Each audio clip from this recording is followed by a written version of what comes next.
Hello, my friends, and welcome. I'm so glad you've decided to join me tonight. Before we begin, I want you to take a moment to settle in. Dim the lights, find your most comfortable chair, and leave the busyness of the world behind. While you're getting settled, don't forget to like, subscribe, and tell me in the comments where you're listening from and what time it is. Your engagement truly helps, and the more you interact, the more these chilling tales will find their way back to your feed. Tonight, we're stepping into the shadows to share a few stories that are as true as they are unsettling. So, take a deep breath, get cozy, and let's explore the dark together.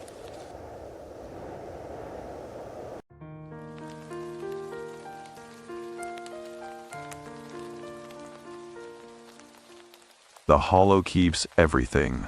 The story centers on grief, a child who was abandoned, and a supernatural force drawn to emotional longing. This is exactly the DNA where slow literary immersion and documentary credibility produce maximum dread. The drive into Harland Crossing takes you past three things in quick succession: a Baptist church with a hand-painted reader board, a feed supply store with a rusted roof, and a cemetery so old that half the headstones have sunk to the angle of listening. I noticed all three on the morning I arrived, and I noticed them in that order, and at the time I thought nothing of any of it. That was mid-October, 2023. The maples along the county road had gone the color of old bruises. The light came through them at a slant that made everything look like it was being remembered rather than seen. My name is Daniel Marsh. I am 41 years old. I am, or was, at the time, a forensic archivist for a regional preservation nonprofit based in Charlottesville, which is a title that means I spend my professional life cataloging the documents that other people left behind.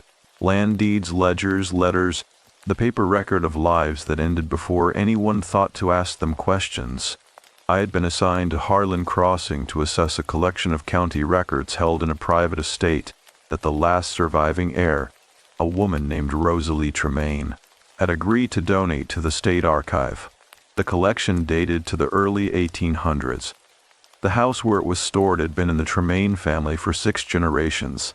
I had taken the assignment partly because it was genuine historical work, and partly because I needed to be somewhere I did not know anyone. My daughter Clara had died in February of that year. She was 4 years old. The cause was a cardiac defect that we had known about since she was 6 months old, and that we had been told for 3 of those 4 years was manageable. The word manageable had meant something different to the doctors than it had meant to me. Clara died on a Tuesday morning in a hospital room that smelled of cleaning solution and heated plastic. I had been holding her hand. My wife Ellen had stepped into the hallway to get coffee. Neither of us has forgiven ourselves for the shape of that timing, and we do not discuss it, which is its own kind of damage. Ellen and I separated in August. She moved to her sister's house in Roanoke. I stayed in our apartment in Charlottesville and spent September not sleeping and October agreeing to every work assignment that required travel. The Harland Crossing job was 2 weeks, minimum. I packed 2 bags and a box of archival supplies and drove west on a morning when the sky was the gray of old newspaper and the temperature had dropped 12 degrees overnight.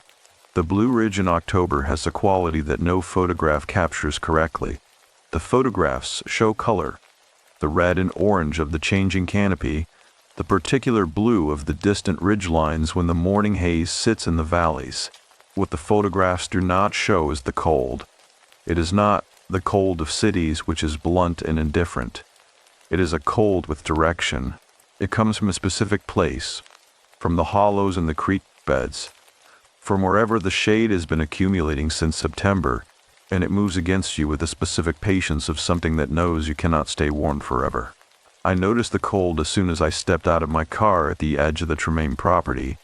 The gravel drive curved up from the county road through a stand of white oak and sycamore, and at the end of the curve the house revealed itself in sections, the tin roof first, then the upper windows, then the full facade of the structure. It was a federal-style farmhouse from the 1830s, 2 stories, with a porch that ran the full width of the front. The porch had been added later, late 19th century, if I had to guess, and it had settled into the hillside at a slight tilt, so that the far end of it was 2 inches lower than the near end. A detail I registered without thinking and filed away in the part of my mind that registers structural things professionally and worries about them later. The house was white, or it had been white. The paint had gone the color of old cream in some places and bare gray wood in others, and the effect was of something in the process of returning to what it had been before it was painted, which is a process old structures in the mountains undertake with a kind of patient inevitability. There were flower boxes under the lower windows, empty now, their soil gone hard and dark. A rocking chair on the porch, a welcome mat that said nothing, just a mat, plain brown, doing its small work. Rosalie Tmaine opened the door before I reached the porch steps. She was in her mid-70s, I would have said, with white hair cut short and eyes the color of the ridgeline and haze. A gray-blue that changed depending on where the light was coming from.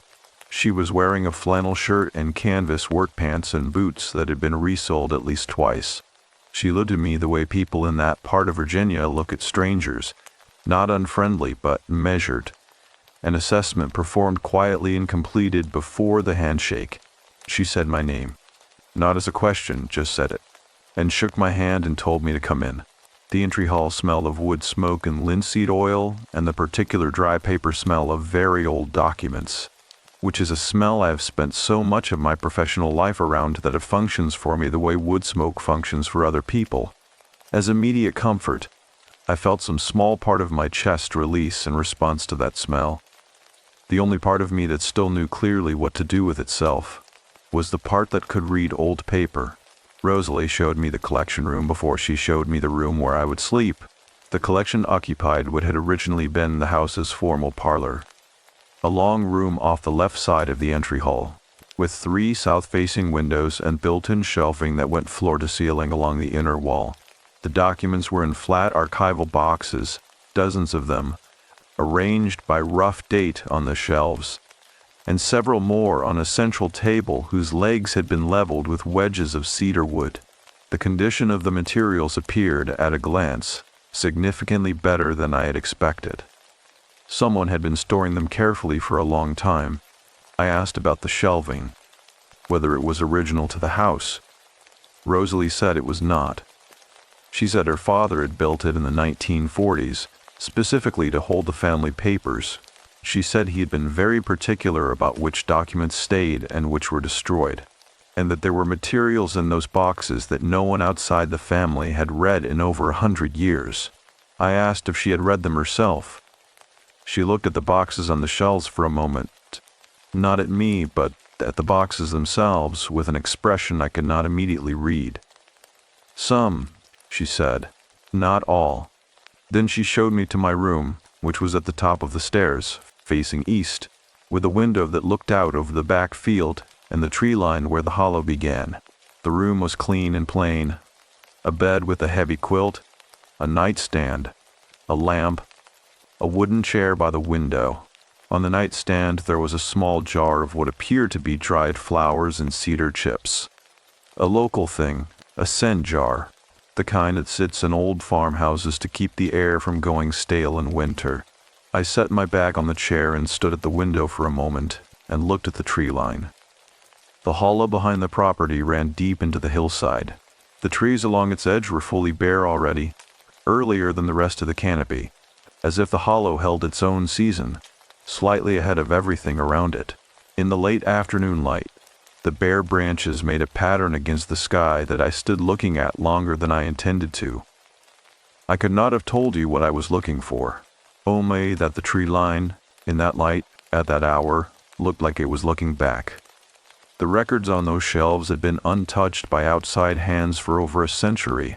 I would begin them in the morning, but the house, I would come to understand, had already begun me.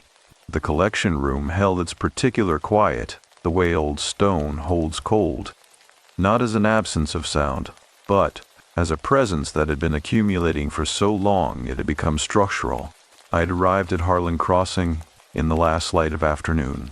By the time I woke the following morning, the hollow behind the property had filled with fog so dense it had erased the tree line entirely, and the world beyond the east window was simply white, a soft, directionless white that made the room feel like it was floating somewhere between the house and the hillside, and could not decide which one to belong to.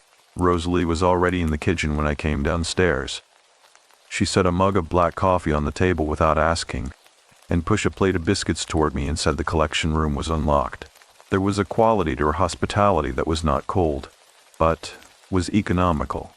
The precise amount of warmth required, no more and no less, as though she had long ago calculated the exact quantity and found no reason to revise it. I appreciated this. I was not, at that point in my life, capable of receiving more than the precise amount. I carried my coffee to the collection room and set it on the corner of the central table, and stood for a moment in the early light, looking at the shelves. Archival work has a grammar to it, a sequence of attention that begins not with the oldest materials, but with the most recently organized. You read the most recent keeper's logic before you trust your own. Rosalie's father had labeled the flat boxes in a careful hand, black ink on white cardstock, each label bearing a date range and a one-word category. Land, correspondence, accounts, legal, church. The last category on the far right of the lowest shelf was labeled simply personal. I started with land. The land records went back to 1831, when the property had been deeded to a man named Elias Tmaine by the county clerk of the time. The deed described the boundaries in the old Medes and Bounds style, beginning at a white oak, running south to a stone marker, continuing west to the creek called Cutter's Branch, and I found the specificity of it satisfying in the way that precise old language always satisfies me. Someone had stood at that white oak one morning in 1831 and turned slowly in each direction and tried to put the edges of what they owned into words. The attempt itself was moving, independent of any horror. By mid-morning I had worked through the land records and half the account ledgers. The ledgers were fascinating in the narrow way that farm accounts from the previous century are fascinating. They recorded transactions in a plain hand that treated the purchase of a harness and the plain death of a mule with equal weight, each event given a single line, a date, and a number. The Tmaine farm had been a working cattle operation through the 1800s, then a mixed agricultural property through the first half of the 1900s, and then, based on the ledger entries, something more ambiguous in the decades after. Fewer livestock entries, more notations about the timber on the back hillside, several large withdrawals in the early 1970s whose purpose was not stated. I was making notes in my own log when I became aware that the fog outside had burned off while I was working. The backfield had come back into view through the collection room south window, and the tree line of the hollow was sharp and clear in the noonlight. I stood up to stretch and looked out at it.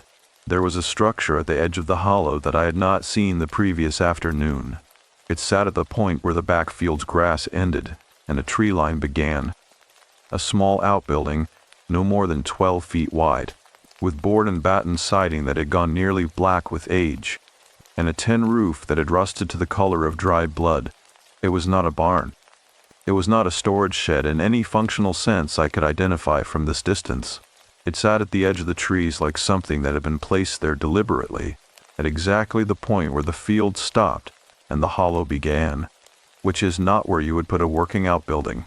I went back to the ledgers and looked for any mention of the secondary structure on the property. The land deed mentioned only the main house and a barn, which had been demolished in the 1950s. There was no notation in any ledger I had reviewed that morning that described the outbuilding at the field's edge. At lunch, Rosalie set soup on the table, a thick bean soup with a piece of cornbread on the side. The cornbread made in a cast iron skillet, so that the bottom had a crust that cracked cleanly when you broke it. I ate without hurrying, and then I asked her about the outbuilding. She did not answer immediately. She got up and refilled her coffee, and came back to the table and sat down and wrapped both hands around the mug. "That has been on this property longer than the house," she said. I asked what it had been used for. She looked at the table, not evasively. She was not avoiding my eyes. She was looking at the table the way a person looks at something when they are choosing between several accurate answers and trying to decide which one is the most accurate. Storage, she said. Mostly. The word mostly did the specific work that mostly always does in a careful answer. It confirmed that there was a remainder and declined to describe it. I did not push. In archival work, you learn early that the document will tell you more than the person, and that pressing the person before you have read the document is a way of closing doors that would otherwise have opened on their own. I thanked her for the soup. I went back to the collection room. I spent the afternoon on the correspondence boxes. The letters were extraordinary in the way that private correspondence from the 1800s almost always is. The writers assumed no audience beyond the recipient, and so they wrote with a directness that the formal documents never had. A letter from 1862 described the departure of the Tmaine men to the war in language so plain and so without sentiment that it was more devastating than any elegy would have been. A series of letters from the 1880s between Elias Tmaine's granddaughter and a cousin in Roanoke concerned the management of the property after the granddaughter's husband died in a logging accident on the back hillside. On the exact hillside, I realized where the hollow began. The logging accident had produced a child. The letter that mentioned this was dated the following spring and was written by the cousin, not the granddaughter, in a hand that was careful and kind and clearly uncomfortable. The cousin wrote that she understood the circumstances and that she would not speak of them to anyone, and that the most important thing was the welfare of the child, who had been born in February and who the granddaughter had named, according to the cousin's letter, after the outbuilding on the property. I stopped reading. I went back to the previous sentence and read it again. The cousin had written, "I am glad the little one has the strength she does, and I think the name you have given her, the name of the place where she came to you, is a name she will grow into without difficulty. The name of the place where she came to you. The outbuilding at the edge of the hollow. The one older than the house. The one Rosalie had described as storage, mostly." I sat with that word, mostly, for a long time in the late afternoon light, while the shadows from the bare oaks outside the south window stretched slowly across the floor of the collection room, and the cold came through the glass in the particular quiet way that cold comes, through old glass, without announcement, until you notice that the temperature of the room has changed entirely and you cannot identify the exact moment it began. I would not find the child's name until the following morning. But, when I did, I would not be able to pretend I had not already understood, somewhere below language, exactly what it was going to be. The personal box sat at the end of the shelf. I did not open it that night. I put on my coat and went to the east window in my room, and looked at the tree line in the dark shape of the outbuilding at the field's edge, barely visible now in the last of the light. There was no movement. There was nothing unusual. There was only the structure and the trees and the hollow beyond them, holding their collective patience with the specific ease of things that have been waiting for a very long time and have long since stopped minding the wait.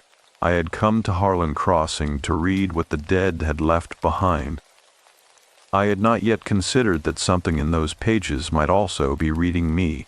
The hollow keeps everything. The personal box was the last one on the shelf, and the only one that had never been fully closed. The lid sat at a slight angle. Not open, but not sealed down either, as though whoever had last looked inside had set the lid back in a hurry and never returned to press it flat. I noticed this the moment I came into the collection room on the second morning, before I had taken off my coat or set down my coffee. I noticed it, and then I deliberately turned to the correspondence boxes first and worked through them for 2 more hours before I allowed myself to cross the room and lift the lid. What I found was not documents in the archival sense. There were no deeds, no ledgers, no formal correspondence folded in thirds with a wax impression on the back. The box contained a collection of handwritten pages, some loose, some gathered into thin bundles with brown cotton string, and beneath those, pressed flat at the bottom, several items that were not paper at all. A small length of braided hair, dark brown, tied at each end with a strip of cloth. A child's drawing in pencil on yellowed paper, depicting a house and a tree and a figure standing between them. and a photograph, unmounted, of a woman standing in front of the outbuilding at the field's edge. The photograph stopped me entirely. The woman in it was perhaps 30 years old, wearing a long dark skirt and a high-collared blouse, her hair pinned back in the style of the early 1900s. She was standing with one hand resting against the outbuilding's doorframe, not facing the camera directly but turned slightly toward it, as if she'd been looking at something else when the photograph was taken and had only just become aware of being observed. Her expression was not easy to read. It was not grief, not exactly. It was the expression of someone who had arrived at an understanding they had not sought, and were not sure they could carry. The child in the photograph stood beside her, a girl, perhaps 3 years old, with dark hair and a serious face, and both small hands wrapped around something I could not immediately identify. A toy of some kind, brown and pale, held against her chest with the specific grip of a child who has learned that objects can be taken and is not prepared to allow that. I set the photograph down and picked up the nearest bundle of handwritten pages. The hand was the granddaughter's. I had been reading her correspondence all the previous afternoon, and I knew the particular lean of her letters, the way she formed her lowercase e with a small closed loop, the way her sentences ended with a period that was slightly larger than necessary, pressed in with emphasis, as though she was making certain each thought was finished before she moved on. Her name, I had learned from the correspondence, was Margaret Tmaine.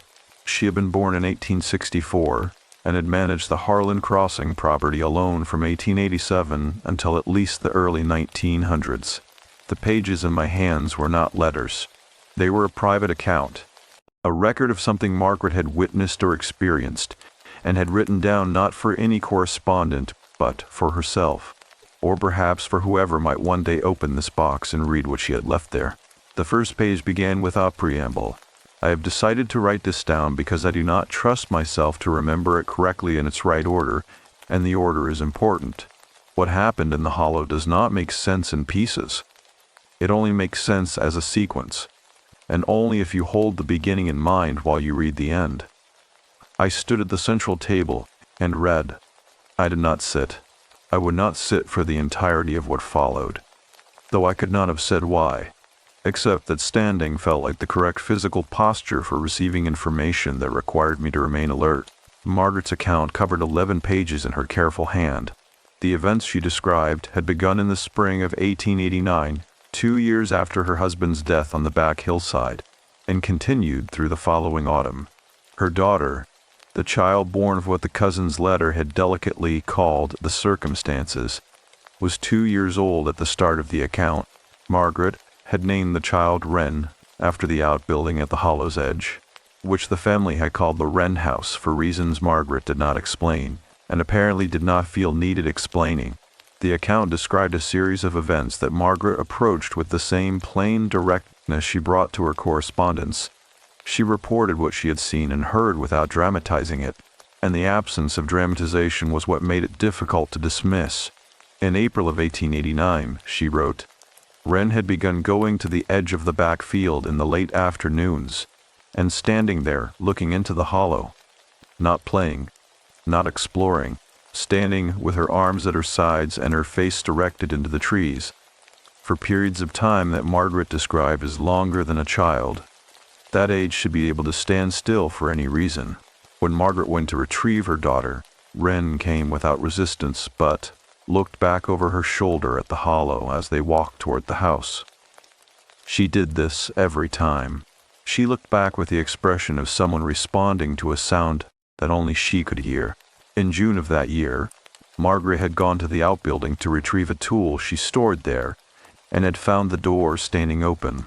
Inside, on the dirt floor in the center of the structure, there was a circle of objects that had not been there when she last entered. A handful of smooth creek stones, 3 small pine cones, and a single dried sprig of something she could not identify, arranged with a deliberateness that made accidental placement impossible. She had dismantled the arrangement and closed the door, and told herself that Wren had done it, though Wren at that age could not have reached the door latch. In August, she wrote, she had heard the sound. She described it in a single sentence. It was not an animal sound. and it was not a human sound. And it was not the hollow settling, or the creek running, or the wind in the branches. And I knew all of those sounds and knew this was none of them. And after that first night, I heard it every night, until the arrangement of objects began appearing again. And after that I heard it only when I went inside the wren house itself. I set the pages down. I picked up my coffee. It had gone cold while I was reading. Outside the south window, the back field was bright in the late morning light. The dried grass pale gold against the dark of the tree line. The outbuilding was visible at the field's edge, its black siding and rust-colored roof unchanged from the previous day, sitting at exactly the boundary between the managed and the unmanaged, between the domestic and the wild, between the field and whatever the hollow contained. I had been in Harland Crossing for less than 48 hours.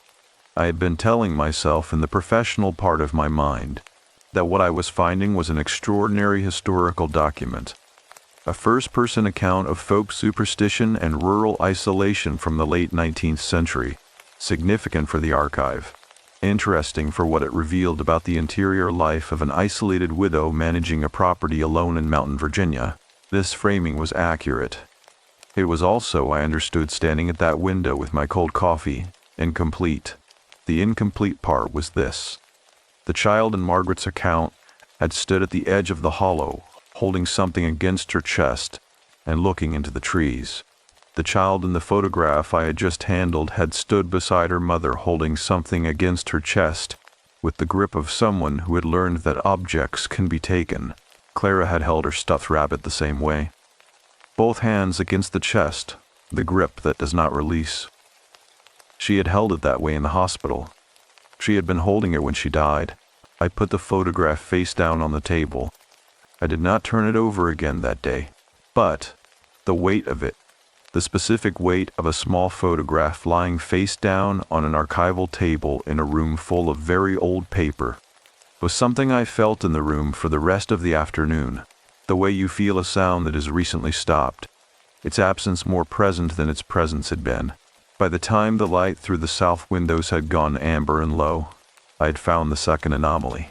It was in the bundle of pages beneath Margaret's account, a later hand, mid-20th century, neat and masculine, which I would later identify from the ledger comparisons as Rosalie's father. He had written 3 pages only, undated, and the first line read, "The hollow does not take what it does not recognize, and what it recognizes is what has been left unfinished." I read those 3 pages standing at the table in the amber light, while the cold came through the old glass, and the outbuilding at the field's edge disappeared slowly into the early dark of the October afternoon. When I went into dinner, Rosalie was already seated at the kitchen table. She looked at my face with the measured attention she brought to everything, and said nothing for a long moment. Then she said, "You found the personal box." It was not a question. She had known which box I would find, and approximately when I would find it, and approximately what my face would look like when I came to the table afterward. She had been waiting with the patience of someone who has waited a long time for a particular visitor to arrive, and has spent that waiting time deciding what, exactly, she is prepared to say. I sat down. I told her yes. She nodded once, slowly, and passed me the bread. Whatever she was preparing to tell me, she was not yet ready to tell it, and the house, and the hollow beyond it, seemed willing to wait until she was. Rosalie did not speak about the personal box at dinner, and I did not press her. We ate in the specific quiet of 2 people who have acknowledged a subject exists and have agreed, without words, to let it wait until the meal is finished. She had made a pork roast with sweet potatoes and green beans cooked with fat back, the way people in that part of Virginia have cooked them for generations, until they are soft and dark and saturated, with a flavor that is less about the bean itself and more about the long application of heat and patience. I ate more than I had eaten at a single sitting since February. I noticed this as I was eating and found I did not know what to do with the noticing.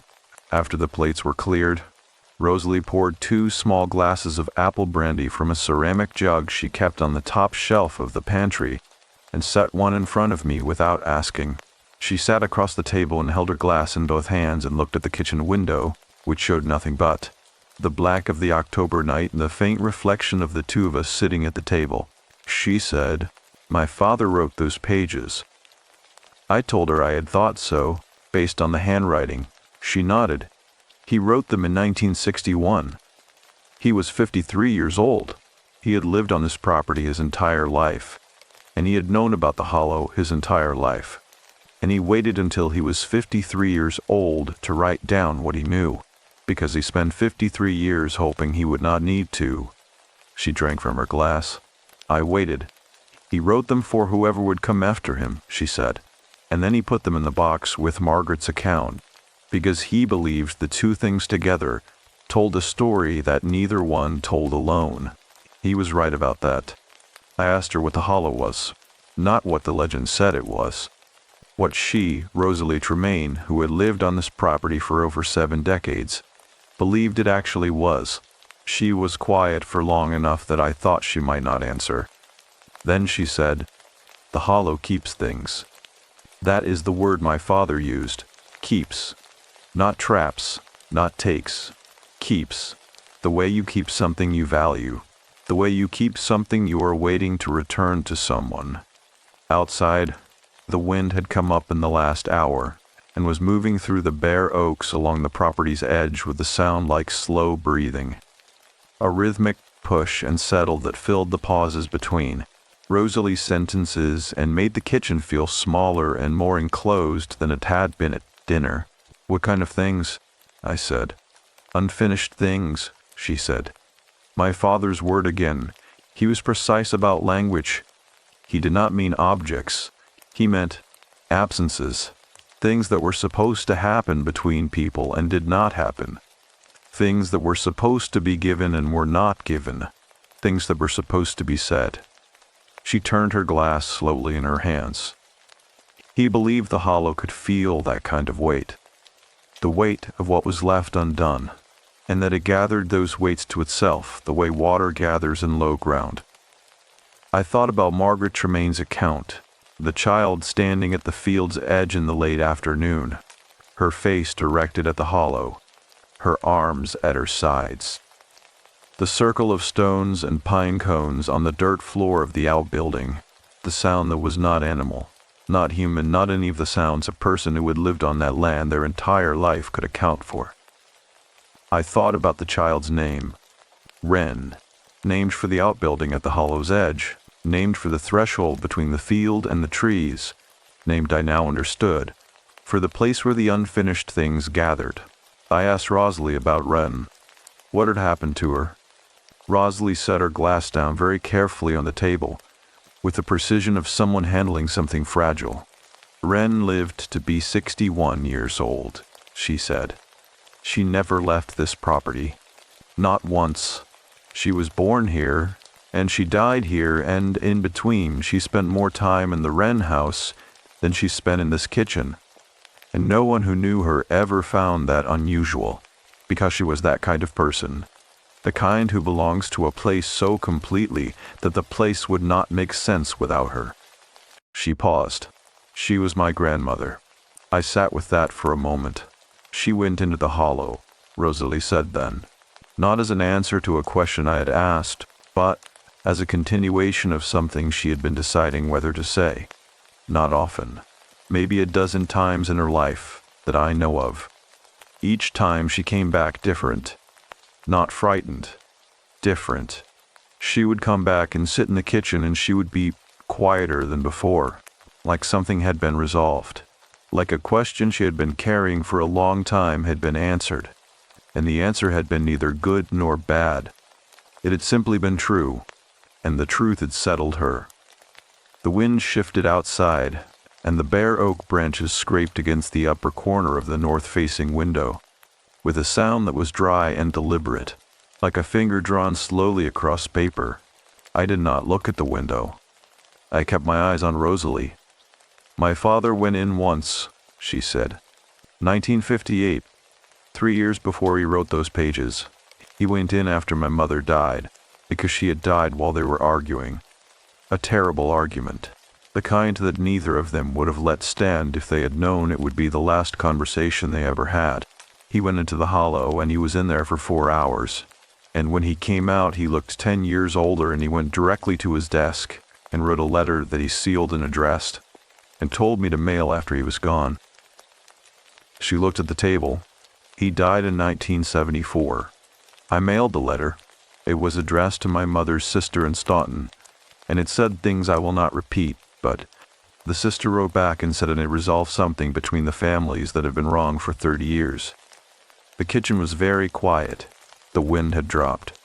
The brandy in my glass had gone slightly warm from the heat of my hand, and I put it down and looked at the table and thought about unfinished things, about the specific inventory of what I had left undone, about a Tuesday morning in a hospital room and a cup of coffee in a hallway, and the hand I had been holding, and the hand that had not been there to hold. "Why did you agree to have an archivist come?" I said. "You could have shipped the documents. You could have had someone come and go in a day." Rosalie looked at me with the gray-blue eyes that changed, depending on where the light was coming from. "The collection needed proper care," she said. "That part is true. And the other part." She was quiet for 3 full seconds. "My grandmother kept a record," she said. "Not the account you found. A different record, a private one she kept for the last 20 years of her life. It is not in the personal box. It is in the Wren house. She left it there because she said it belonged to the place rather than the house, and because she said whoever needed to find it would find it when they needed it and not before." I asked her what the record said. "I have not read it," Rosalie said. "I went to the Wren house once, when I was 32 years old, and I stood at the threshold and I felt—" She paused for a long time. "I felt that it was not for me. Whatever was in there was not waiting for me. I came back to the house and I have not gone out to that building since." She stood up and collected the glasses and put them in the sink and stood at the sink with her back to me for a moment. "That was 41 years ago," she said. "You are the first person I have invited to stay in this house in that entire time." She did not turn around. She did not explain what she meant by that statement. She did not need to, because the explanation was already arranged in the collection room on the other side of the entry hall, in Margaret's account, in her father's pages, and the photograph of a woman and a small child standing at the threshold between the field and the trees, and the record of unfinished things that the hollow had been keeping with patient attention since before the house was built. I went upstairs and stood at the east window in the dark. The field behind the house was invisible. The tree line was a thickening of the dark rather than a defined edge. The Wren house was a suggestion of shape at the boundary between them, its black siding absorbing what little light there was from the half-moon, giving nothing back. I had been keeping a careful inventory of my own unfinished things for 9 months. It had not helped. The inventory grew more precise as the months passed, and the precision made it heavier, not lighter, because what cannot be completed cannot be reduced by understanding it more exactly. Clara was gone. The Tuesday morning could not be revisited.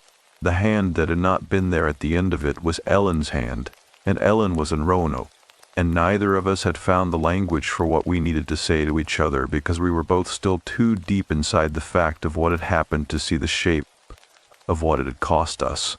Separately, the hollow kept unfinished things.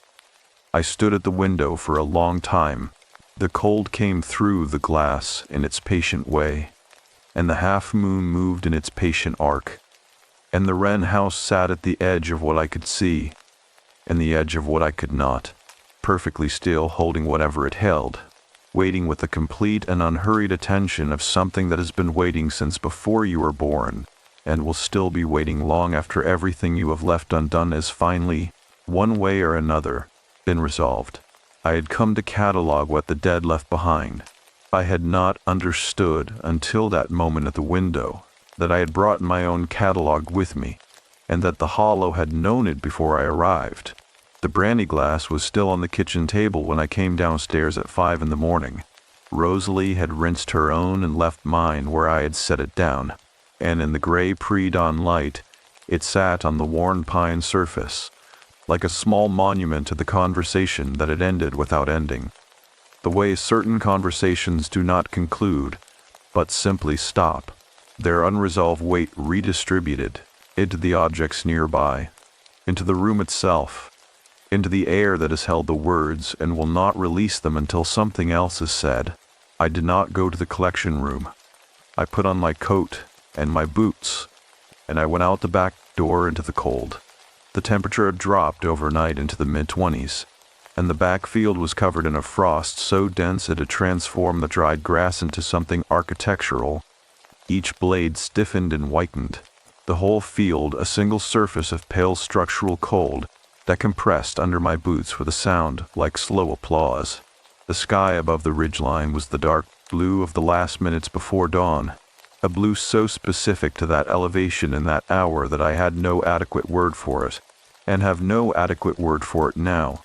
The morning star was visible above the eastern ridge, bright and indifferent, doing its ancient work. I walked toward the Wren house. I did not decide to walk toward it. I was walking, and it was where I walked. The way water does not decide which direction to run, and yet always arrives at the low place. The frost crackled under each step, and the cold worked its way through my coat collar, and I kept my eyes on the outbuilding at the field's edge, on the black siding and the rust roof and the dark rectangle of the door, and I felt the specific quality of attention that I had not felt directed at me since Clara died. The quality of being expected. I stopped at the edge of the field, perhaps 30 feet from the Wren house door, not because I had planned to stop there, but because something in the quality of the air changed at that distance, in a way I will try to describe accurately. The cold did not increase, the wind did not shift, there was no sound that had not been present before. What changed was a quality of stillness, not the stillness of absence, but the stillness of held breath, the stillness of a room where someone has just stopped moving, and the air has not yet forgotten the shape of their movement. I stood there for a long time. The dawn came slowly up behind the eastern ridge, and the dark blue above it went to gray-violet, and then to the particular pale gold of a clear October morning in the mountains. And the frost on the field lit up in that light like something being briefly revealed before it melted away. And I stood at the edge of the field and felt, with a specificity that bypassed language entirely and went directly into the body, that I was not alone at the boundary between the grass and the trees, not frightened. I want to be precise about that. What I felt was not fear.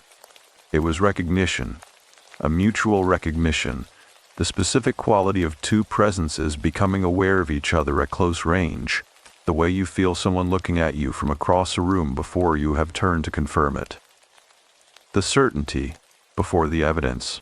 I went back to the house and sat in the collection room with a personal box open on the table and tried to do the work I had come here to do. I cataloged for 3 hours.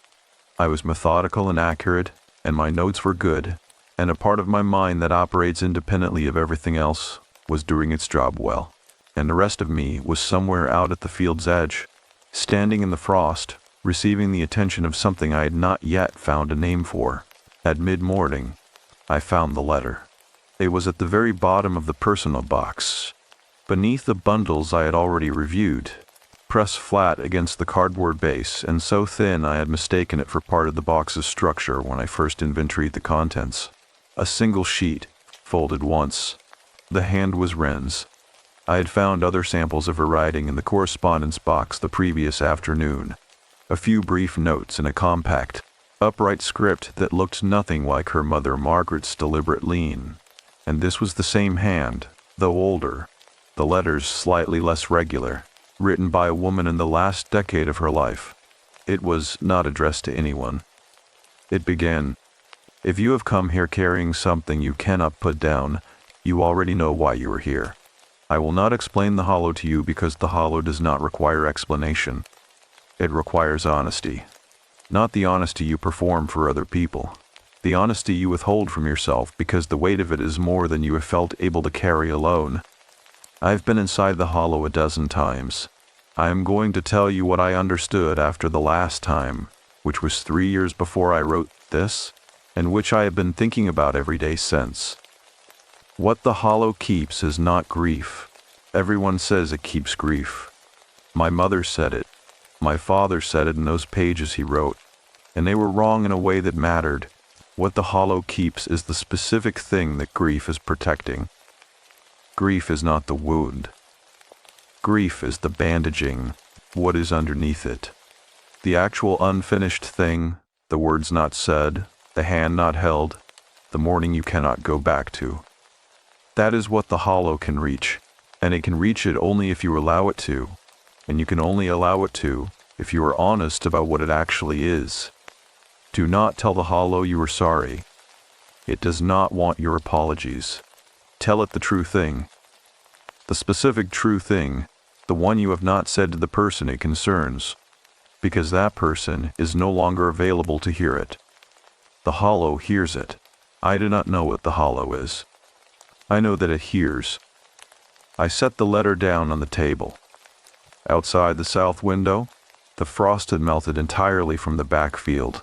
The grass was pale gold again in the late morning sun, and the wren house at the field's edge was just itself. A small, old, black-sided outbuilding at the boundary of a property, unremarkable in the way that thresholds are unremarkable until you understand what they separate. The specific true thing. I knew what it was. I had known what it was since February, and I had been building a careful structure of my grief around it for 9 months, with the dedicated craftsmanship of someone who has decided that the structure itself is the work, that the building of it is sufficient, that what is inside does not need to be approached as long as the walls are maintained. The specific true thing was not that Clara had died. The specific true thing was not that Ellen had not been in the room. The specific true thing was smaller and more terrible than either of those facts, and it was this. In the last hour before Clara died, when she was unconscious and the monitors were doing their slow, resigned work, I had sat beside her and held her hand, and I had not spoken to her. I had sat in silence. I had told myself she could not hear me. I had told myself that what I felt was too large for words, and that silence was therefore the appropriate container for it. What I had not told myself, and what I had known underneath all of it, was that I had been afraid, not of losing her. I had been losing her for 4 years, in the long, incremental way that a managed condition manages you while it is taking you. I had been afraid of what I needed to say, afraid that if I said it, if I told her, in specific words, what she had been to me, what those 4 years had been, what the world looked like with her in it, and what it would look like without her. The saying of it would make it irrevocably true, as though silence preserved some alternative, as though the words would finalize what the absence of words might somehow delay. She had died while I was maintaining that silence. I had not told her. I had been sitting 3 feet away from her for the last hour of her life, and I had not told her. That was the specific, true thing. That was what the grief was bandaging. That was what I had been carrying for 9 months inside a careful structure of professional travel and meticulous archival work and the precise, controlled performance of a man who was managing. I sat in the collection room for a very long time. The light moved across the floor as it does when you have stopped tracking time. The cold came and went through the old glass. The wren house sat at the field's edge, patient as it had always been, doing its particular work, which was simply to be there, to be the threshold, to be the boundary, to be the place where the field ended and the kept things began. When I finally stood up and went to find Rosalie, my legs were stiff from the cold and the stillness. She was in the side room off the kitchen that she used as a sitting room, reading, a lamp lit against the gray afternoon. She looked up at me when I came to the doorway. She looked at my face with those gray-blue eyes. "You found Rin's letter," she said. I told her yes. She closed her book and set it on the table beside her chair and folded her hands in her lap.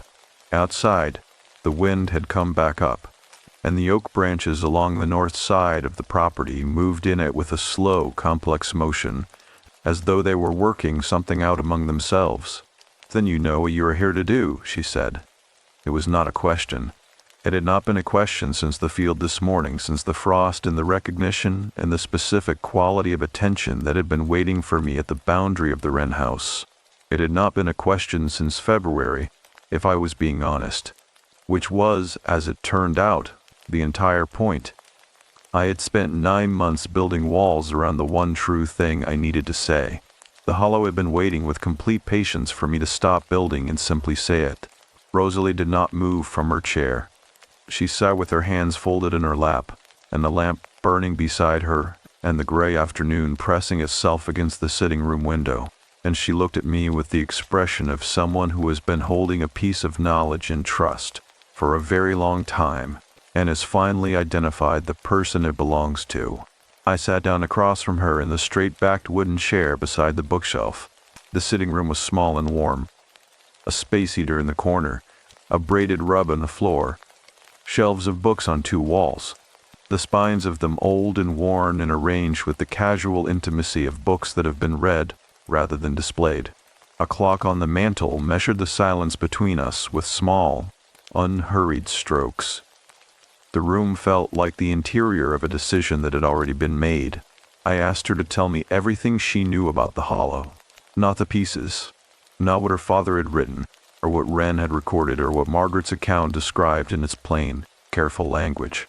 Everything, assembled, the way her family had assembled it across 6 generations of living on this particular piece of mountain Virginia and paying attention to what the land around them was doing. She was quiet for a moment. Then she began.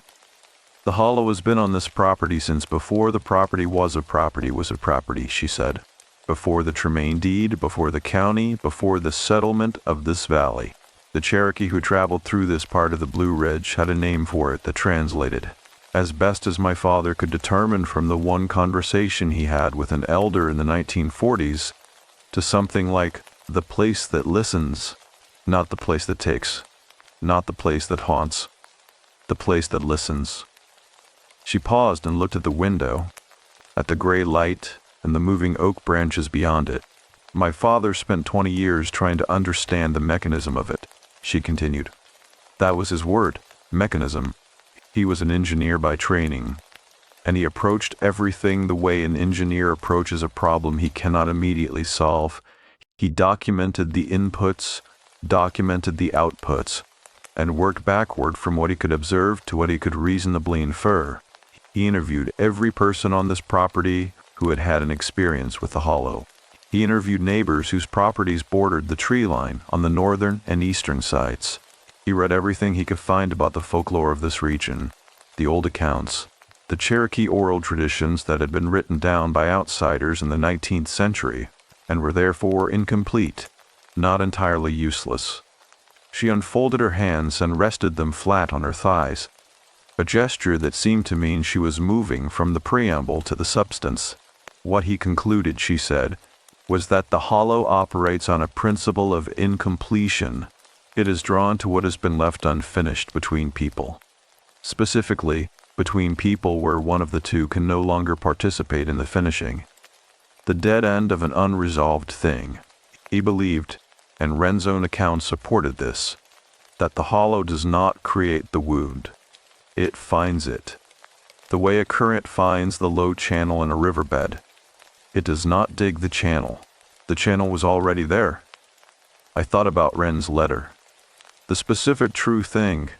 The hollow does not want your apologies. Tell it the true thing. What happens when someone goes in, I said. What actually happens in the physical experience of it.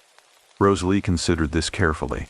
My father described it as a conversation, she said, though he was uncomfortable with that word because it implied 2 parties of equal agency and he was not certain that was accurate. He said it was more like a hearing, the way a court holds a hearing. Something receives what you bring to it.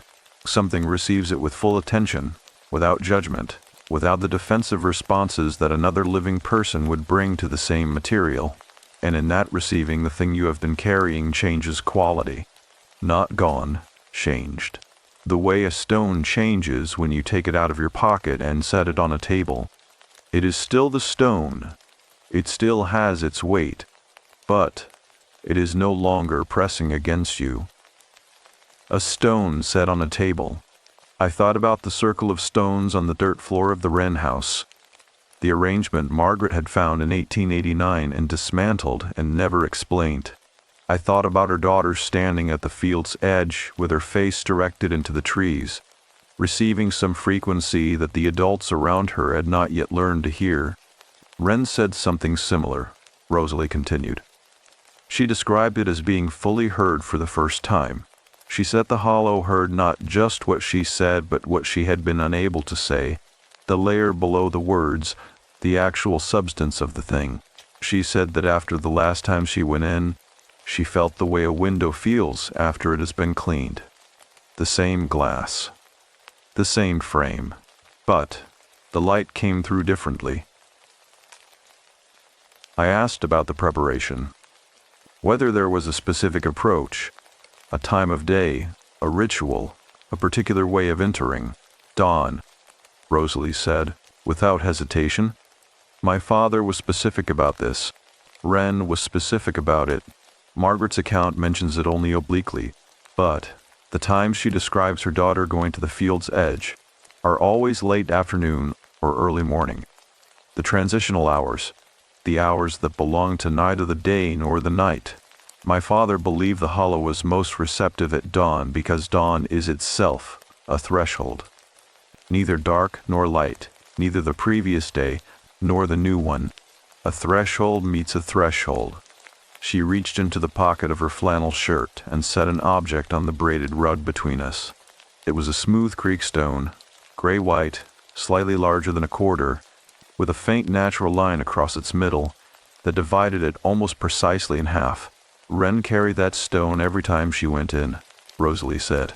She left it in the Wren house after her last visit, on the floor in the center of the structure, and my father found it there when he went to the building after her death and brought it back to the house. He carried it himself for the years after my mother died, until he felt it had done its work. He gave it to me before he passed and told me to keep it until the right person came. She looked at me with the gray-blue eyes. He told me I would know the right person because they would arrive already carrying the thing the hollow was waiting for. He said the hollow would have already made itself known to them before I told them anything about it.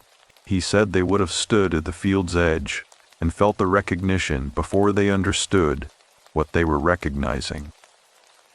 The clock on the mantel kept its small, patient count. Outside, the wind moved through the oaks with its slow, deliberate complexity, and the gray afternoon light shifted in the window, and the space heater in the corner ticked quietly against the cold that came through the old walls of the farmhouse despite everything. I told her about the morning, about waking at 5 and going out into the frost and walking toward the Wren house without deciding to, and stopping 30 feet from the door, and the quality of stillness that had changed in the air at that distance, the held-breath quality, the recognition. Rosalie listened without interrupting. When I finished, she nodded once, slowly, the nod of someone receiving confirmation of something they had already known. Then it has already found you, she said, and you have already found it. She leaned forward and picked up the creek stone from the rug and held it out to me across the small space between our chairs. I took it. It was cold from sitting in her pocket, which was not what I expected. I had expected the warmth of a carried thing, but it was cold. The specific cold of the field and the tree line, and the threshold between the managed and the unmanaged, as though it had been keeping that temperature deliberately, storing it for this moment. Tomorrow morning, Rosalie said, before the light is fully up, walk to the Wren house and go inside, and stand in the center of the floor where the dirt is smooth. Hold the stone, and say the thing. I asked her what would happen. She sat back in her chair and looked at the window for a moment. Something will hear it, she said. That is all I can tell you with certainty. Something will hear what you have been carrying, and it will hear the full weight of it, and after that the weight will be the same. But the carrying will be different. She paused. My father said it was the most frightening thing he had ever done. Not because of anything the hollow did, because of what he had to say. I understood this precisely. The hollow was not the frightening part. The frightening part was the specific true thing that I had not said in a hospital room in February, while a monitor measured the last hour of my daughter's life, and I sat 3 feet from her in the silence I had mistaken for love, and was now able to name correctly as fear. I held the stone in my closed hand. It was warming slowly from my body heat, the cold in it yielding by degrees. The way cold always yields when something warm is patient enough and present enough and does not let go. Rosalie picked up her book again and opened it to her page. The lamp burned beside her. The clock measured the room's quiet with its small strokes. The conversation was complete. Not ended. Complete, the way a structure is complete, when the last element is placed and the whole thing becomes load-bearing. I went upstairs as the last of the gray daylight dissolved into the early dark of the October evening. I sat on the edge of the bed and held the creek stone in both hands and looked at the east window, which showed me only the darkness and the faint cold luminescence of the cloud-covered sky above the ridge. I did not sleep for a long time. When I did sleep, I did not dream. Or if I dreamed something that dissolved completely at the moment of waking, leaving behind only a quality of having been in the presence of something patient and large and entirely without malice, a quality of having been seen. The alarm in my phone was set for 4:45. The stone was in my closed hand when I woke to it, still there, still warming, its divided face pressed against my palm like a reminder that some things hold their two halves together, not despite the line between them but because of it. The hollow had been waiting since before the house was built, since before the deed, since before the name on the stone at the field's edge. In the morning I would finally give it what it had been waiting for, and what I had been unable to give to anyone else. The alarm pulled me out of sleep at 4:45 into a darkness so complete it had texture. The specific dense black of a rural October night in the mountains. A darkness that city dwellers never encounter because there is always, in cities, some residual light bleeding in from somewhere. Here there was nothing. The window was a slightly lighter rectangle of black against the black of the room, and that was the sum of what I could see. I dressed without turning on the lamp. Not deliberately. I simply did not reach for it. My hands found my clothes on the chair where I had laid them the previous night, and I dressed in the dark with the focused economy of someone who has decided what they are going to do and is now simply doing it. The creek stone went into my right coat pocket. My boots laced themselves by feel. I went downstairs without the stairlight. The kitchen was dark and cold, the space heater off. The only sound, the settling of the old house against the night temperature and the distant sound of the creek at the base of the hollow, which was audible now in a way it had not been audible during the day. The night stripped away the ambient sounds that the day provided and left the creek's voice, thin and persistent, finding its way up through the field from the trees. I went out the back door. The cold received me the way the cold at that elevation always receives you at that hour, fully, immediately, without negotiation. The sky had cleared overnight, and the stars were extraordinary. The Milky Way, a visible structure above the ridgeline, and the half-moon that had been present on my first night had set, leaving the field lit only by starlight, which at that elevation and in that air is more light than most people understand starlight to be. The frost was back, heavier than the previous morning, and the field glittered in it with a cold, precise brightness that made the whole back acre look like the surface of something submerged. I stood on the back step for a moment and looked at the wren house. It was visible at the field's edge, its black siding absorbing the starlight rather than reflecting it, a darker shape against the dark of the tree line, defined less by what it was than by the particular quality of absence it created in the landscape around it. The door faced me directly, a vertical rectangle of shadow within the shadow of the building, and I looked at it from the back step and felt not the held-breath stillness of the previous morning, not the recognition at a distance, but something different, something further along the same continuum, an openness, the quality of a door that has been unlocked from the inside. I walked across the field. The frost compressed under my boots in its quiet, percussive way, and the cold worked at my collar, and the creek's voice grew slightly louder as I moved toward the tree line. And I kept my right hand in my coat pocket with my fingers closed around the stone, and I did not think about what I was going to say because I had been thinking about it for 9 months without the benefit of this place to say it in, and thinking about it further would not improve it. And the thing about the specific true thing is that it does not require improvement. It requires only the willingness to say it without the protective architecture of the unsaid surrounding it on all sides.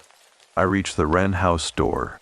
The door was wooden, board and batten like the siding, with a hand-forged iron latch of the kind that was common to outbuildings in this part of Virginia in the mid-1800s. The iron was cold under my fingers, colder than the air, colder than the frost on the grass, the specific cold of metal that has been holding a temperature lower than its surroundings for a long time, as though the door itself were cooled from within. I pressed the latch and the door opened inward without resistance, without sound, with the smooth ease of something that has been opened many times and has been waiting to be opened again. Inside, the darkness was different, not darker. There were gaps in the board and batten siding in the old tin roof where starlight entered in thin lines and lay across the dirt floor in pale, precise stripes. But the quality of the darkness was different from the darkness outside. The way the darkness inside a church is different from the darkness of the street outside it. A gathered darkness, a darkness with history and intention, and a specific quality of interior attention that announced itself immediately and was unmistakable. The floor was dirt, packed hard and smooth, swept clean in a way that suggested recent attention. In the center of the floor was a slight depression, circular, perhaps 2 feet across, worn into the earth by the decades of people standing in exactly this spot and bringing what they brought and saying what they needed to say. Wren's stone circle had been here. Her mother had found it here. Her father had written about it. The depression in the earth was the accumulated record of all of it. All the standing, all the carrying, all the finally saying, pressed into the ground by the patient weight of years. I walked to the center and stood in the depression and took the creek stone from my coat pocket and held it in both hands in front of me and looked at the thin lines of starlight on the floor and the dark walls and the low roof. And I felt the quality of attention around me settle and focus the way a room full of people settles and focuses when the person they have been waiting for finally arrives and stands before them. I said her name. I said it the way I had not allowed myself to say it since February, not in the clipped, managed way, not the controlled professional way, not the way I had been saying it in the 9 months of careful maintenance, but in full. In the voice I had used only when she was alive and in the room, and I was calling her in from somewhere. Clara, with the specific intonation that meant I am here and you are here, and both of those facts are extraordinary to me. And then I said the true thing. I said I was afraid. I said I was sitting 3 feet from you, and I was afraid to speak. And I chose the silence, and I told myself it was because the feeling was too large for words. But the actual reason was that I was afraid the words would make it final, and I wanted 1 more minute of the world where it was not final yet, and I chose that minute over telling you what you were to me. And I have been carrying the weight of that choice every day since February, and I am here now because I could not say it to you then, and I need to say it now, and I need something to hear it. I said, you were the best 4 years of my life. I said every morning you were in the world was a morning the world was different than it would have been without you in it. I said, the rabbit is still on the shelf in the apartment, and I have not been able to move it, and I have not been able to tell anyone why. And the reason is that it is the last object that was in your hands, and I cannot make it just an object yet. I said, I am sorry I was afraid. I said, I am sorry I chose the quiet. I said, I need you to know that the quiet was not what I felt. The quiet was what I could not move past, and what I felt was everything, and I should have said everything, and I did not. And I am saying it now in the only place I have found, where the saying of it might reach wherever you are. I stopped speaking. The wren house held its gathered darkness around me, and the thin lines of starlight lay across the dirt floor in their pale, precise geometry, and the creek's voice came up through the trees at the hollow's edge, and the cold worked through the gaps in the old siding, and I stood in the worn depression in the center of the floor with the stone in both hands, and I waited. What happened next did not happen the way things happen in stories. There was no light, no sound, no perceptible change in the temperature or the air or the quality of the darkness around me. Nothing moved, nothing appeared. The wren house remained exactly what it was. A small, old, black-sided outbuilding at the boundary of a field and a hollow in the Blue Ridge Mountains of Virginia, its tin roof and its worn floor and its gathered interior dark, unchanged by anything I had said or done within it. And yet, something changed. I will try to describe it accurately because accuracy is the only thing I have left to offer. The weight did not leave. Rosalie had told me it would not leave, and she had been right. Clara was still gone. The Tuesday morning was still what it was. The silence in that hospital room was still a fact I would carry the remainder of my life. None of that changed, and none of that could change, and the hollow had not offered to change it. And I had not come here asking for it to be changed. What changed was the quality of the carrying, the specific true thing. The fear, the chosen silence, the words I had not said, had been living inside the grief the way a splinter lives inside a wound. The wound could not begin its long work of closing while the thing was still in it, and every time I moved or breathed or tried to carry the weight in a slightly different way, the splinter shifted and the pain of it was fresh and specific and preventing the process that pain is supposed to make way for. The saying of it. The full, specific, unprotected saying of it. In this place, in this darkness, to whatever was receiving in the gathered quiet of the wren house, had been the removal. Not painless, not immediate, but the thing was out of the wound now, and the wound could begin its work. And I could feel that beginning as a physical sensation in my chest, a slow release of something that had been braced for 9 months, a muscle unknotting in the dark. I stood in the wren house for a long time after I stopped speaking. The sky outside the gaps in the siding went from black to deep blue, to the specific dark gold of the first edge of dawn, and the thin lines of starlight on the floor changed to the thin lines of early light, and the hollow beyond the tree line filled with bird song as the dawn came, the high, clear, unreasonable song of birds who do not carry the previous day into the new one, but begin each morning as though it is the only morning there has ever been.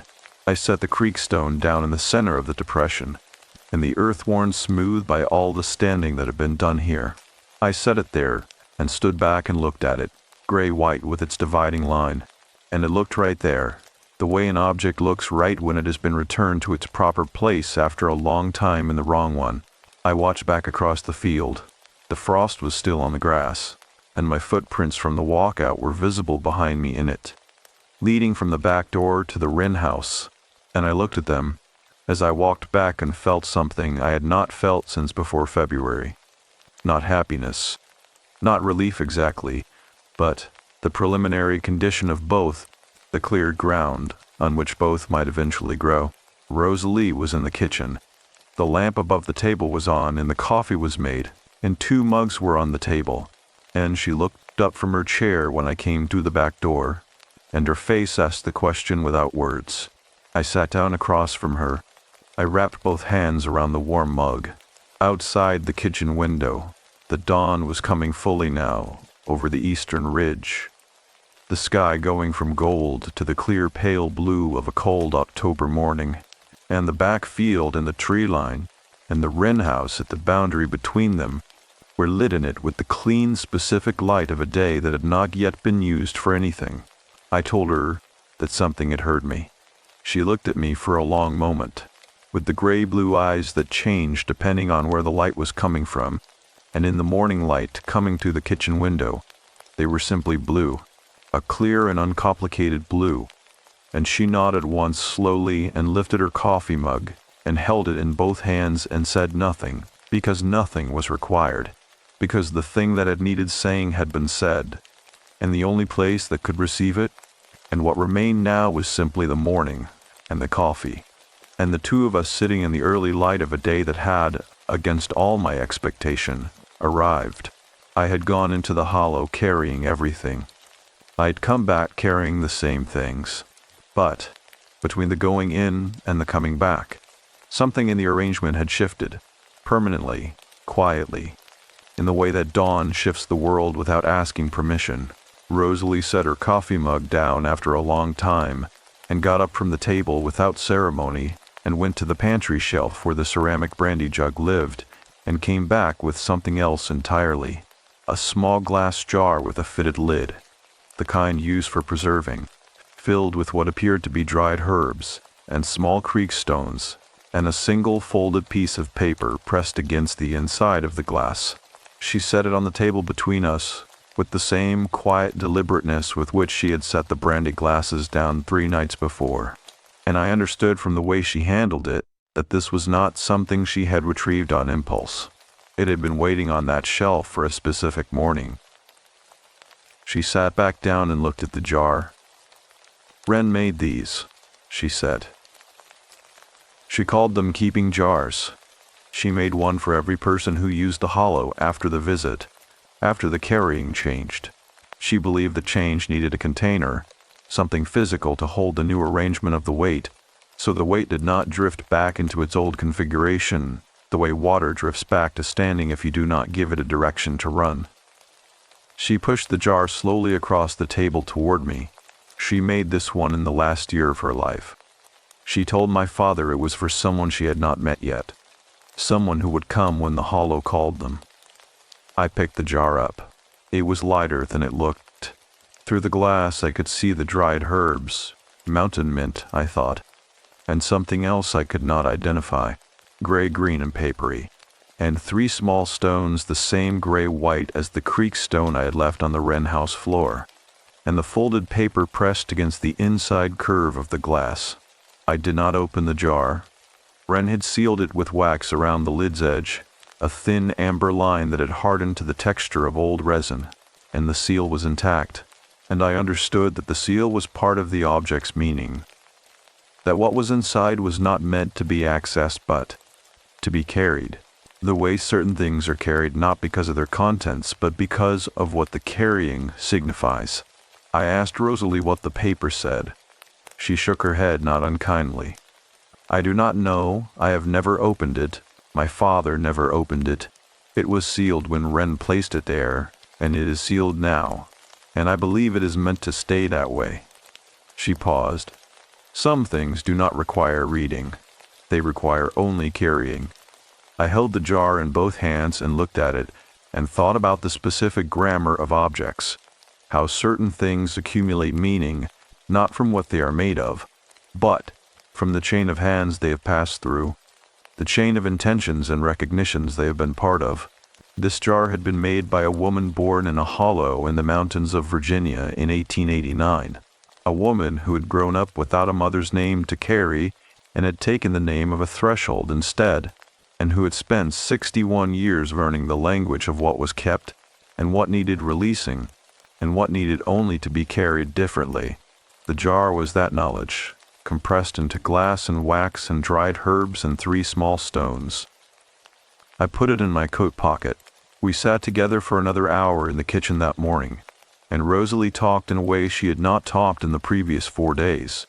Not about the hollow, not about her family's history with it, but about ordinary things, the specific ordinary things of a life lived on one piece of land for 7 decades. She talked about the apple trees on the property's south side, which her father had planted in the 1940s, and which still produced in October if the late frost held off. She talked about the creek at the base of the hollow, which ran clear in summer and carried a red clay tint in spring from the hillside runoff, and which had a pool below the first bend that she had swum in every summer until she was well into her 60s. She talked about the neighbor whose farm bordered the eastern tree line, a man named Gerald Hawk, who was 83 years old and still kept cattle, and who had brought her a ham every Christmas for 40 years without explanation or expectation of reciprocity, which she described as the purest expression of neighborliness she had ever encountered. I listened to all of it. I was genuinely present for it, which was not something I had been genuinely present for in any conversation since February. The ordinary texture of another person's life. The specific and unrepeatable details of a life lived with attention and continuity in one place. I had been moving through conversations for 9 months at a slight remove, present enough to function but not present enough to actually receive what was being offered. Sitting in Rosalie's kitchen that morning, I received it. The apple trees and the Red Clay Creek and Gerald Hawk's annual ham. I received all of it, and it went somewhere that had been closed for a long time. I spent the next 4 days finishing the archival work. The remaining collection materials were rich and the work was absorbing, and I moved through the final boxes with the specific focused pleasure of work done well, and without the half-presence that had characterized my professional life for the past 9 months. I cataloged the church records and the legal documents and the final account ledgers, and I cross-referenced the land records with the county deed book I had brought from Charlottesville, and I wrote a full assessment report that ran to 31 pages and which I believe to be among the best work I have produced in 15 years of archival practice. The collection deserved that quality of attention. So did Rosalie, who had kept it with such patient care for so long. On my last evening at Harland Crossing, Rosalie cooked a full dinner.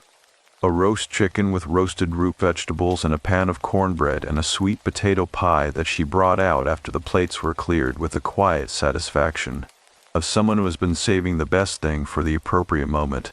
We ate slowly and talked about the collection and what the State Archive would do with it, and which materials were most historically significant.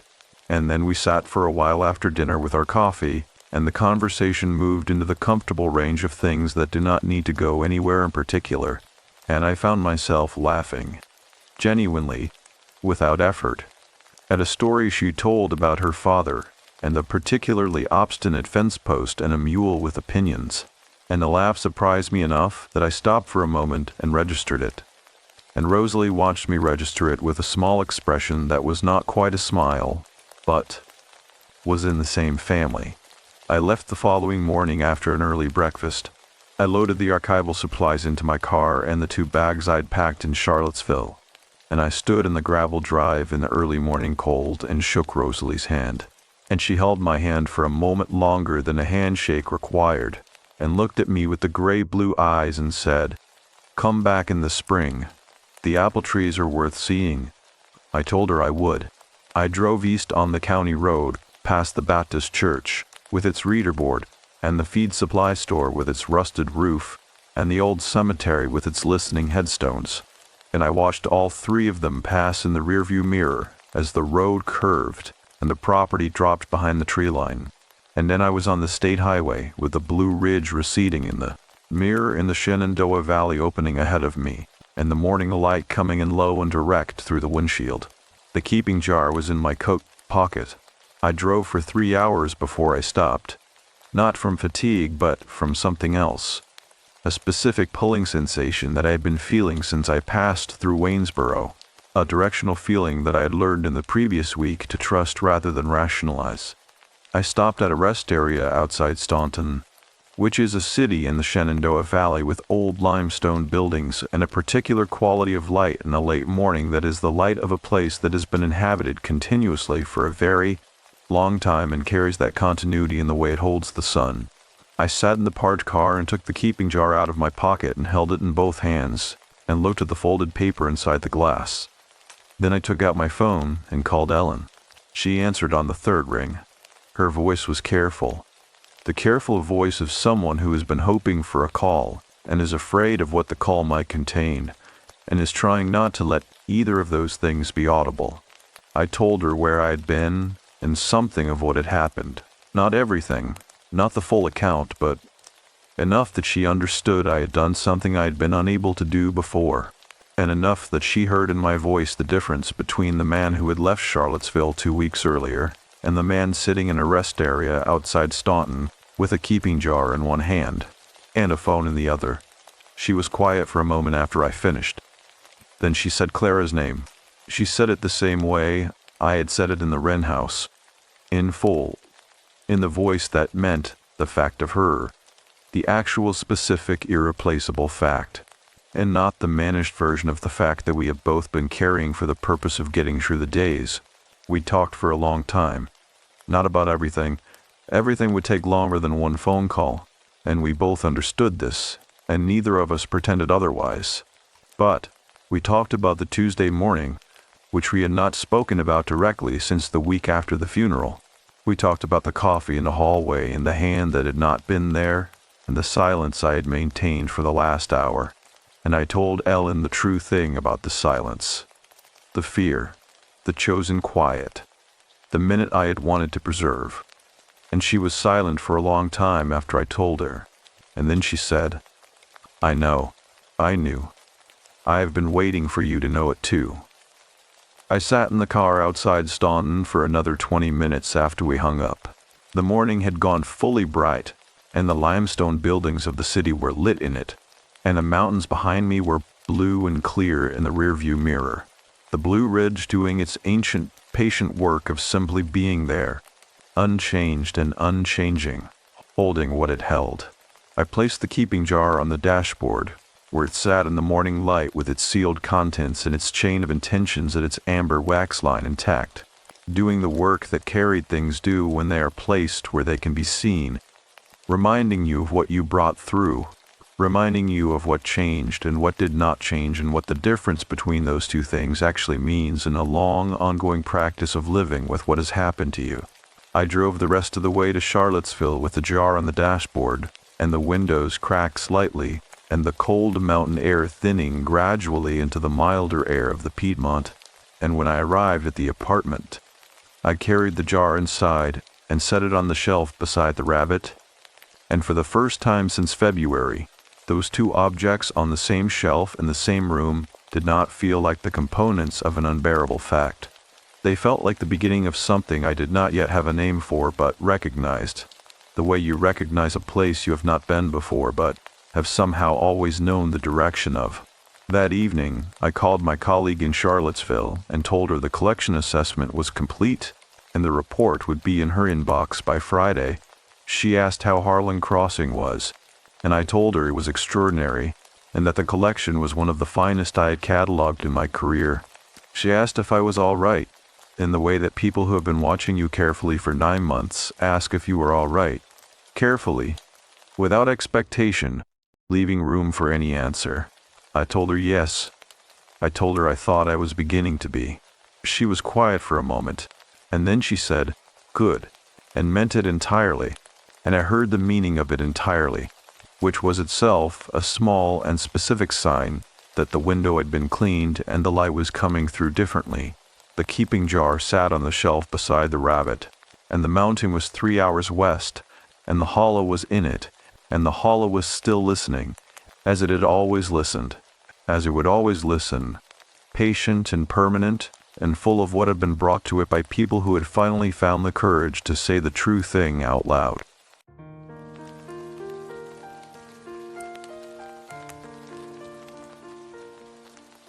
The house stays.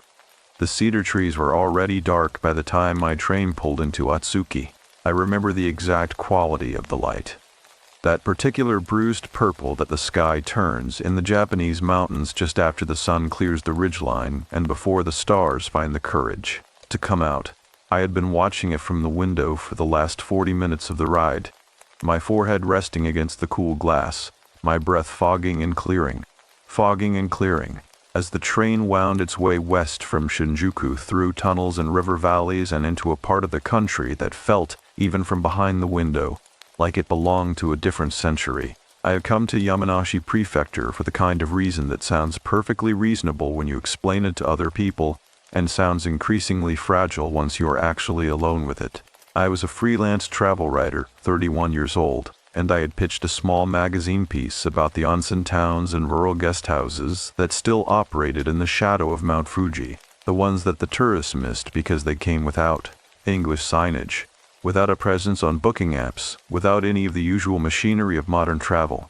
The editor had approved it with a brief, enthusiastic email. My ex-girlfriend had moved out of our shared apartment in Nakameguro 3 weeks prior, taking the coffee maker and most of the warmth with her. The combination of a legitimate work assignment and an urgent need to be somewhere other than that apartment was, I told myself, a perfectly healthy reason to board a train on a Thursday evening in early November with a single backpack and no confirmed accommodation. I told myself that all the way to Atsuki Station. The station platform was narrow and cold, and it smelled the way all rural Japanese train stations smell, of machine oil, and the particular mineral cleanness of mountain air, with, underneath it, something faintly organic, like turned earth or fallen leaves, composting in a drainage ditch nearby. There were 3 other passengers who disembarked with me. A middle-aged man in a construction company jacket who walked to a waiting van without looking up. An older woman with a cloth bag full of vegetables, who moved with the precise, unhurried efficiency of someone who has made this walk 1,000 times. And a teenage boy in a school uniform who glanced at me once with the mild, unafraid curiosity that Japanese teenagers in small towns often show toward foreign visitors before disappearing down a side street, and that I was alone on the platform. I had a name written in my notebook, a Ryokan called Kiri no Yado, which translates roughly as the Mist Inn, or the Inn of Mist. I had found the name in an old travel essay from the 1980s, a piece written by a British journalist about a walking tour he had done through the Fuji 5 Lakes region. He had described the inn as sitting at the end of a cedar-lined road roughly 4 kilometers outside of a village called Kamishiro, which no longer appeared on any map I had checked, but which I had tentatively located using an old topographic survey I had found in the university library database. The Ryokan had no phone number I could verify, no website, no reviews. When I had emailed the prefectural tourism board about it, I received a polite reply saying they had no record of that establishment operating currently, but that the rural accommodation sector was difficult to track comprehensively, and that I was welcome to make inquiries locally. Locally, right. I ate dinner at a small noodle shop near the station. A bowl of hato, the thick flat udon noodles cooked in miso broth with kabocha squash and mushrooms, which is the regional specialty of Yamanashi and which tasted, that night, like the exact opposite of the empty apartment I had left behind in Tokyo. The broth was dark and intensely savory, heavy with the sweetness of the squash, and the restaurant was warm in the way that only small places run by a single family can be warm. A warmth that is partly temperature and partly the accumulated presence of people who know each other. Well, the owner, a compact man in his 60s with a white headband, brought me a small dish of pickled vegetables without my asking and refilled my tea twice. We communicated mostly through nods in the universal language of a person indicating that the food is excellent by eating it without pause. I showed him the name I had written in my notebook, Kiri no Yado. He looked at it for a moment, and something passed across his face. Not alarm, not recognition exactly. Something more neutral than either of those things. A small, deliberate setting aside of expression, the way a person looks when they decide not to engage with a question. He handed the notebook back and said something in Japanese that I caught only partially. My Japanese is functional but not fluent, and the Yamanashi dialect adds a further layer of difficulty. What I understood was something like, that road is a long walk, and the road is not good at night. Or possibly, that road goes a long way, and it is not good to be on it at night. The distinction between those two translations felt important in a way I couldn't quite articulate. I thanked him and paid and stepped back out into the November dark. The temperature had dropped noticeably in the hour I had been inside. My breath moved in front of me in small white clouds. The mountains were invisible now, just an absence of stars in the shape of mountains, a darkness denser than the rest of the dark. The cedar smell was stronger out here, colder, and underneath it I could detect something else I hadn't noticed before. Faint, intermittent, carried on a thread of wind from the northwest, something smoky and faintly sweet like incense that had been burning for a very long time in an enclosed space. I pulled out my phone and tried to pull up a map, but the signal was weak out here, pulsing between one bar and nothing. What I had was the name of the village. A rough sense of direction from the old topographic survey I had photographed at the library, and the road out of town that the noodle shop owner had pointed to when I had asked with gestures, "Which way can Monsieur allait?" I adjusted my backpack.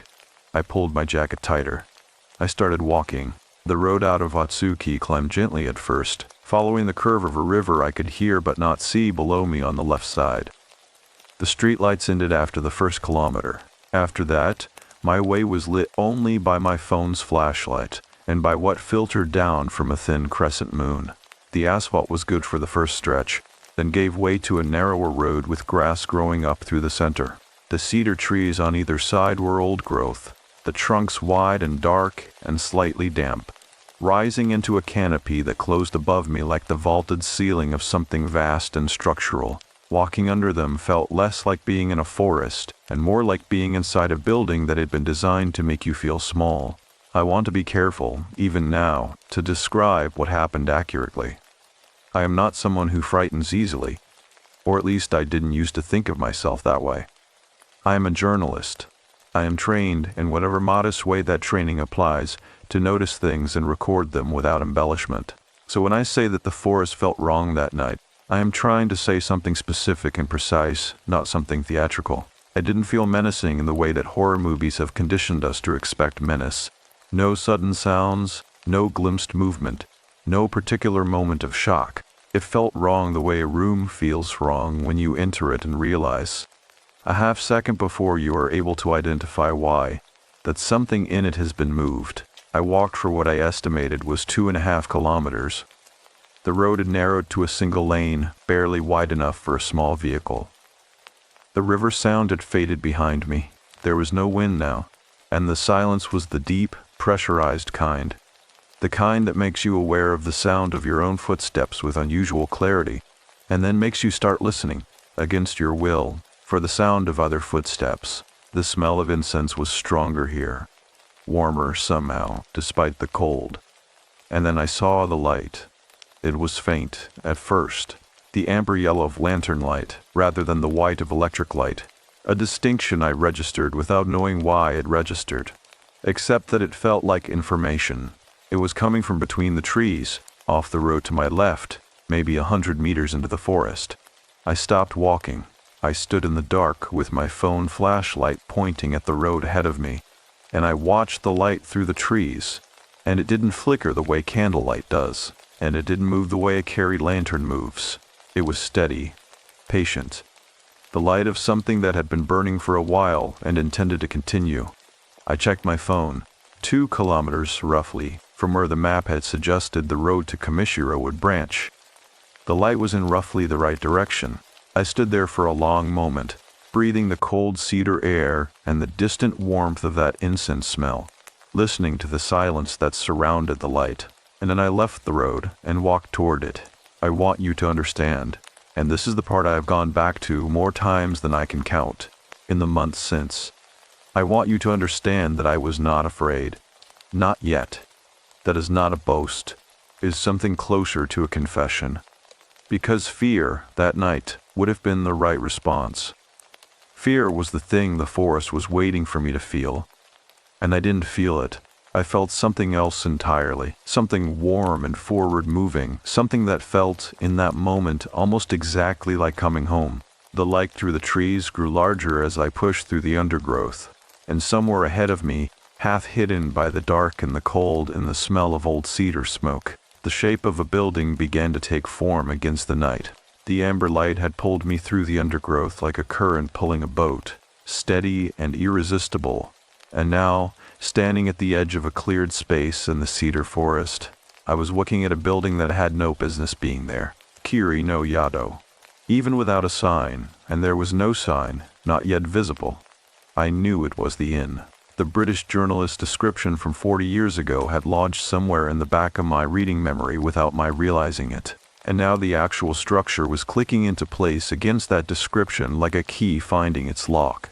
A 2-story wooden building in the traditional Sukuria Zukuri style, the kind of unhurried, considered architecture that belongs to the Edo period.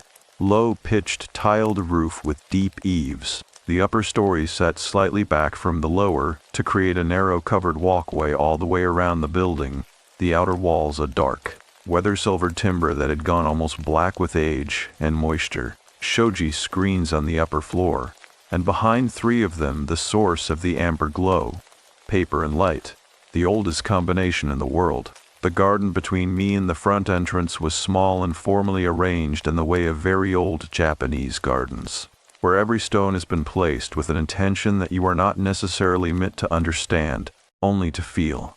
A stone lantern near the path was lit. A low, moss-covered wall bordered the property.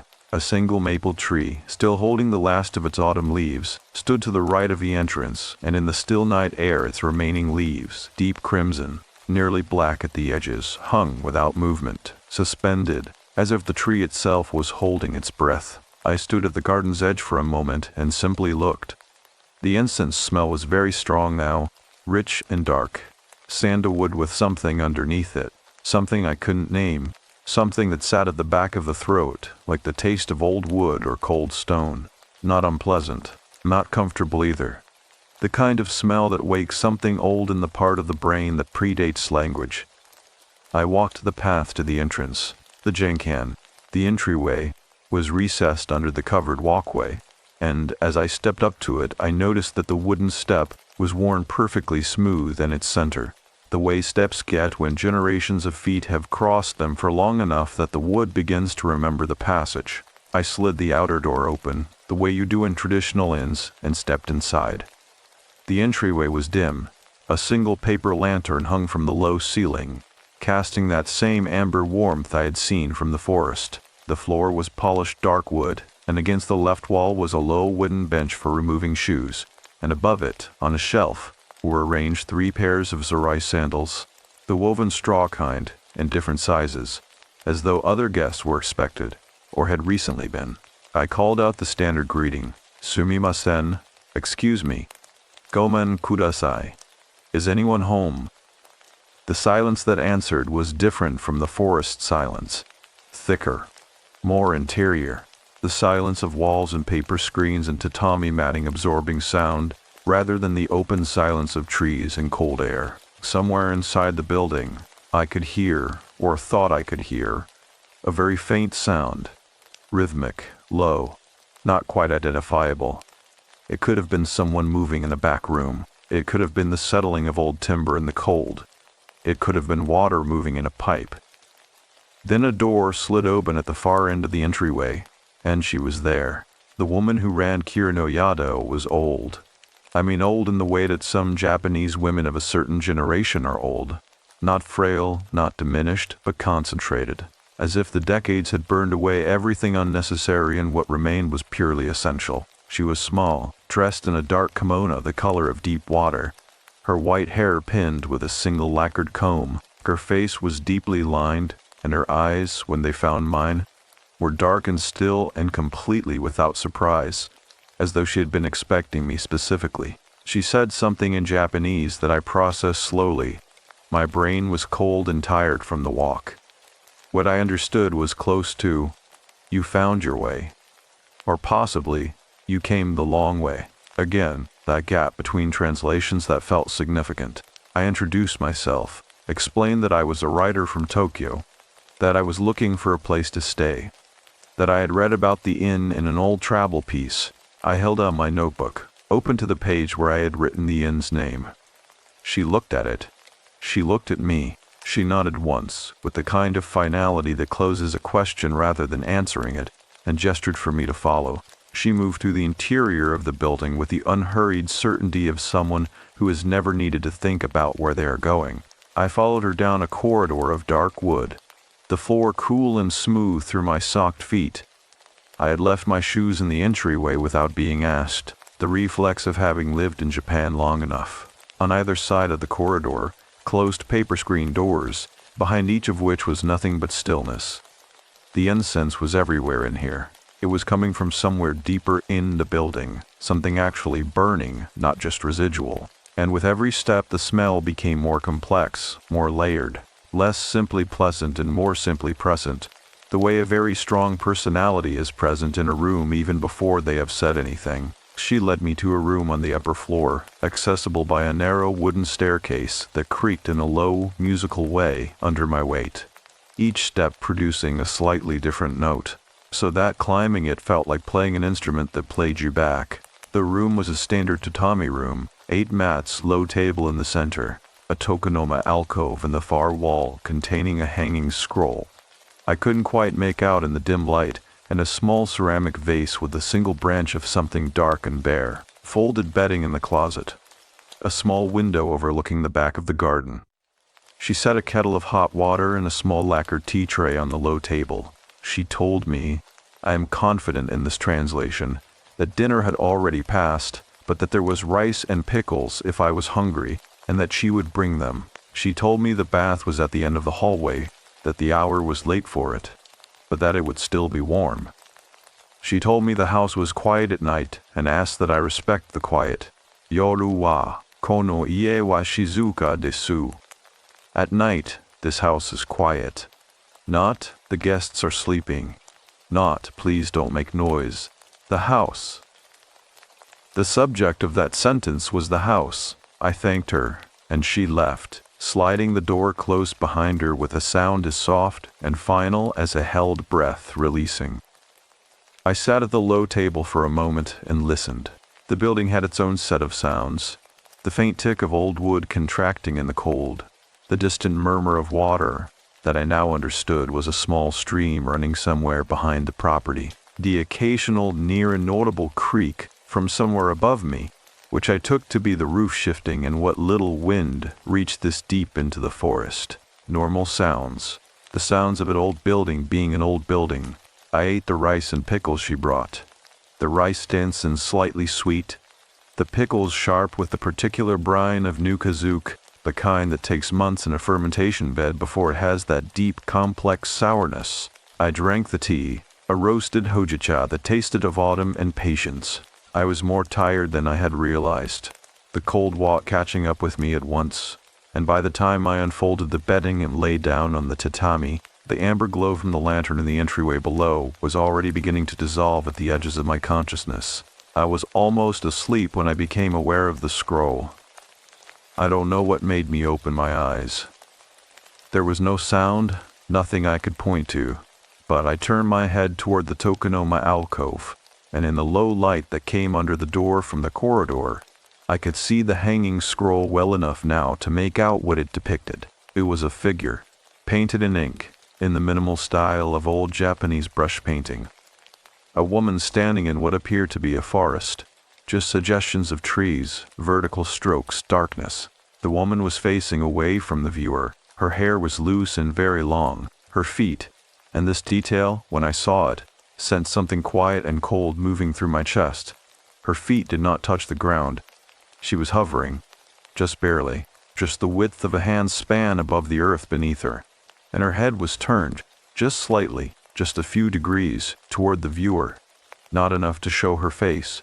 Not quite. I stared at the scroll for a long time in the thin, amber-edged darkness of that room. The smell of incense thickened the still air, the mountain silence pressing against the window from outside, and sleep, when it finally came for me, came the way the forest had come earlier, quietly and all at once, and with the specific texture of something that had been waiting. The tatami room was pale with early light when I woke, and the scroll in the alcove looked different in the morning, smaller somehow, and less certain, but the figure in it was no longer facing the same direction it had been facing the night before. The figure in the scroll was facing forward now, not fully, not with the open, direct confrontation of a face presented to the viewer, but the angle had changed. I was certain of it. The way you are certain of things that your rational mind is already beginning to negotiate against. The night before, the painted woman had been turned perhaps 10 degrees toward me, just enough that the line of her jaw was visible, just enough to suggest a possibility of a face without revealing one. Now she was turned perhaps 30 degrees. The suggestion was stronger, the possibility more insistent, and the trees around her in the painting, those minimal ink-stroke cedars, seemed, in the flat gray morning light, to lean inward slightly, as if the forest in the scroll was responding to something the figure had done, or was about to do. I sat up on the tatami and looked at it for a long, still moment. Then I looked away, because there are things it is better to approach sideways, at least in the early morning, at least before tea. The light coming through the small window was the particular neutral gray of a Japanese mountain morning in November. Not dark, not bright. The sky the color of unbleached cotton. The cedar trees outside visible but their color muted. As if the world was running on a reduced palette while it considered whether to commit fully to the day. The stream I had heard the night before was clearer now. A steady, low conversation somewhere behind the building, and birds were moving in the trees. Not singing, exactly, but present. The small percussive sounds of birds rearranging themselves in branches. Normal sounds. Ordinary morning. I dressed and folded the bedding and placed it back in the closet with the neatness that old Japanese inns seem to require of you without ever asking. Something in their architecture that makes slovenliness feel like a moral failure. Then I sat at the low table and waited, because it seemed like the right thing to do. Like the building had a rhythm, and that rhythm would deliver tea when tea was warranted. It did. The old woman appeared with a small tray inside of 10 minutes, moving with the same contained, directionless efficiency she had shown the night before. Hot green tea, thin and grassy. A small dish of tamagoyaki, rolled egg, faintly sweet, still warm. White rice, a bowl of miso soup with tofu and wakame, the steam rising from it carrying that deep, settled smell of fermented soybean paste that, after years of living in Japan, I had come to associate with safety in morning and the specific comfort of starting a day correctly. She set everything down without ceremony and was turning to leave when I stopped her. I asked in my careful functional Japanese about the scroll. She paused. Her back was still to me, her hand on the edge of the sliding door. The pause lasted long enough that I began to formulate a simpler version of the question, in case the grammar had failed me. Then she turned, just part way, so I could see her profile but not her full face. And something in that posture, that partial turn, made a cold and unwelcome echo move through me, because it was the same angle as the figure in the scroll. She said the scroll had been in the house for a long time. She used the word mukashi. That means a long time ago in the way that fairy tales mean a long time ago. Not a specific historical period, but a depth of past that resists measurement. I asked who the figure was. She said something I had to ask her to repeat, and even the second time I wasn't entirely sure of my translation. What I believed she said was, "She is someone who did not finish leaving." I turned that phrase over while I ate my breakfast. She left, and I turned it over some more. Did not finish leaving. In the grammar of Japanese ghosts, and Japanese has a very precise grammar of ghosts, a language that has been thinking about the dead for a very long time. That phrase pointed in a specific direction. A yurei, the classic Japanese ghost, is not a ghost because it died. It is a ghost because it died with something unresolved, an emotion so strong that it keeps the spirit tethered, onryo, bound by rage or sorrow or longing that the death did not extinguish. The spirit cannot leave because leaving requires the completion of something that was never completed. It is not haunting you. It is haunting the incompletion. She did not finish leaving. I finished my tea. I took out my notebook and wrote down everything I had observed and heard and smelled since stepping off the train in Otsuki. This is what I do. I write things down because the act of writing forces precision, and precision is a form of protection against the way that experience blurs and softens and rearranges itself in memory. I wrote about the road, the noodle shop owner's expression, the stone lantern, the old woman's face. I wrote about the scroll. Then I put the notebook away and went to find the rest of the building. This is, in retrospect, the decision that pulled the thread that unraveled everything. Not a dramatic decision. Not even a particularly conscious one, just the instinct of a curious person in an interesting place. The natural forward motion of someone whose profession is noticing things. I told myself I was exploring for the magazine piece. I told myself I was doing my job. The ground floor of the inn extended further back than the facade suggested. This is common in traditional Japanese architecture, where the relationship between the outer face of a building and its interior depth is often surprising. Buildings that look modest from the front, revealing themselves to be long and complex behind. Their entrance screens. Past the staircase was another corridor, running deeper into the structure, with rooms on either side that had the closed, held quality of rooms not currently in use, not abandoned. There was no dust on the door frames, no sense of neglect, but resting, like lungs between breaths. At the end of this corridor was a door that was different from the others. Not a sliding paper screen, but a solid wooden door, older than the rest of the building's interior seemed to be. The wood a deeper color and the grain running in a different direction, as if it had been salvaged from some other structure entirely.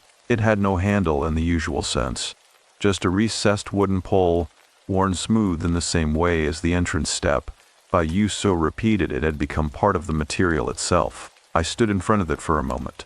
The incense smell was strongest here, not drifting from somewhere else, emanating from here, from behind this door, as if whatever was burning on the other side had been burning long enough that the smell had become structural, absorbed into the wood and the walls and the cold air of the corridor. And underneath the incense, that other thing, the thing I had first noticed in the forest and hadn't been able to name. Closer now, identifiable almost, something like cold water, something like old paper, something like the particular smell that comes out of a room that has been closed for a very long time and then opened. I reached for the pole. The old woman's voice came from directly behind me. I turned faster than I intended to, a reflex rather than a decision, and found her standing not 2 feet away in the corridor, close enough that I could see the individual lacquered teeth of the comb in her hair and the fine, complex mapping of lines around her eyes. She had made no sound approaching, none. The corridor floor was the same polished wood that had carried my footsteps clearly all morning, and she had covered its length without producing a single creak. She was not angry. Her expression was the same contained, coasty shelf stillness it had been since I arrived. Nothing breaking the surface, no weather visible, but she spoke, and this time clearly enough that I caught every word. Sono heia wa okiaku-sama no tame, no mono de wa arimasen. That room is not for guests. I apologized. I stepped back from the door.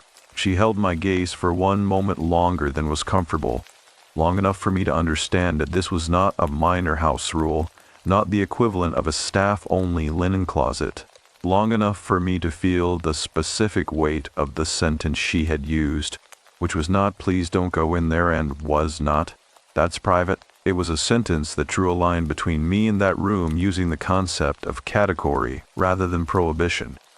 That room is not for guests, as if there were another category of person for whom it might be. Then she turned and moved back toward the kitchen end of the building, and I stood alone in the corridor and breathed the cold incense air and listened to the sound of the stream running somewhere behind the walls. I went outside. The garden in daylight was smaller than it had seemed the night before, which is the opposite of how gardens usually work. Most Japanese gardens expand in the mind as you examine them, their apparent simplicity resolving into layers of intention. This one contracted. The stones were precisely placed, as I had noticed, but in daylight I could see that several of them were very old, older than the garden around them, with the kind of lichen accumulation that takes decades, and that they had been arranged in a pattern that was only legible from a specific angle, from the upper floor window of the room directly above the room with the wooden door. I realized this because I looked up, out of instinct, trying to understand the geometry of the garden, and found that I was standing in a direct sight line from that upper window, which meant that anyone standing at that upper window could see exactly where I was standing.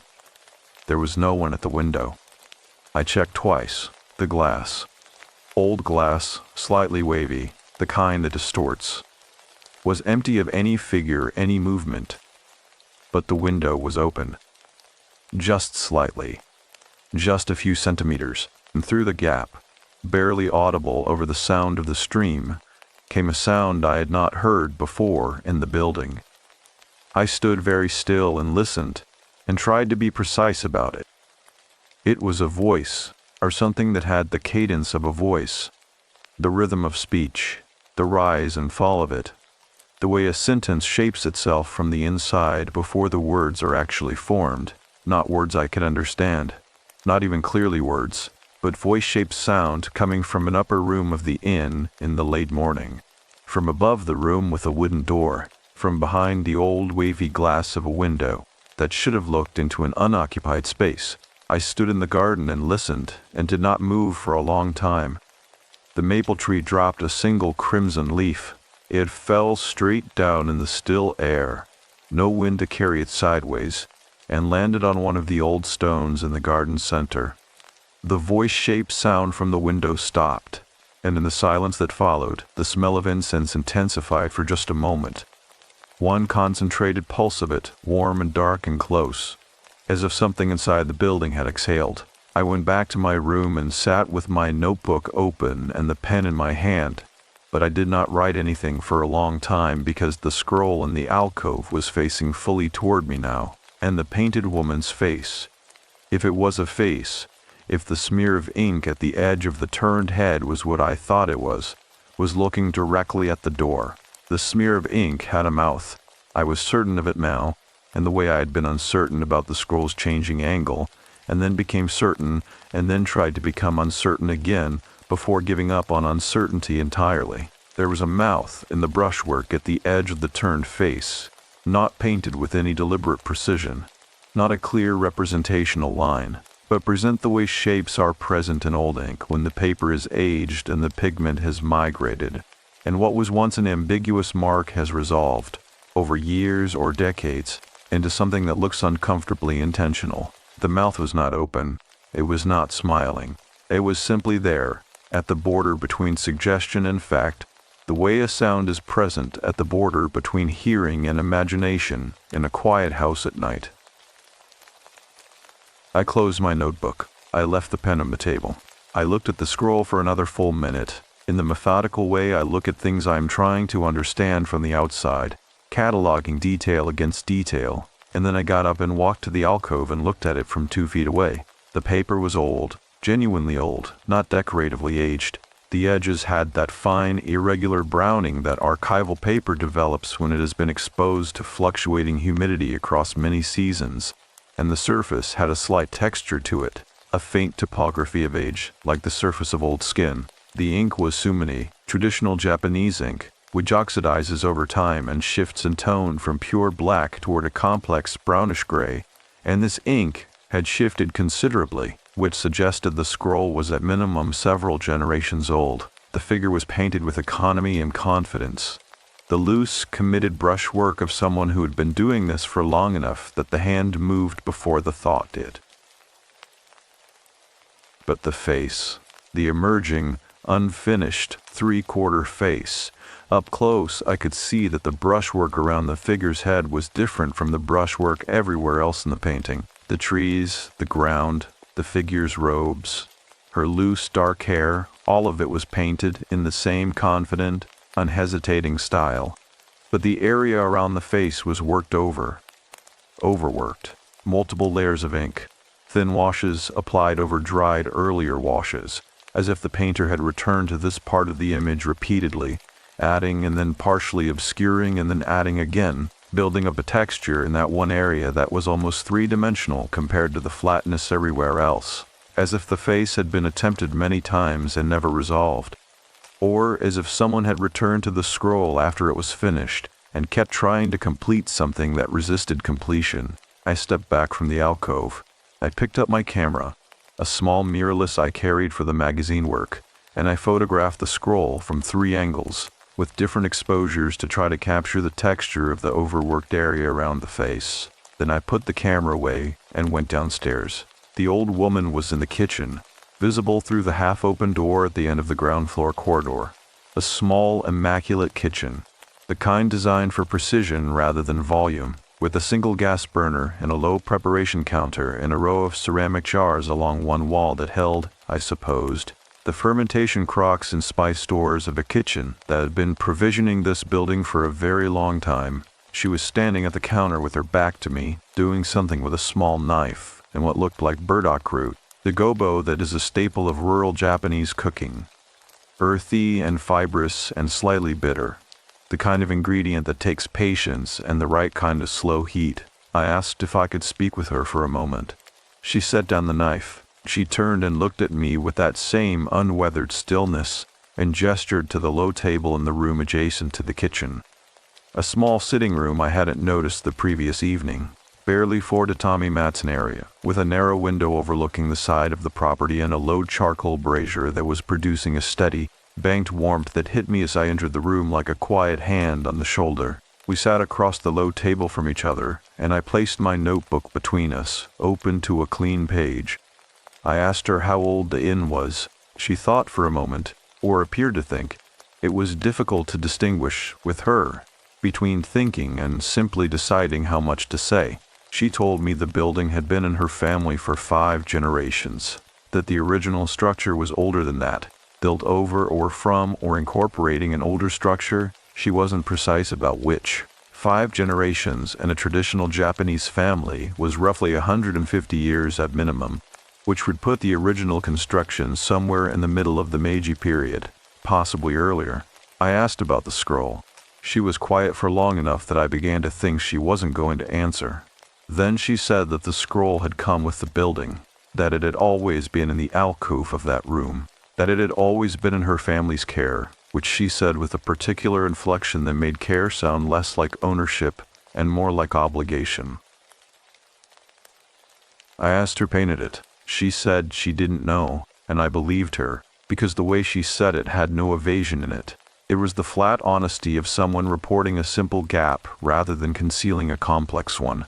I asked about the face, whether the face was always. I paused, looking for the right word in Japanese, kono yo ni, like this. She looked at me directly when I said that, not with surprise, not with alarm, but with the careful attention of someone who is deciding how to answer a question that has been asked before. She said, "Sono kawa, mada kansei shite nai." That face is not yet finished. Not, the painter left it incomplete. Not a historical statement about an old artwork's unresolved state. Not yet. Present tense. A continuing condition rather than a fixed one. I wrote that down. I wrote it in both Japanese and English side by side, because I wanted the original grammar preserved. I asked her what was in the room behind the wooden door.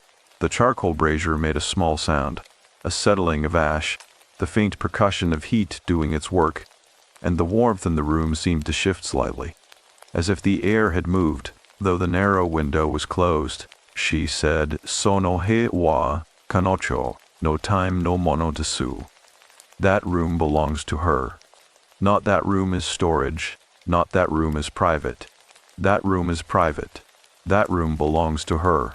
The same her that the sentence implied but didn't name, the way you don't name certain things in certain places because naming them is a form of invitation. I kept my voice level. I asked, and I phrased this as carefully as I could, because I could feel the conversation was at a balance point, the kind where one wrong word tips everything into closure. I asked who had lived in this inn before her family. The old woman looked at the brazier for a moment. Then she said something that I had to reconstruct afterward from notes because in the moment my Japanese comprehension was outpaced by the complexity of what she was telling me. What I pieced together, sitting with the notebook that evening, was something close to this. A woman had come to the inn a very long time ago. Not as a guest. She had come from somewhere else. From further up the mountain, from a place that the old woman named but that I could not locate on any map I had access to. A name that might have been a village, or might have been a feature of the landscape, or might have been something else entirely. She had come to the inn because she was looking for someone. A person who had traveled this road before her and had not arrived where they were expected. She had come to the inn because the inn was the last place on the road before the forest became something other than forest. Before the trees changed, the old woman said. And she used a word for changed that also means crossed over or transformed in certain contexts. The woman had waited at the inn for the person she was looking for. She had waited for a long time. The old woman was not specific about how long. She used bukashi again, that fairy tale depth of time. And the person never came. And the woman, the searching woman, the waiting woman had eventually died here. At the inn. In the room behind the wooden door. But she had not finished leaving. There it was again. The same phrase as the morning. I asked, and this was the question I had been building toward without knowing it. I asked whether she still waited.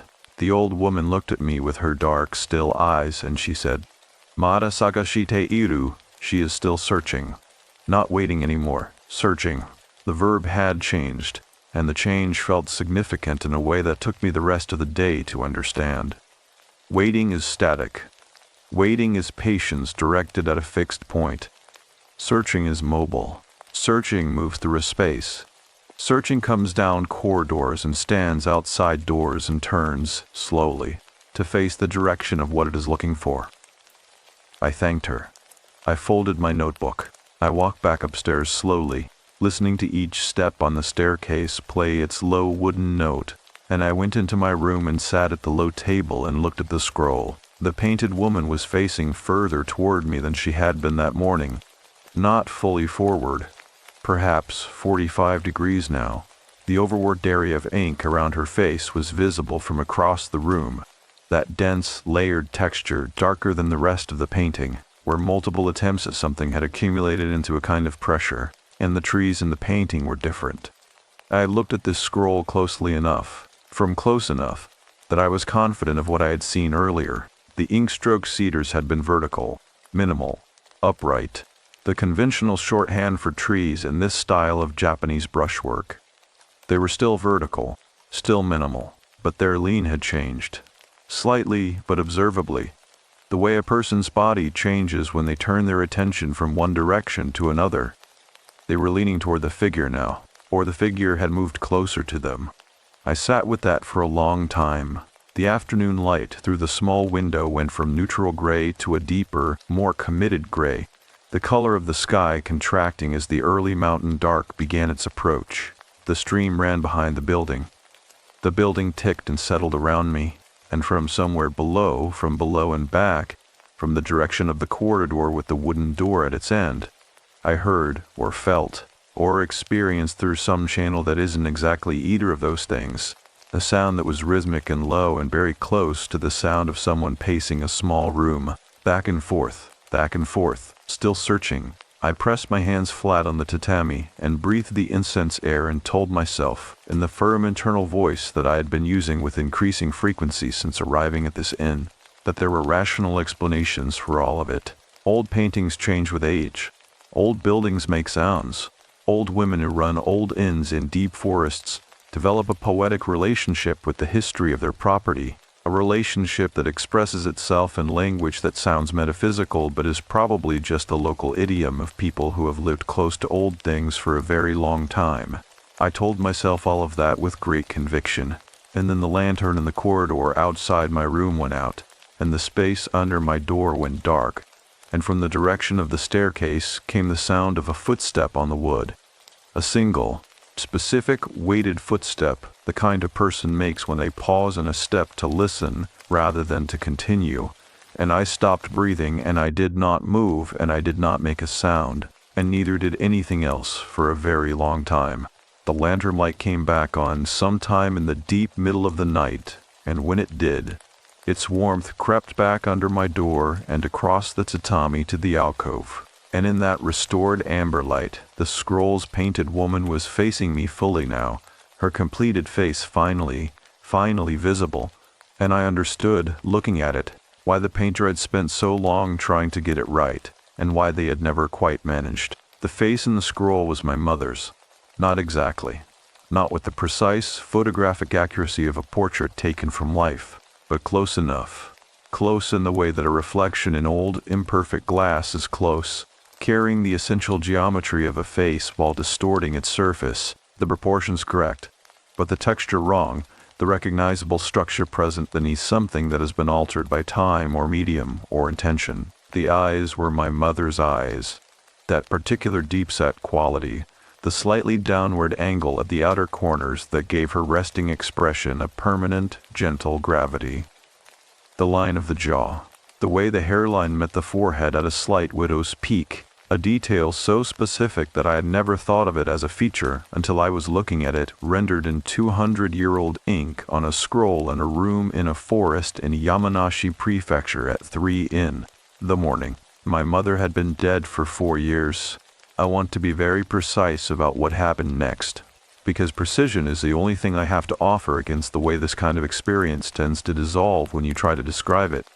The way the rational mind, in retrospect, begins smoothing the edges, rounding down the most jagged details, finding alternative explanations with the diligence of someone whose job is to find alternative explanations. I did not panic. I did not cry. What I felt, sitting in the restored amber light of that tatami room at 3 in the morning, looking at a painted face that wore my dead mother's geometry, was something I can only describe as a profound and terrible recognition. The specific internal shudder of a person who has just understood something that they cannot yet put into language. I sat with it. I breathed the incense air. I looked at the face. The painted woman's eyes were not looking at me. That was the detail that took me the longest to register, because my first instinct had been that she was facing me, therefore looking at me, therefore the eyes were directed at me. But they weren't. They were directed past me, past the low table and the folded bedding in the room's small window, in the direction of the wall to my left. The wall that backed onto the corridor, the wall through which, if you continued in the direction the painted eyes indicated, you would arrive eventually at the wooden door at the corridor's end. She was not looking at me. She was looking at the room that belonged to her. I got up from the tatami. I moved to the window and opened it, and breathed the cold outside air. Cedar and frost and the clean, cutting cold of the mountain night well past its middle, until the incense smell thinned enough in my immediate vicinity that my head felt clearer. The forest outside was completely dark, the crescent moon having set hours ago, and the cedar trees were invisible except where the faint light from my room caught the nearest trunks and turned them a warm, improbable amber. The stream was louder in the steep silence. It talked to itself in its private language of water over stone, and I stood at the window and listened to it and tried to think clearly. The resemblance to my mother was a projection. I was tired, I was emotionally exposed. The apartment, the empty coffee maker shelf, 3 weeks of sleeping badly in rooms that still smell faintly of someone who is no longer there. And I was in a strange place in the deep middle of the night looking at an old painting in poor light. The human brain is a pattern recognition machine so overtuned for faces that it finds them in wood grain and cloud formations and the random scatter of marks on old paper. Pareidolia, simple, documented, well-understood cognitive tendency. My tired, grief-adjacent brain had found a face in an old painting and dressed it in familiar features because that is exactly what tired, grief-adjacent brains do. I told myself all of that. I was thorough about it. I was methodical. Then I went back to the scroll and looked at it again, and the resemblance was exactly as specific and exactly as undeniable as it had been before. I sat back down. I picked up my camera and I photographed the scroll's face in the amber lantern light, several exposures, bracketing carefully. Then I opened the camera's review screen and looked at the photographs I had taken that morning, the ones in daylight, the ones intended to capture the texture of the overworked brushwork around the then incomplete face. In those photographs taken in daylight hours earlier, the face was not there. The area of dense, layered ink was present. The overworked texture I had observed and noted. But the face itself, the eyes, the jaw, the widow's peak hairline, was not resolved in those images. It was still the ambiguous accumulation of multiple attempts at something, the way it had looked when I examined it up close in the morning. The face had finished arriving sometime during the day. I put the camera down very carefully on the tatami. I was still sitting there, still and upright and working very hard, at the kind of deliberate calm that is really just fear that has been asked to wait in the hall for a moment, when the smell changed. The incense had been a constant since my arrival, that dark, sandalwood-heavy warmth undercut by something older and less nameable. I had acclimatized to it the way you acclimatize to any persistent smell, registering it at the edges of consciousness rather than the center. But now it shifted. The sandalwood note faded, and what came forward was the other thing, the thing underneath, the thing I had first encountered in the forest and had been unable to name. Cold water, old paper, a room opened after a long closure, but stronger now and warmer. Paradoxically, warm the way a fever is warm, with that specific animal intensity of heat generated by a process rather than a source, and with it something I had not smelled in 4 years, but recognized in the limbic, wordless way that certain smells bypass cognition entirely and land directly in the oldest parts of the brain. My mother had worn the same perfume for the last 20 years of her life, a small Japanese perfume house in Kyoto, a scent called momiji, autumn leaves, that I had always described to people as the smell of cold morning air and cedar resin, and something warm and dry underneath, like paper stored in a warm room. I had not smelled it since the last time I stood in her hospital room 4 years ago in November, on a morning that had the same neutral gray quality as the morning I had woken to hear. I smelled it now, not powerfully, not overwhelmingly, the way you smell something that is present rather than something that is being performed. A quiet, structural presence, the way the smell of a house you grew up in hits you when you open the door after years away. It was simply there, woven into the air of the room with the same matter-of-fact quality as the incense and the cold cedar from the open window. I closed the window. I sat very still. I breathed, and then from the corridor outside my room came the sound of movement. Not the single weighted footstep from the night before. This was continuous, slow, measured, the sound of someone moving down the corridor with deliberate and unhurried purpose, the floorboards registering each step with that clear, low note that old wood produces when weight is placed on it. Moving from the direction of the staircase toward my room, toward the end of the corridor, toward the wooden door. I counted the steps without deciding to count them. 11. A pause. Then 3 more. Then silence. I was at my room's closed door before I had consciously decided to move, my hand against the wood, not on the handle, not opening it, not yet, just feeling the slight vibration of the old building, listening with my whole body rather than just my ears. The incense smell and the momiji note were both present in the air around me, layered, and the amber light under my door from the corridor lantern was steady and unchanged. Then it went out again. Complete darkness this time, both in the corridor and in my room, the room's own lantern dying in the same instant, as if they were connected to a single source that had been withdrawn. I stood in the absolute black with my hand against the door, and I listened. And in the dark, the smell was stronger. Both of them, the incense and the perfume, stronger than they had been in the light, as if darkness was the medium in which they were most fully present. From the far end of the corridor came a sound, not footsteps, not the voice-shaped sound from the upper window. Something different, something that took me a long moment of still, focused listening to identify, because it was so simple and so ordinary and so completely wrong in this context that my mind kept trying to reinterpret it as something else. It was the sound of someone knocking on a door, not frantic, not desperate, the measured, patient knocking of someone who has done this before and is prepared to keep doing it. 3 slow knocks, a pause, 3 slow knocks again. Rhythmic as a heartbeat, patient as water, knocking from inside the room with the wooden door, from inside the room that belonged to her, not knocking to get out. The direction was wrong. The sound was outward facing, directed into the corridor, directed towards someone standing on the corridor side of the door, and the quality of it was not imprisonment. It was not desperate. It was the knocking of someone who wants to be heard by a specific person they know is on the other side. I stood in the dark with my hand on my door, and I understood, with the slow and terrible clarity of someone who has been handed a piece of information they are not equipped to use, that the woman behind the wooden door was not knocking for me. She was knocking for the person she had been searching for across however many years and generations had accumulated in the walls of this building. She was knocking the way my mother used to knock on my bedroom door when I was a teenager, and she knew I was inside and not answering. 3 slow knocks, a pause, patient, certain of my presence, willing to wait. 3 more knocks, a pause. I took my hand off my door.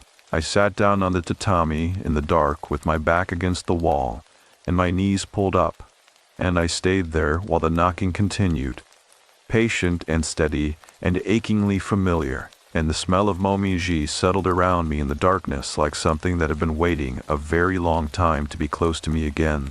And I did not move, and I did not speak, and I did not open the door, but I wanted to. That is the thing I have never told anyone. The thing that lives at the center of all of it. The thing I come back to in the particular quiet of sleepless nights when the apartment is dark, and the coffee maker sits on the counter, and the grief is present, the way a smell is present.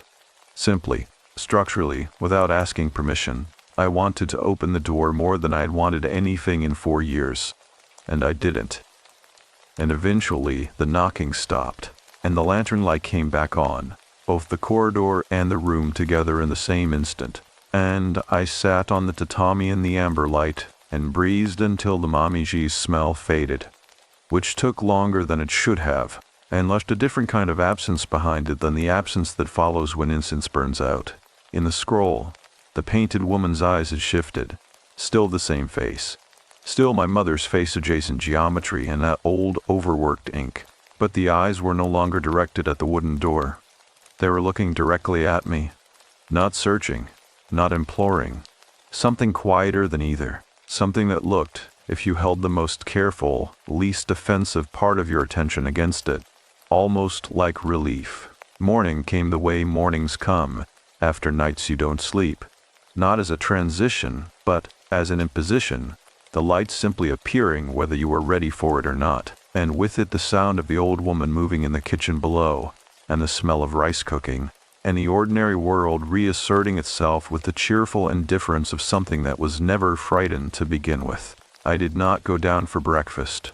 I lay on the tatami with the folded bedding pulled around me, not for warmth, the room had warmed with the morning, but for the specific comfort of weight and enclosure, the animal reassurance of something solid at your back. And I listened to the inn's morning sounds, and I waited for my mind to do what minds are supposed to do in daylight, which is to reduce the night's events to manageable size, to file them under the appropriate headings: sleep deprivation, grief response, the disorienting intimacy of a strange place experienced alone. All legitimate, all documented, all the kind of rational vocabulary that educated people reach for when the alternative vocabulary is one they don't know how to speak without sounding like someone who has lost their footing in the shared world. My mind did not cooperate. What it kept returning to was not the scroll, not the knocking, not even the smell. It kept returning to the old woman's grammar, the specific, persistent present tense of everything she had said. She is still searching. That room belongs to her. That face is not yet finished, not historical, not past, a language in which the dead were not past tense, in which whatever had happened in this building had not stopped happening, was happening still, continuously, on a time scale that made the difference between night and morning irrelevant. I got up eventually. I dressed.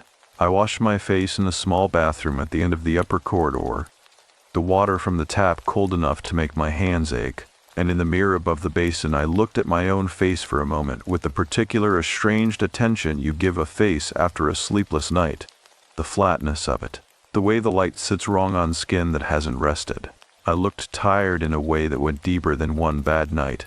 I looked like someone who had been carrying something for long enough that the effort had become structural, incorporated into the posture, visible from the outside even when you weren't thinking about it. I looked, in the cold bathroom mirror, like someone who missed their mother. I looked away from the mirror and went downstairs. The old woman was in the sitting room adjacent to the kitchen, not the kitchen itself, which was the first variation in her routine I had observed. She was seated at the low table with a small wooden box open in front of her, and she was sorting through its contents with the careful, index touch of someone handling things that matter, lifting each item, examining it, placing it back or setting it aside. I could see from the doorway that the items were small and varied: a folded piece of cloth, what looked like a short length of knotted cord, a few flat, smooth stones of the kind found in riverbeds, a small ceramic object I couldn't identify from the door, things that had the quality of kept things rather than used things, objects that had accumulated significance through time and association rather than function. She looked up when I appeared in the doorway, and she did not look surprised, which I was beginning to understand was simply her natural condition, a person from whom surprise had been worn away by long proximity to things that would surprise most people considerably. I asked if I could sit. She gestured at the place across the table, and I folded myself down onto the floor cushion and looked at the contents of the box and decided, after a moment, to simply say what I had been thinking for the past several hours rather than approach it laterally. The way I usually approach difficult conversations. I told her that the face in the scroll resembled someone I had lost. She was quiet. She set down the piece of folded cloth and gave me her full attention, which was a different thing from her partial attention. Fuller, steadier, like a lens coming into focus. I told her my mother had died 4 years ago. That she had died in November. That she had worn a perfume that smelled of cedar and cold air. And that I had smelled that perfume in the night. I told her about the knocking. She listened to all of it without interrupting, which is not as universal a courtesy as people assume. Most people, when you tell them something that strains credibility, begin composing their response partway through your account. And you can see it in the micro adjustments of their expression. She did not do this. She listened with the complete receiving attention of someone for whom this kind of account was not straining anything. When I finished, she was quiet for a long moment, looking at the open box. Then she said something that I want to record as precisely as I can, because the precision matters. She said that the inn had a quality. She used the word chakara, which means power or force or a kind of gathered energy, that it had always had, that had been part of the property before the building existed, before her family came to it, that this quality had to do with the particular place where the inn sat, which was at what she called a sakumi, a seam, or a join, or the place where two things meet that are not usually adjacent. She said the forest changed here, using the same phrase she had used the day before, kigakawar, the trees transform, and that the change was not metaphorical. I asked what the two things were, the two things meeting at the seam. She considered. Then she said, koko to muko, here and there, this and the other, here and there, the most minimal possible description of a boundary between the living world and whatever is adjacent to it. She told me that the woman who had died in the back room, the searching woman, the waiting woman, had been drawn to this place originally because she understood its quality, had come here looking for someone who had already crossed the seam, already gone to the muko, the other side, the there, had believed or known that the seam at this place was thin enough that searching from this side might find something, and had stayed too long, had pressed too close to the seam, and when she died here, at the boundary. She had not gone fully to either side, had remained in the join, neither here nor there. The sakmi itself. Still searching, I thought about that for a long time. I thought about what it would mean to spend your death in a doorway, caught in the act of crossing, unable to reach the other side, unable to return to the first one. Just the door itself, forever, and the knocking. I asked her why the face in the scroll had changed, why it had my mother in it. She looked at me with those dark, patient eyes and she said, Sonokawa, itsumo chigawa. That face is always different. Not, the face is changed. Always.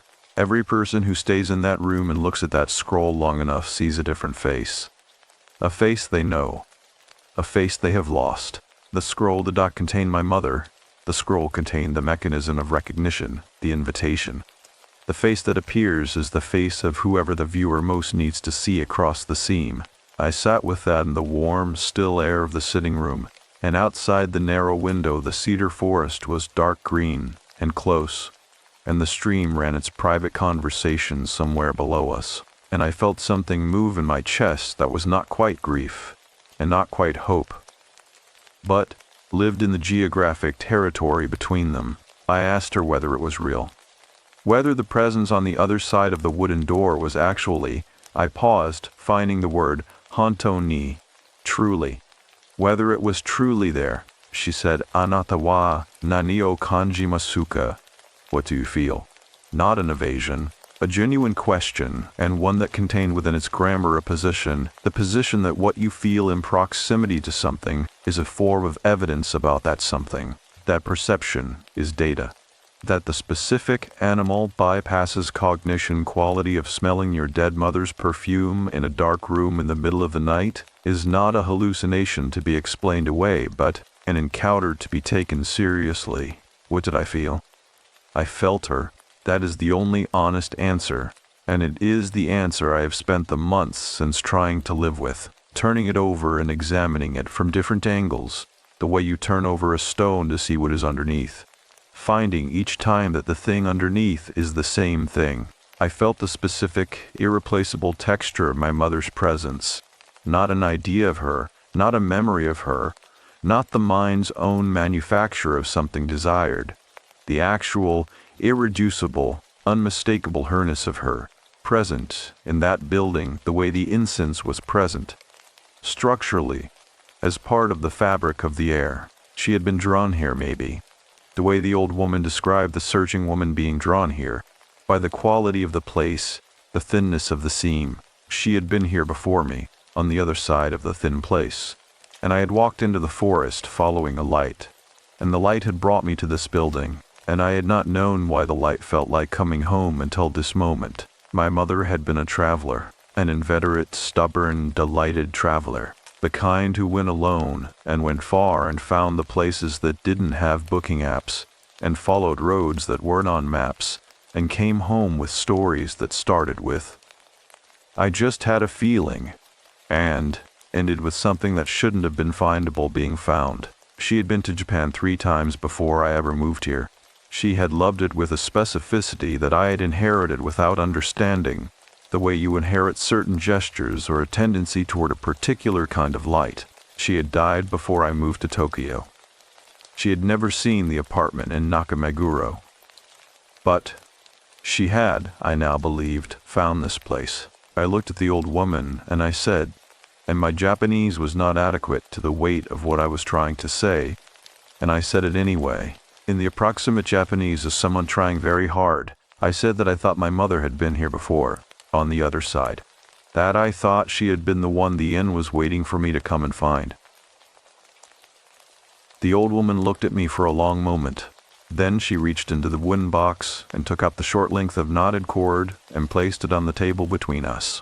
It was a musumaime, a knot cord, the kind used in old Japanese ritual practice to bind things or connect them, or mark the presence of something sacred. This one was old, the cord a dark, undyed hemp, and the knot in its center was a specific, complex knot that I didn't recognize, tied with the precision of someone who had been taught the exact pattern by someone who had been taught it before them.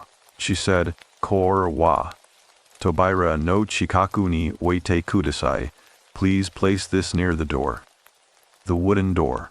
She was asking me to go back to the corridor, to go back to the place I had stood in the dark with my hand flat against my room door, while the patient knocking came from the far end, and to place this cord near the wooden door. I picked it up. It was lighter than it looked, and faintly warm, the warmth of something that had been held, and underneath the smell of old hemp was a thread of something else, faint as a breath, that I identified only as I was already standing up from the floor cushion. Cedar resin. Cold morning air. Something warm and dry underneath. Momiji. I walked down the corridor toward the wooden door with a knotted cord in my hand, and the smell of my mother's perfume settling around me with each step, like something drawing closer. And the door at the end of the corridor was exactly as it had been, solid, dark, worn smooth at the pole, except that now, in the thin gray light of the corridor, I could see something I had not noticed before. There was light coming from underneath it. The light under the door was not amber. Everything else in this building produced amber light. The paper lanterns, the charcoal brazier, the faint glow that seeped from the kitchen when the old woman worked in the early morning, the warm honey-toned light of old materials burning slowly. This light was different. It was the color of winter sky seen through thin cloud, a pale, diffuse, directionless white. The kind of light that has no visible source because it is the light itself rather than a reflection of a source. It moves slightly, not with the flicker of a flame, but with the slow tidal shift of something that breathes, expanding and contracting in a rhythm too gradual to track directly, but perceptible at the edge of attention, the way you see something move in peripheral vision that stops moving when you look at it directly. I stopped walking approximately 4 feet from the door. The knotted cord was warm in my hand, warmer than it had been in the sitting room, as if the proximity to the door was affecting it the way proximity to a fire affects things, Not burning, not uncomfortable, but responsive, alive to the closeness of something. I was aware of my own breathing with unusual precision, aware of the specific cadence of it, the way you become aware of your heartbeat in moments of total stillness. The body suddenly audible to itself, reporting in. The smell of momiji was very strong now, not layered with incense anymore, not competing with the building's other smells, clean and singular, filling the corridor with a specific atmosphere of a presence rather than a scent, the way a perfume becomes something more than chemistry when it is worn by a person you love, when it is inseparable from the memory of their physical reality, their warmth and their particular way of being in a room. I stood 4 feet from the door, and I said, quietly, in English because my Japanese was not the language of this moment, Mom, 1 syllable. Just that. The oldest word I knew. The light under the door intensified briefly, not dramatically, not with the theatrical flair of a movie ghost acknowledging itself. A gentle brightening, 2 or 3 seconds, then back to its slow tidal pulse. The way a person's face changes when they hear their name spoken by someone they recognize. I crouched down and placed the knotted cord on the floor against the base of the door, as close to the threshold as I could position it without sliding it underneath. The old woman had said near the door, and I was choosing the interpretation of near that felt most like what the cord wanted. There was no other way to say it. The cord in my hand had a quality of direction, the way a compass needle has a quality of direction, not pulling exactly but oriented, and the orientation was toward the base of that door, toward the thin strip of pale light that pulsed with its slow, patient rhythm. When the cord touched the floor against the threshold, something happened that I am going to describe as precisely as I can and ask you to receive without the word impossible, because I have spent enough time with the word impossible since this experience to understand that it is a word about the limits of expectation rather than the limits of reality. The knot in the center of the cord moved. Not the cord itself. The cord lay still on the floor, a simple length of old hemp. The knot, the complex, carefully tied central knot shifted, its loops rearranging by perhaps a quarter turn, the way a knot shifts when the tension on both its ends changes simultaneously, as if 2 invisible hands had taken the ends of the cord and adjusted their relationship to each other, as if whatever the knot was designed to bind or connect had recognized the cord's presence and responded to it. I stayed crouched for a moment looking at it, then I stood and took a step back and looked at the door. The knocking did not come. The voice-shaped sound did not come. What came instead was a silence that was different from the building's other silences, fuller somehow. The silence of something complete rather than something absent. The silence after the last note of a piece of music, rather than the silence of a room where no music has ever played. I walked back to the staircase and climbed to my room. The scroll had changed again. The painted woman was still facing fully forward, still wearing the face that carried my mother's geometry in its proportions and its particular gravity. But the posture had changed. The slight, continuous lean of the body that I had read over the previous days, as the posture of searching, of forward-directed seeking. That lean was gone. The figure stood straight now, upright, with a quality in the painted posture that I can only describe as settled. The trees in the painting were upright too, no longer angled inward around the figure, no longer leaning as if drawn by her movement. They were simply trees, simply vertical ink strokes on old paper. The forest in the painting was still again, and the figure's hands, which I had not previously registered as particularly notable, were now visible in a way they had not been before, held slightly out from the body, palms forward, in the oldest gesture in the world, the gesture that is not quite reach, and not quite offering, but lives in the space between them. The gesture that means I am here. I see you. I am not afraid. I sat at the low table and looked at the scroll for a long time and did not try to explain it. Downstairs, I heard the old woman moving, and then I heard her stop moving, and then I heard nothing for a while. And then I heard something I had not heard since arriving at the inn. A sound that was so ordinary and so human and so completely unexpected in this building that it stopped my breath for a moment. She was singing, not loudly, not with any kind of performance or projection, the private, unself-conscious singing of a person alone in a space they believe is their own, or of a person who has received news that has made them briefly forget to contain themselves. An old melody, unfamiliar to me, in the minor pentatonic scale that is the native key of traditional Japanese folk music, minyo, the music of rural people and seasonal work, and the passage of time in places where time passes with great weight. The melody moved in the patient, unhurried way of a song that has been sung by many people over many years, worn smooth in its passage from voice to voice, the way a river stone is worn. Smooth, the sharp edges gone, the essential shape remaining. I sat upstairs and listened to the old woman sing in her kitchen, and the cedar trees outside my window held their November posture in the gray afternoon light. And the stream ran behind the building, and the incense smell was quieter now, present but reduced, like a fire that has done what it was built to do and is now subsiding into embers. I picked up my notebook, and I wrote for 2 hours. Not the magazine piece, not the careful, considered travel journalism with its sensory catalog and its professional distance. I wrote about my mother. I wrote about the last November of her life, and the hospital room, and the particular quality of the afternoon light through the window on the day she died, which was the same neutral gray as the light through this window. The same mountain-adjacent, cloud-filtered November light that seemed to be, I understood now, the specific light of endings and thresholds, the light that belongs to the seam between here and there. I wrote about the coffee maker shelf and the empty apartment and the 3 weeks of sleeping badly and the grief that had become structural, incorporated into the posture. I wrote about the train west from Shinjuku and the light over the mountains and the way the noodle shop owner's face had done something careful and deliberate when I showed him the inn's name. I wrote, "I think she brought me here." Then I sat with that sentence and read it several times and decided it was true. I did not know the mechanism. I did not know the theology or the physics or whatever discipline owned the territory I had been walking through since stepping off the road into this forest.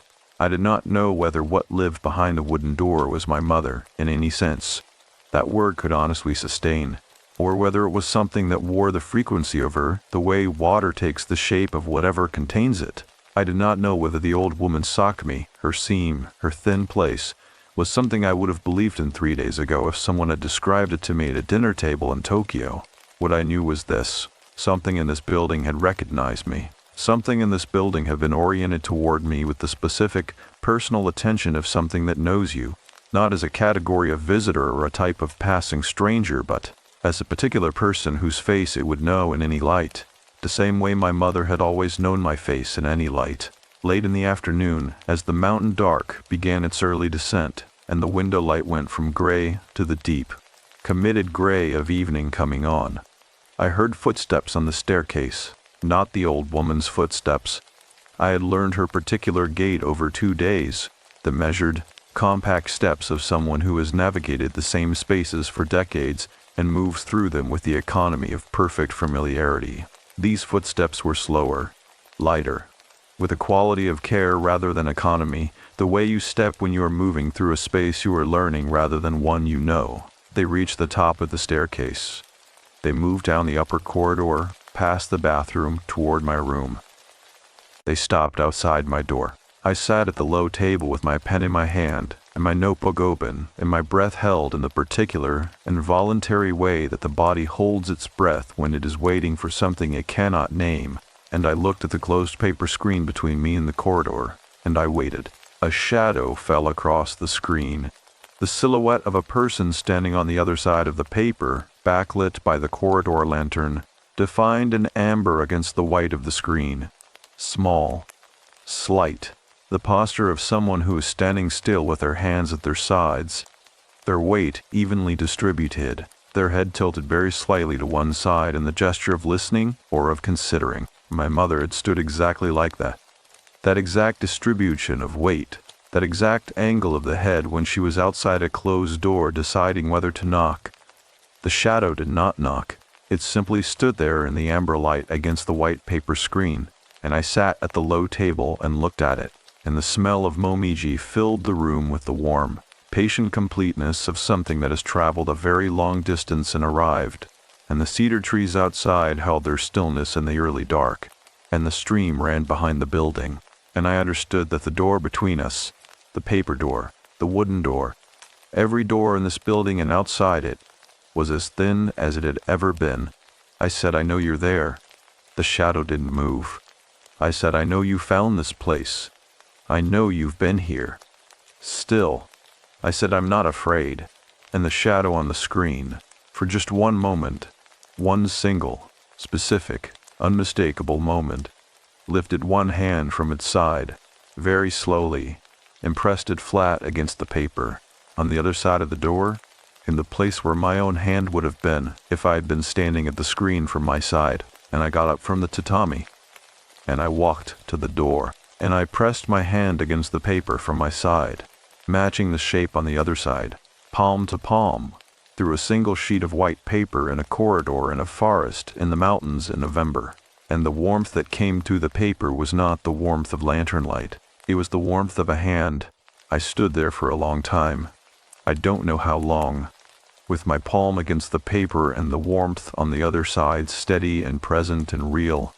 And then the corridor lantern flickered once, and when it steadied, the shadow on the screen was gone, and my hand was against nothing but paper and the cold air of the corridor, and the smell of momiji was fading, gently, the way it always had, the way it had faded 4 years ago, from a hospital room I had stood in for as long as I could bear. I stayed against the door for a long time after the warmth left, not because I expected it to return. There was a quality to its absence that was final in the way that certain absences are final, not abandoned, but completed. The way a sentence is complete when its last word has done its work, and the silence that follows is part of the meaning. I stayed because moving felt like agreeing to the finality, and I was not yet ready to agree. The way you are not ready to leave a place where something important has just happened, even when the important thing is clearly over. The floor was cold through my socked feet. The corridor was quiet. The lantern put its steady amber light on everything it could reach, and left the rest to shadow. I took my hand from the paper screen.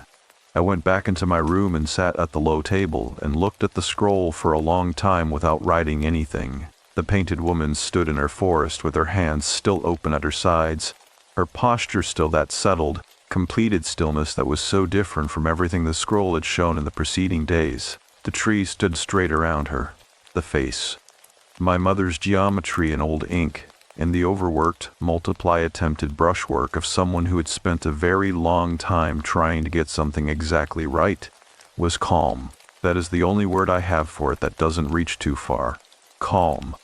The window had gone fully dark. I had not noticed the transition, the way you don't notice the exact moment a room becomes night when you are paying attention to something else. I went downstairs. The old woman was in the sitting room, not the kitchen, and on the low table in front of her were 2 cups of tea and a small ceramic dish of yokan, the dense, dark, sweet bean jelly of autumn and formality, the kind of thing you serve when something worth marking has happened. She had set the second cup before she heard me on the stairs, which meant she had known I was coming down, which meant she had known something had shifted, which meant, and I was past being surprised by this, she had felt it too, from wherever she was in the building. The quality of the place had changed, and she had felt it change, and she had put the kettle on. I sat across from her. I picked up the tea. Jicha again, roasted, the smell of it rising warm and steadying in the cool air. I drank. She drank. We sat in the small brazier-warmed room, and the cedar trees pressed their darkness against the narrow window, and the stream ran behind the walls. She asked me, quietly, "Daijobu desuka? Are you all right?" Not what happened, or did you go to the door, or any of the questions that another person in another context might have led with. Just the most fundamental question. Are you all right? I thought about that for a moment, turning it over honestly. The grief was present. It was always present. It lived in the structural parts of me by now. Not something I carry, but something I was built around. But there was something else alongside it that hadn't been there before.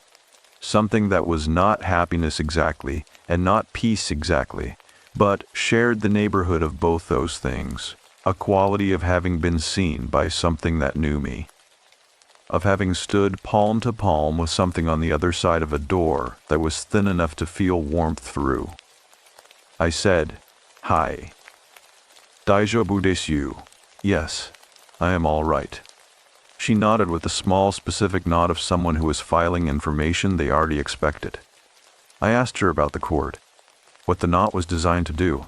I wanted the mechanics of it, the specific function, because I am a person who, even in the middle of experiences that have comprehensively dismantled the architecture of my rationality, still wants to understand the mechanism. It is both a strength and a limitation, and in this case it felt like the right question to ask. She said the knot was called a Chigiri Muzabai, a binding of promise or connection, the word Chigiri carrying a meaning that moves between the concepts of a vow, a bond, and a particular kind of fate that belongs to two specific people rather than either of them alone, the kind of destiny that requires two. She said the cord did not open the door. She was careful about that. Precise, in the way that people who have tended something for a long time are precise about its nature, the way a gardener is precise about what a particular plant will and will not do. The cord did not open the door. What it did was acknowledge the seam. To place a Chigiri Musabai at the threshold of the Sakimi was to say, in the oldest language available, "I know you are here. You are not unwitnessed." And for something that had been pressing against a thin place for a very long time, seeking and knocking and waiting without acknowledgement, for something that had been effectively invisible to the living world, to be witnessed was not a small thing. It was, she said, and here her Japanese became more complex, more layered, reaching for something that the everyday register of a language wasn't quite designed to carry. It was something close to yurshi, forgiveness or release, or the particular peace that comes from being recognized by the right person. The right person. I asked if she meant me specifically. She looked at me with the dark patience of her eyes, and she said, "Anata ga kurumai, naninan moata." Before you came, there were many years of knocking, many years of the scroll's face unresolved, attempted and reattempted in the accumulating ink of a painter, or painters, generation after generation of the same impulse, trying to complete something that couldn't complete itself without the right witness, many years of the pale light under the door and the incense and the searching. And I had come, down the road that wasn't on any map, following a light through the trees, drawn by the forward-moving warmth that had felt in the forest at night like coming home, not by accident. I asked her how she had known. When I appeared in the Gangkon with my backpack and my notebook and my jet-lagged journalist's eyes, how had she known I was the one? She almost smiled. It was the first time I had seen anything that approached a smile on her face. And it was the kind of smile that belongs to people who've been keeping a very long patience, small, internal, the smile of someone who has finally arrived at the page they have been waiting to reach. She said, "Anata wa nioi ga shimashita." You smelled like it. The perfume. She had smelled momiji on me when I walked through her door, not on my clothes, not on my skin, nothing I was wearing, nothing I had applied, but present, she said. Around me, the way something is present around a person when something that loves them is very close. My mother had already been with me when I stepped off the road. I sat with that and the yokon and the tea, and the buildings settled around us in the mountain dark, and outside, the cedar forest held its old, complex silence. Not the pressurized, first, listening silence of the first night, but something older and quieter. The silence of a place where something unresolved has resolved, where the long accumulation of unanswered knocking has finally received its answer. I went to bed early, and I slept, properly, deeply, the kind of sleep that has weight to it, that pins you gently to the surface you're lying on, that arrives not gradually but all at once like a tide coming in. No sounds in the corridor, no light shifting under the door, no smell of anything except the building's ordinary night. Cedar and old timber and the last traces of incense burning down toward nothing. I woke in the early morning to complete silence and complete peace, which are both such unusual companions that their simultaneous presence was its own kind of disorientation. The scroll was different, not in the way it had been different across the preceding days. The incremental, alarming progression of a face emerging from overworked ink, a posture shifting, trees leaning and then releasing. This was a different kind of difference. The scroll was the same scroll, the same image, the same painted woman in her cedar forest, with her hands open at her sides and her face looking out of the image with that settled, completed expression. But the face was no longer my mother's. Not changed to another face, not replaced, not erased, simply released from the specific resemblance that had accumulated there across the day and night before. The face in the scroll was a face I didn't know, or, more precisely, a face that didn't belong to anyone specific, anyone living or dead who I could identify. A face that was simply a face, the way faces are in old paintings made by artists working from imagination rather than a model. A face that was fully painted, fully resolved.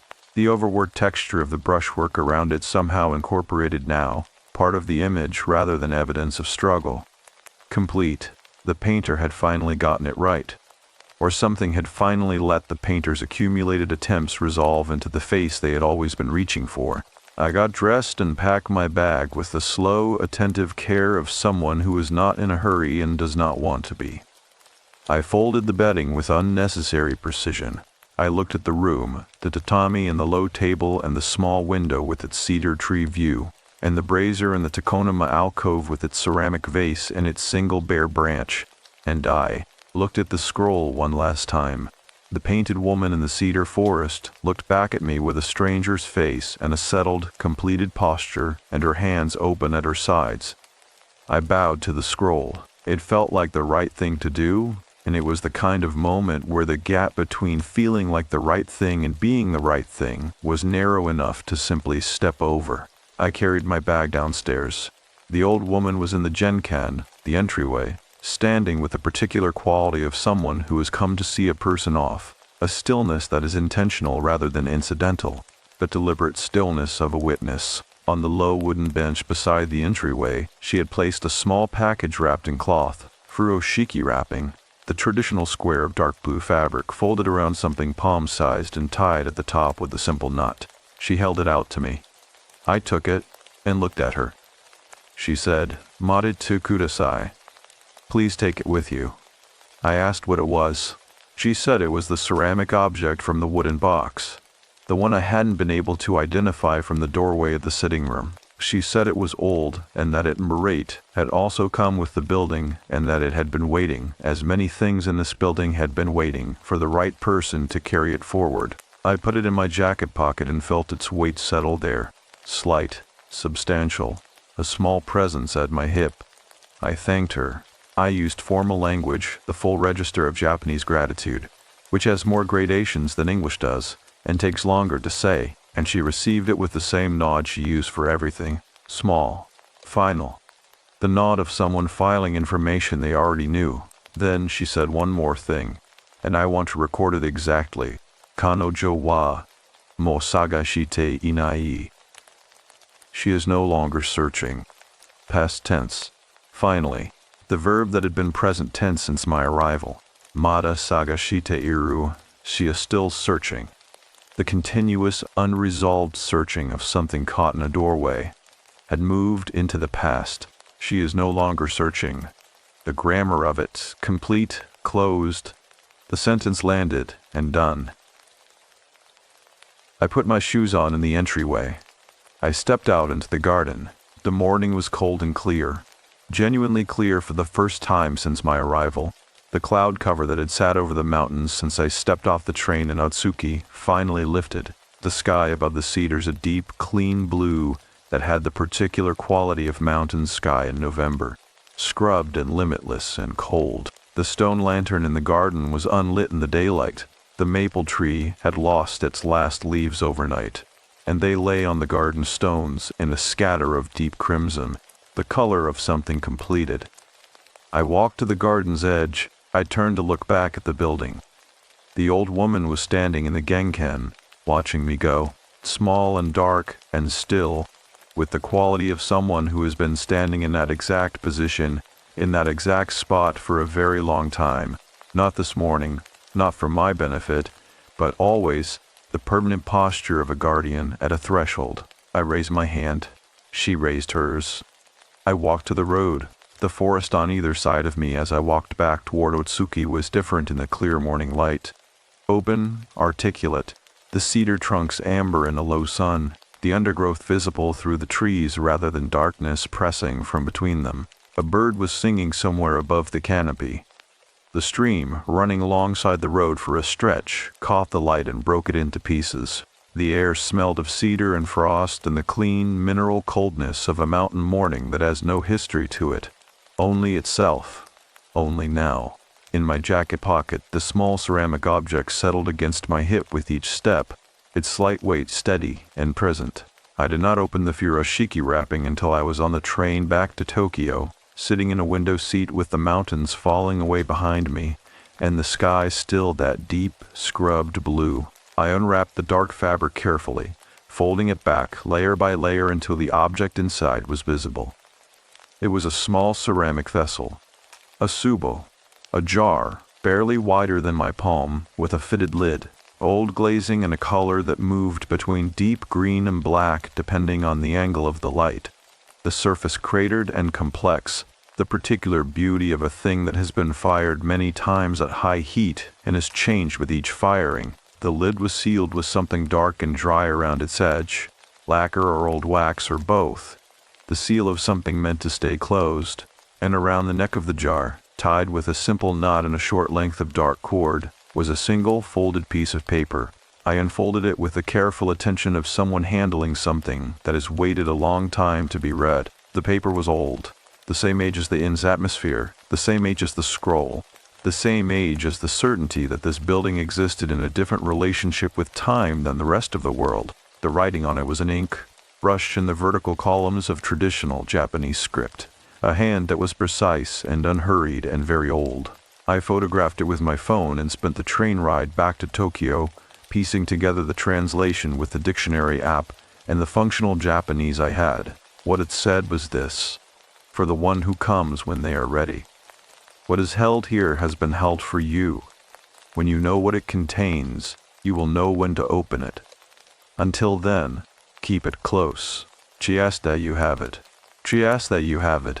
I sat with the jar in my lap for the rest of the journey, the mountains shrinking behind me, Tokyo assembling itself out of the suburban sprawl ahead, and I held the sealed jar in both hands and felt, beneath the lacquer seal and the old glaze and whatever waited inside, the same warmth I had felt through the paper screen, not imagined, not manufactured, not the mind's compassionate fraud, real, steady, specific as a hand.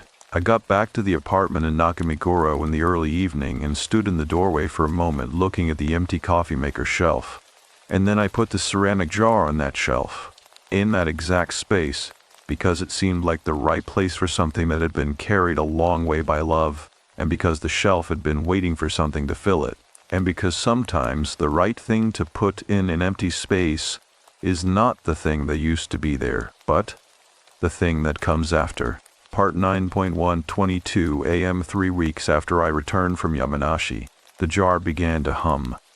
Not loudly, not with any mechanical persistence, not the frequency of an appliance or the resonance of a heating pipe, or any of the explanations I applied to it in succession over the first several minutes of sitting in my kitchen at 7 in the morning with a cup of coffee I had forgotten to drink, staring at the ceramic vessel on the empty shelf where the coffee maker used to be. It was a sound at the edge of audibility, the kind that makes you uncertain, first, whether you are hearing it or producing it, whether it is outside your skull or inside it, the way tinnitus makes you uncertain, except that tinnitus doesn't shift in pitch. This did, barely perceptibly, a slow tidal oscillation between two notes that were almost but not quite the same note, the relationship between them so close that the gap was less a musical interval than a texture. The sound of something breathing, or something very far away, drawing closer. I sat at the kitchen table and listened and did not move for a long time. The apartment had been different since I came back, not dramatically, nothing that would be legible to a visitor, nothing you could point to and say there. That is what has changed. The furniture was in the same positions, the books were on the same shelves. The gap where the coffee maker had been was filled now by the ceramic jar, and that was the only physical alteration. But the atmosphere had shifted, the specific quality of emptiness that had occupied the room since my ex-girlfriend left.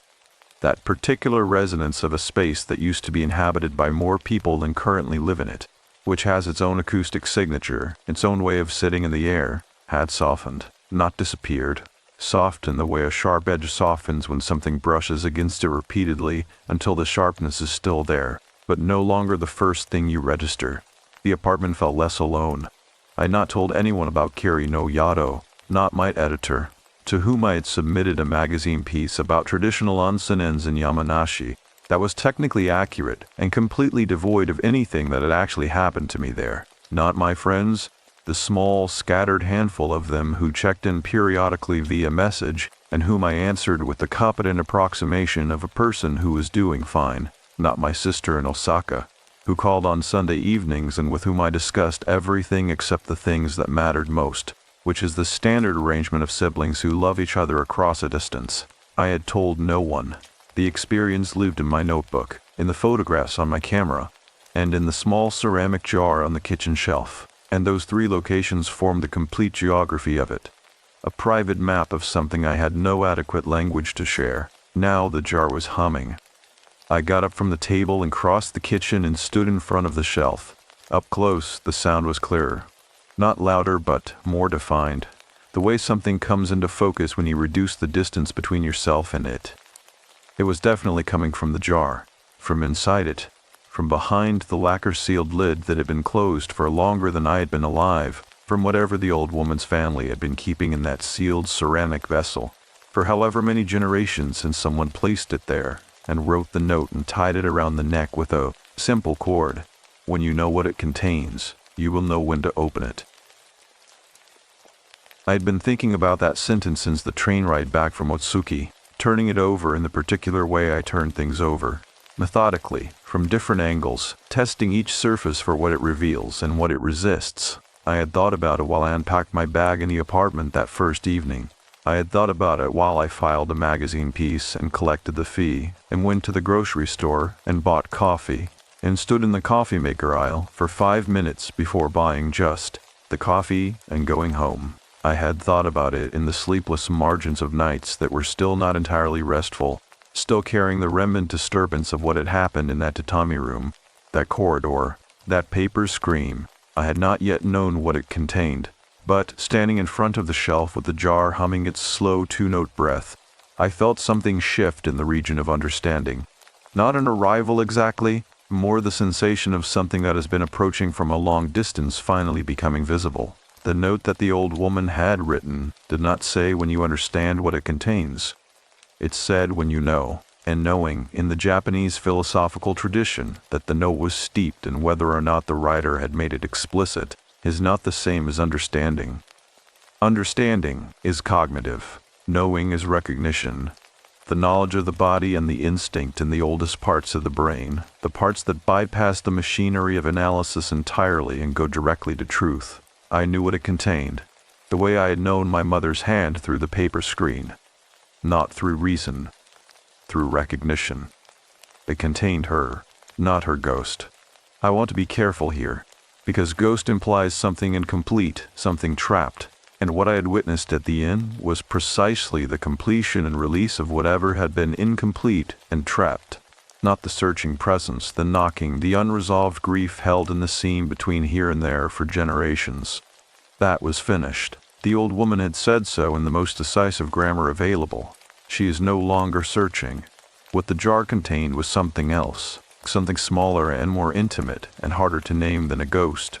The residue, maybe. Though residue sounds too passive, too incidental. The essence, maybe, though essence sounds too abstracted. What I reached for, standing in front of that shelf at 7 in the morning with the hum threading through the still kitchen air, was the Japanese concept of katachi, form, or shape, the particular way something exists in the world, the outward legible version of an inner reality, not my mother's presence, vast and searching. Her katachi, the specific shape of her way of being in a room, her warmth, the patient and unhurried and completely specific love of someone who had known me since before I had a self to know. The love, The jar contained the love, the part of her that was not tethered to the seam, not seeking, not unresolved, the part that was simply hers to give, and had always been given, and had been waiting, in the clay and glaze of a sealed jar in an old building at the edge of a thin place, for the right moment and the right witness to receive it. She asked that you have it. My mother had arranged this, in whatever capacity the dead have to arrange things, through whatever combination of intention and the specific properties of a place where the boundary is thin and the seam is old. She had set. This emotion had perhaps been setting it in motion for 4 years, since the November morning in the hospital room with a neutral gray light through the window, had found the inn, or the inn had found her, had pressed against the thin place until the cord in the box in the old woman's sitting room pulled toward the door, until the scroll began its slow progression toward a face, until a travel writer in Nakameguro got on a train going west one Thursday evening and followed a light through the trees. I reached for the lid. The lacquer seal was old and dry and came away more easily than I expected, not crumbling, not resistant, with the easy release of something that was always going to open at this moment, and had simply been waiting for the moment to arrive. I lifted the lid and set it on the shelf beside the jar and looked inside. The jar was empty, and the smell that came out of it was momaji, not faint, not residual, full and immediate and complete, cedar resin and cold morning air and the warm dry something underneath, filling the kitchen in a single expanding breath, the way a room fills when a window is opened onto a garden in bloom, the smell moving from the jar to the air to everywhere at once, occupying the apartment with a thoroughness of something that has been contained for a very long time and is now, finally, released into the space where it belongs. I stood in my kitchen and breathed my mother's perfume and the emptiness that had lived in the apartment since November 4 years ago, the specific, structural, load-bearing emptiness of loss, the kind you build your daily life around the way engineers build structures around a void, shifted, not filled. That is not the right word, and I am trying to be precise. Shifted, changed in quality, the way a dark room changes when the curtain is opened.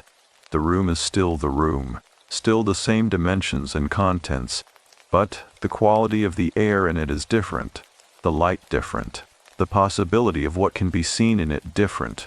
The smell lasted for a long time, long enough that I finished the coffee, cold now, standing at the kitchen counter, long enough that the morning light moved through its early sequence and the street outside the apartment began to carry the sounds of the day starting, footsteps and bicycle bells and the distant percussion of a delivery truck, long enough that I filled a second cup and sat at the kitchen table and did not try to do anything except be present in a room that smelled like my mother. Then it faded, gently, gradually, the way it had always faded. The way it had faded in the hospital room 4 years ago, the way it had faded in the corridor at the inn when the lantern came back on. Not gone, not entirely. I have never in the months since been entirely without some trace of it in that apartment, but faded to a background presence, a structural note in the atmosphere of those rooms, there when I think to notice it, and there when I don't. I picked up the empty jar. I turned it in my hands, examining the glaze in the morning light, that deep green-black that moved between colors, the craters and complexity of its surface, the evidence of many firings at high heat, the beauty of something that has been changed by what it has been through, the lid in my other hand, the broken seal on the shelf. Inside the jar, I could see now, visible only in the right angle of the morning light against the interior glaze, a small mark, brushed in ink on the interior bottom of the vessel. So small I had missed it in the first moments, looking in from above. I tilted the jar and brought it into the light. It was a knot, a single, precise, brushed illustration of a knot. Not the Chigiri musubi from the threshold cord, but a different knot, simpler, a single loop that fed back through itself and resolved into a form that was simultaneously the beginning and the ending of the same line. The kind of knot that has no loose end, the kind you cannot tie and then untie, the kind that is not a fastening but a form, a shape that means completion in the language of people who have been thinking carefully about completion for a very long time. I set the jar back on the shelf. I set the lid beside it, open. It seemed wrong to close it again, like closing a letter you have already read and understood. I looked at the shelf for a moment. The empty space that had been a coffee maker, now an empty jar and a folded piece of furoshiki cloth, and the specific quality of an apartment that had just been visited by something too large for words and too real to argue with. I picked up my phone and I called my sister. She answered on the second ring. She always answers quickly, my sister, as though she keeps her phone in her hand. And she said my name in the tone that means I was thinking about you. And I said I was sorry it had been so long, and she said it hadn't been that long. And I said it had felt long, and she said she knew. It had felt long to her too. Then she said, "Are you all right?" The same question. Daichobu desuka, in Osaka Japanese. From my sister's mouth rather than Yamanashi Japanese from the old woman's, but the same question at its root. The most fundamental question, the one that strips everything down to the single thing that actually matters. And I said, for the second time in 3 weeks, with the same careful honesty, yes, I'm all right. And this time, saying it, I felt the full weight of it being true. We talked for 2 hours. We talked about our mother in a way we had not managed to do since the funeral. Not around her, not in the careful, glancing way that the early grief required, looking at her sideways to keep from being blinded, but directly, full on, the way you look at something when you are no longer afraid of what you'll see. We told each other stories we both knew and stories we didn't know we were both holding. We laughed twice. Actually laughed. The kind of laughter that is not a deflection but a form of love. The sound of two people who share a loss also sharing the memory that the loss came from. My sister cried briefly and I let her and didn't try to resolve it, because it didn't need resolving. It needed to be present for a while, and then it was. When we hung up, the apartment was full of the late morning light, and the ceramic jar sat on the shelf with its lid open and its interior mark of an unending knot. And the faint structural presence of cedar and cold air was in the rooms in the way that familiar things are present. Not demanding attention, not requiring anything, simply there. I opened my laptop. I opened a new document. I put the cursor in the blank space, and I wrote the first sentence of the thing I'd actually come back from Yamanashi with. Not the magazine piece, not the travel journalism with its professional distance and its careful sensory catalog, the real account. The one that started with a train west from Shinjuku and a bruised purple sky over the mountains and a light through the cedar trees that felt. From the first moment I saw it, like coming home, I wrote until the light through the window shifted from morning to afternoon and the street outside moved through its daily rhythms, and the jar sat on the shelf holding its empty, completed, already given self. And somewhere in the forest in Yamanashi, in a building at the seam of here and there, an old woman moved through her rooms in the quiet that had settled there. The deep, finally uninterrupted quiet of a thing resolved. A door no longer knocks upon. A corridor at peace. And the scroll in the tatami room, I knew without having to be told, held a face that was finished now, and a figure that stood in its painted forest with its hands open and its posture settled, going nowhere, staying. Not because it was trapped, because some places, some thin and cedar-smelling and stream-running and lantern-lit places are worth staying in, worth being the quiet presence at, the warmth under the door, the hand on the other side of the paper. Worth haunting, if haunting can be done in love. The document I was writing had no title yet, and I left the title space blank for a long time because the right title for something is the last thing you understand about it. And I was not finished understanding, but I was, for the first time in 4 years, unafraid of what the understanding would cost me when it came. The title came to me in February, not dramatically, not in the middle of the night with the apartment dark and the jar glowing on the shelf, not with any of the theatrical quality that the preceding months might have seemed to promise. It came the way the best things come, quietly and without announcement, in the middle of an ordinary moment that had not been designed to produce anything. I was standing at the kitchen window watching snow fall in Nakameguro, the first proper snow of the winter, the kind of falls in Tokyo once or twice a season, and transforms the city briefly into something it is not usually allowed to be. Something hushed and white, and temporarily simplified, and the title arrived in the same way the snow was arriving, without drama, without hurry, settling into the available space as if it had always been the shape of that space and was only now finding it. The house stays. Not what I found in the mountains, not the inn at the seam, not any of the dozen formulations I tried and set aside across the preceding months, each one reaching for the experience from the outside and none of them finding the right grip. The house stays, because the house did stay. That was the fact at the center of everything, the single most important thing, more important than the scroll or the knocking or the warmth through the paper, or the smell of a perfume I had not encountered in 4 years. Everything else had moved, shifted, resolved, completed, released. But the house stayed. The building at the seam between here and there, with its lanterns and its old woman and its wooden door and its corridor that held whatever needed holding, it stayed. It was there before I arrived and it would be there after, tending its thin place, keeping its cord in its box, waiting with the specific, patient permanence of something that understands its own purpose. I wrote the title at the top of the document and sat for a moment looking at it. Then I read the whole thing from the beginning. I had been writing it since the morning after I called my sister, adding to it in the hours before work and the hours after, filling in the spaces between assignments and grocery runs and Sunday calls and all the ordinary machinery of a life being lived forward.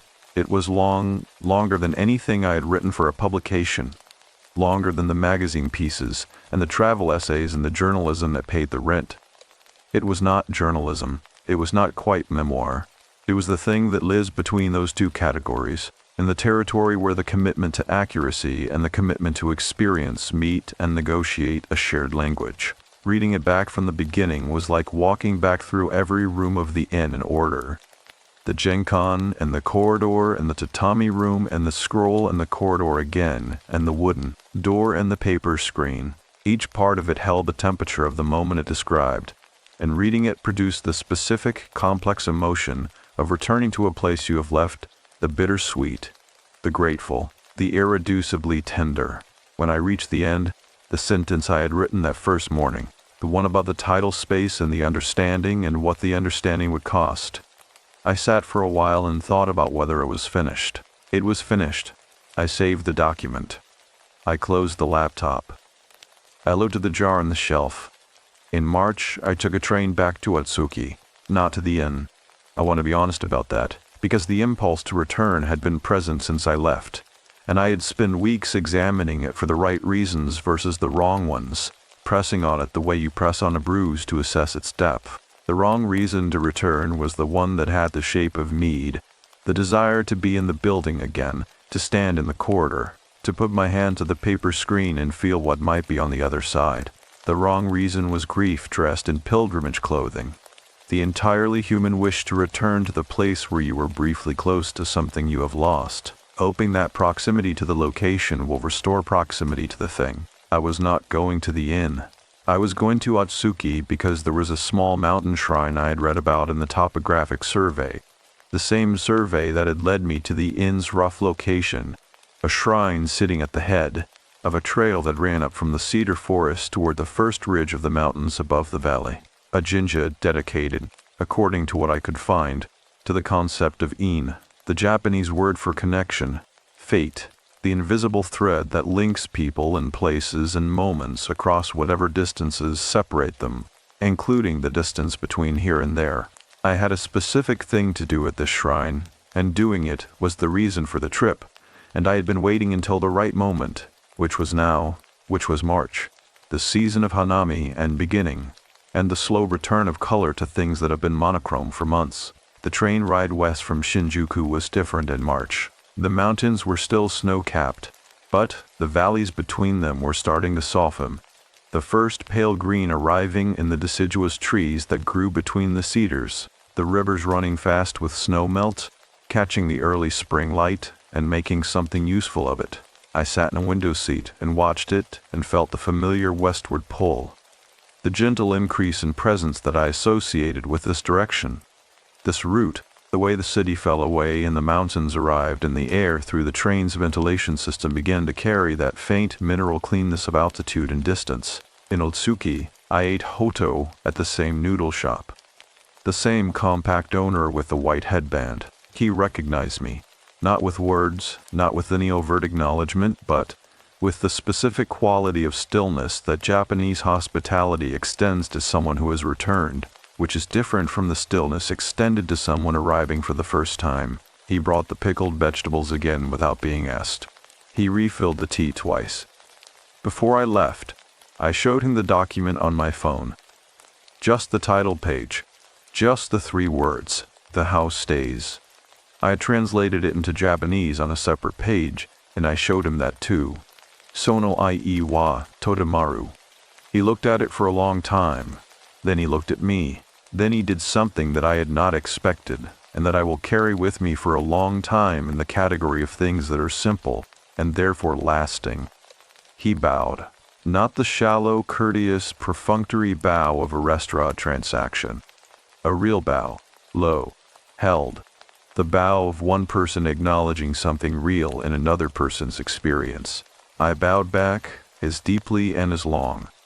We straightened up and looked at each other, and he refilled my tea one more time, and neither of us said anything else, which was the right amount to say. The shrine was a 40-minute walk from town, up a trail that climbed through cedar forest before breaking into a clearing on the first ridge, where the trees opened onto a view of the valley below and the mountains above, and between them the particular clarity of a March morning in the Japanese Alps. That specific blue sky, high and clean and cold, that feels like the world has been laundered overnight and hung out to dry. The shrine itself was small, as mountain shrines in Japan often are. A simple torii gate in weathered vermilion, a stone water basin for purification, a small wooden shamusho that served as the offering hall. All of it tended with the care of a place that belongs to a community rather than a tourist circuit, that has its function and its people, and does not need to explain itself to anyone passing through. I purified my hands at the basin. I stood before the offering hall. In my jacket pocket were 2 things: the knotted cord, the chigiri musubi, that the old woman had given me to place at the wooden door, which I had retrieved from the threshold before leaving the inn and carried home without consciously deciding to, and a single sheet of paper, folded into the traditional origami shape for a votive offering, on which I had written, in Japanese, that my sister had helped me refine over a long phone call. A short sentence: I was leaving them here, not because I needed to be free of them. Neither object felt like a weight, neither felt like something to set down out of exhaustion. I was leaving them because it felt like the correct completion of a circuit, the closing of a loop that had been open since November. The cord had been placed at the threshold and retrieved and carried through the winter, and it served its purpose: to acknowledge the seam, to say to something on the other side, I know you are here, you are not unwitnessed. That purpose was complete. The cord deserved to rest somewhere sacred rather than live indefinitely in a jacket pocket, and the folded paper contained what I wanted to say. In saying it here, at a shrine dedicated to connection across distance, felt like the right channel for it. I placed both at the base of the offering hall. I stepped back. I stood in the mountain morning with the valley spread below me, and the snow-capped peaks above, and the cedars all around. Those particular trees with their dark, complex, amber and shadow trunks and their smell that was cedar and cold, and something older than either, and I closed my eyes. I said what I had come to say, not aloud, not in words anyone present could hear, which was no one, which was only me and the shrine and the mountain and the high, clean, laundered March sky. I said it the way you say things that are too large and too true for the spoken register, in the interior voice that has no performance in it, that is only for the thing it is addressed to. I said, I found you.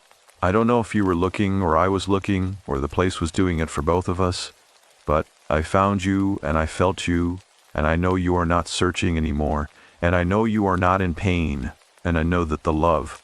I use the Japanese word I, because in this context, in this place, the Japanese word felt more accurate, more precisely shaped to what I meant. The love did not go anywhere when you died. It was in a jar in a building in the forest, and it waited, and it came home, and it lives in the apartment with me now, in the air, in the rooms, in the shelf where the coffee maker used to be. I said, I'm gonna be all right, not because the grief is gone. It isn't gone. It will never be gone. It has become part of my structure, part of the material I am made of, and I have made a kind of peace with that. But, because I know, now, that the love on the other side of every loss is real and specific and personal, and not diminished by the distance it has to cross. I know this because I felt it through a sheet of paper in a corridor in November, and it was warm. I said thank you for bringing me to that building. Thank you for the light through the trees. I opened my eyes. The mountain air was cold and clean, and the cedar smell was everywhere, and a bird was calling from somewhere in the canopy. A wakwasoo, the Japanese bush warbler, the first I had heard this season, its distinctive two-note call that the Japanese associate with the arrival of spring, with the return of things that have been absent. The particular bird that appears in poems about renewal and mourning and the world remembering itself after a long dormancy. It called twice. Then it was quiet. I submitted the house stays to a small literary magazine in Tokyo 6 weeks later. They accepted it with an enthusiasm that surprised me. A long email from the editor, who wrote in both Japanese and English with the fluency of someone entirely at home in both, saying that the piece had done something she had not expected a piece to do in a long time, which was to make her feel that the world was larger and more generous than it usually allowed itself to appear. She asked if I had more work like this. I said I was beginning to find out. The piece ran in May. My sister read it in Osaka and called me immediately afterward and talked for 40 minutes and cried twice and laughed once and said at the end, quietly, she would have loved this. I said I knew. I said I thought she already had. I went back to Watsuki one more time. Late autumn, November again, because November is apparently my season for this road. My time for the westward train, and the mountain light, and the cedar forest, and whatever the forest contains that is mine to know. I did not go to the inn. I stood at the place where the road narrowed to a single lane, where the asphalt gave way to grass-centered gravel, where the trees closed overhead into the vaulted ceiling of something vast and structural. I stood there in the early evening light, that same bruised purple, the sky holding the memory of the sun after the sun itself had cleared the ridge. And I looked into the forest. There was no light between the trees. Not because the inn was gone. I did not think the inn was gone. Buildings like that do not go. They stay. That is what they do. What they have always done, their one essential function, to be present at the seam, to hold the thin place, to keep the lantern lit, and the cord in the box, and the scroll in the alcove for whoever comes next, following whatever light calls to them from between the trees. There was no light because the light had already done its work. It had found what it was looking for. The circuit was complete. I stood at the edge of the road and looked into the cedar dark, and the smell of the forest came to me. That cold, deep, complex smell of old trees and wet earth and something burning somewhere deeper in, the warm, dark thread of incense in the cold air, and I breathed it in and let it be what it was, which was the smell of a place that had given me something irreplaceable, and asked nothing in return except that I carry it forward. I carried it forward. I turned and walked back toward Atsuki with the mountain dark coming on behind me, and the stars beginning their slow emergence above the ridgeline, and the stream following its private course. Somewhere below the road, talking to itself in the language of water over stone, the language that requires nothing of you except to be nearby and to listen. The noodle shop was warm, and the hot dough was dark and savory, and the owner refilled my tea without being asked, and the pickled vegetables arrived on their small dish, and outside the window the first stars of the November evening were finding their positions in the sky above the mountains, each one arriving in its own time, each one steady and specific and present in its particular place, doing nothing more and nothing less than what it was made to do, which is to give light across a distance so great that the light itself becomes the proof that the distance can be crossed, which is enough, which has always been enough.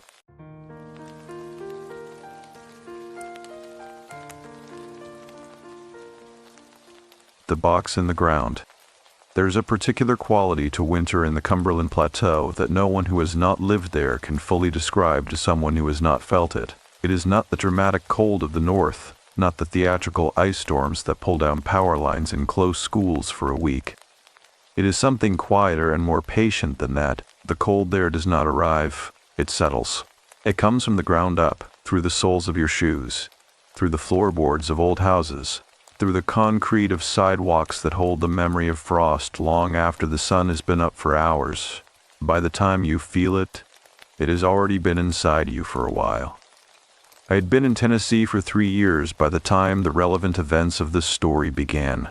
I had moved from Portland, Oregon, in the winter of 2017, following a job offer that felt, at the time, like the kind of specific and narrow door that appears once in a life and does not stay open. I was a structural engineer. The offer was from a regional firm that had won a contract to assess and restore several mid-century public buildings in the area: courthouses, a library, 2 elementary schools built in the 1950s that were aging in ways their architects had not anticipated. It was good work. Detailed, patient, demanding in the right ways. I had also, if I am being honest, been looking for a reason to leave Portland. That is a longer story, and it is not the story I am here to tell. What matters is that I arrived in late January of 2017 with 2 suitcases, a professional-grade drawing set, and a particular kind of interior quiet that a person carries when they have recently decided to stop being unhappy in one place and try their luck somewhere else.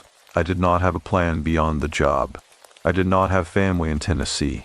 I did not know anyone within 300 miles. The apartment my company had helped me find was on the 2nd floor of a converted Victorian house on a quiet street just outside the town limits. And on the evening I arrived and carried my suitcases up the narrow staircase for the first time, I stood at the window and looked out at a street of old houses and bare winter trees, and felt something I had not felt in a long time. I felt, very simply, that I was somewhere real.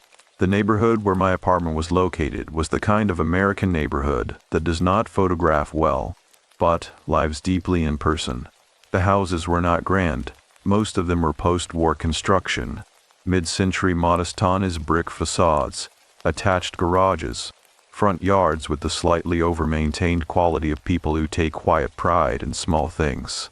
The green belt ran along the front of the properties, a strip of public land between the sidewalk and the street that each household had informally adopted over the years, planting it with whatever they chose.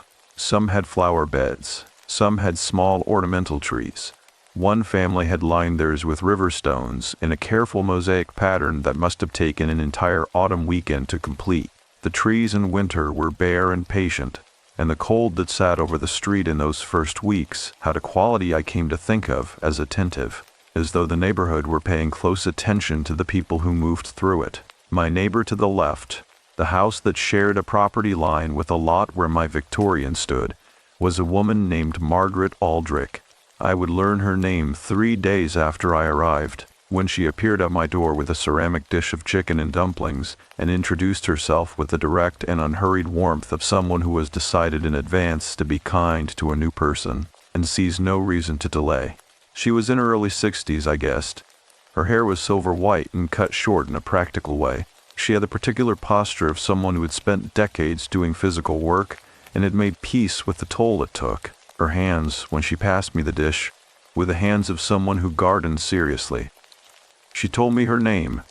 She told me she had lived in that house for 31 years. She told me I should feel free to knock on her door if I needed anything. And she said it in a way that made me believe she meant it exactly as stated, not as a social courtesy, but as a genuine offer. I thanked her. I told her my name. I told her I had come from Portland for work. She nodded at that, as though the information confirmed something she had already suspected, and she looked at me for a moment with a kind of careful attention that I would come to recognize as characteristic of her, a way of looking that was not intrusive but was entirely present, as though she were giving you the full weight of her consideration. Then she glanced at the green belt along the front of the property. It was a brief glance, not pointed, the kind of glance you give a place you have looked at many times and do not need to study further. She said quite lightly, "The previous tenants kept that strip planted with hostas. You might find the soil a little strange in the spring. Do not be surprised if things do not take the way you expect them to."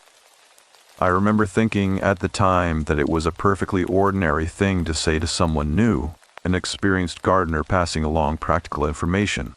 Nothing more. I thanked her again. She smiled. She left. I ate the chicken and dumplings standing at my kitchen counter because I had not yet assembled my table, and they were very good. The broth deep and savory, the dumplings soft and substantial, the kind of cooking that holds heat long after it should have cooled. Outside, the last of the afternoon light was going amber and then gray over the bare trees, and the cold was settling through the window glass in its quiet and patient way. I did not think again about what she had said about the soil. That was January.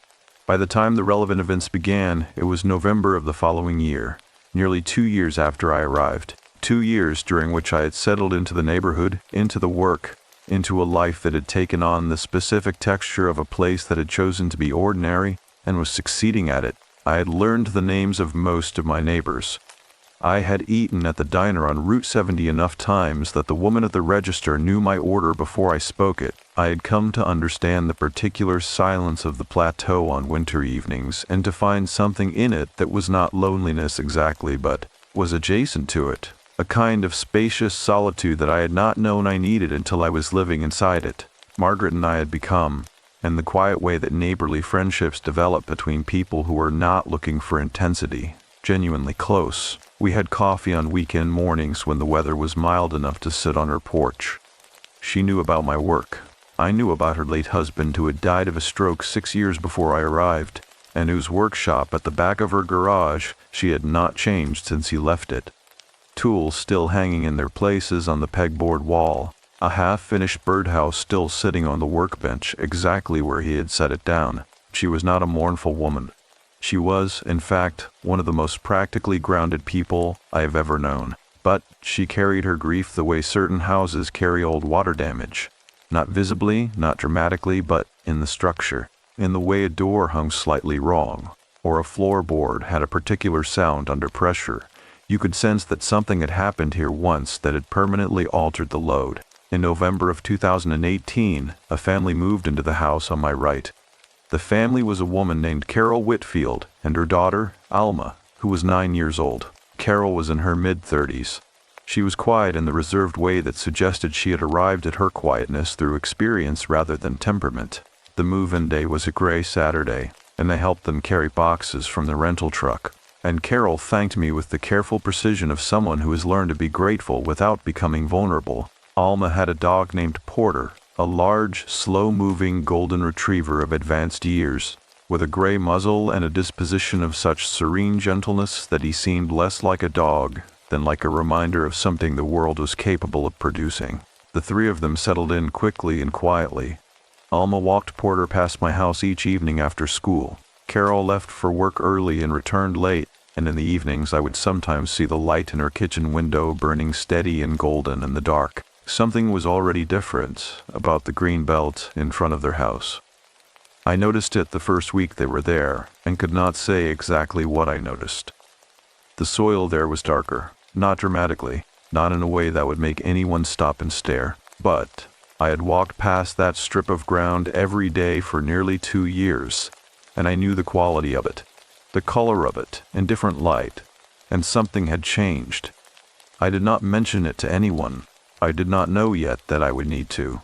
That evening, as I stood at my own kitchen window and watched the last light leave the bare trees, I found myself looking not at the street, but at the strip of ground in front of Carol Whitfield's house, and I could not, for the life of me, stop. The darker soil in front of Carol Whitfield's house was still there the following morning, and the morning after that, and I want to be precise about what I mean when I say darker, because the word alone does not carry the specific quality of what I observed.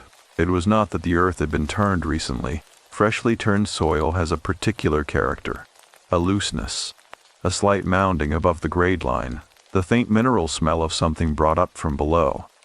This was none of those things. The surface was undisturbed. The grass grew across it without interruption, the same mix of fescue and clover that ran the length of the block. But, underneath the grass, the earth itself held a color that did not match the soil on either side of it. A deep, almost blue-toned brown, the way certain river bottomland looks when it has been wet for a very long time and has absorbed that wetness into its character permanently. I was an engineer. I noticed things structurally, spatially, materially. That habit of attention was professional before it was personal. and by 2018 it had long since stopped being something I turned on deliberately and simply became the way I moved through the world. So I noticed the soil the way I noticed everything, not with alarm, but with the quiet registration of a detail that did not fit the pattern around it. I filed it and moved on. The week that followed was an ordinary week by every measure I had at the time. The work at the library restoration was entering its most demanding phase. The load-bearing wall assessments on the third floor required careful documentation, and I was spending 10-hour days on site with a level and a flashlight and a growing appreciation for the craftsmanship of whoever had built the place in 1953. The evenings were cold and early dark, the kind of November that arrives in Tennessee with quiet authority and settles in without apology. I saw Carol Whitfield in passing twice that week, once at the mailbox, where we exchanged the brief and genuine pleasantries of people who do not know each other well enough for depth, but have established a reliable basic warmth, once through the window of her kitchen, where I caught a glimpse of her standing at the counter with a cup held in both hands, looking at something on the counter in front of her that I could not see from the street. Both times, I noticed the same thing about her that I had noticed on move-in day, but, more clearly, she moved as though she were conserving something, not energy exactly. Her movements were not sluggish or reluctant, but there was an economy to them, a careful management of effort, the way a person moves when they have learned through experience not to spend more of themselves than is absolutely required. I recognized it. I had moved that way myself for a period of time, several years before I came to Tennessee, in the aftermath of something I will come to later in this account. I did not read anything into it then beyond the recognition of a fellow traveler in a particular kind of difficulty.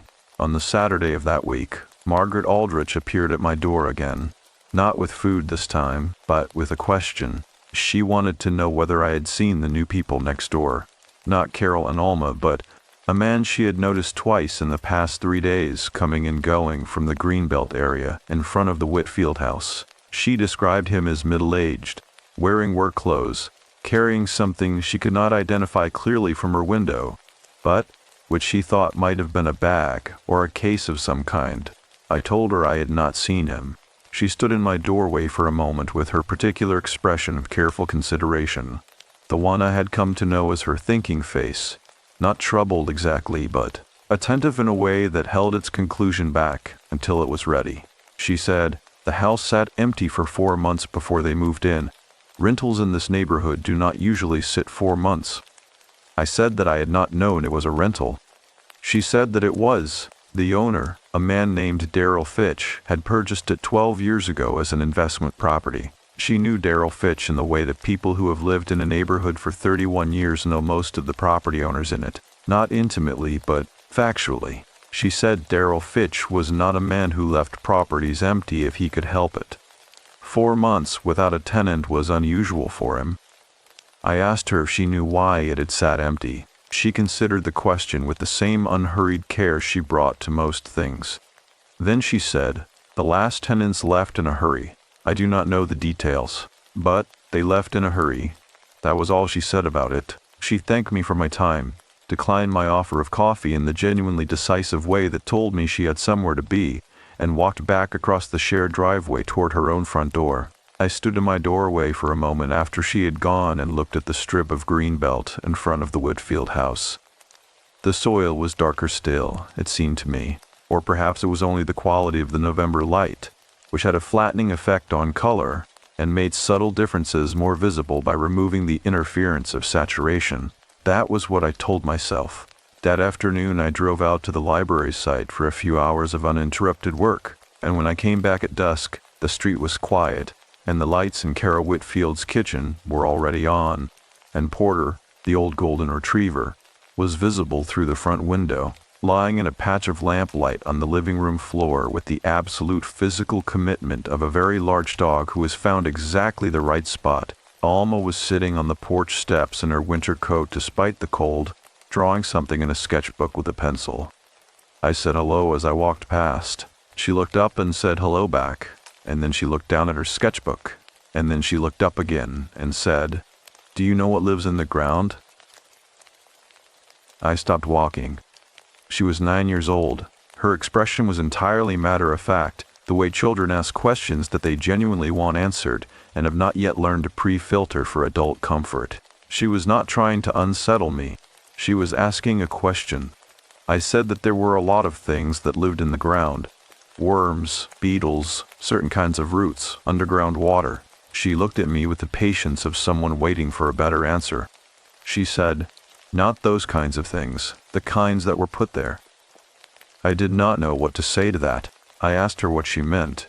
She looked back down at her sketchbook and said, "Porter keeps sitting at the edge of the grass out front, and he will not go any further. He just sits there and looks at the ground.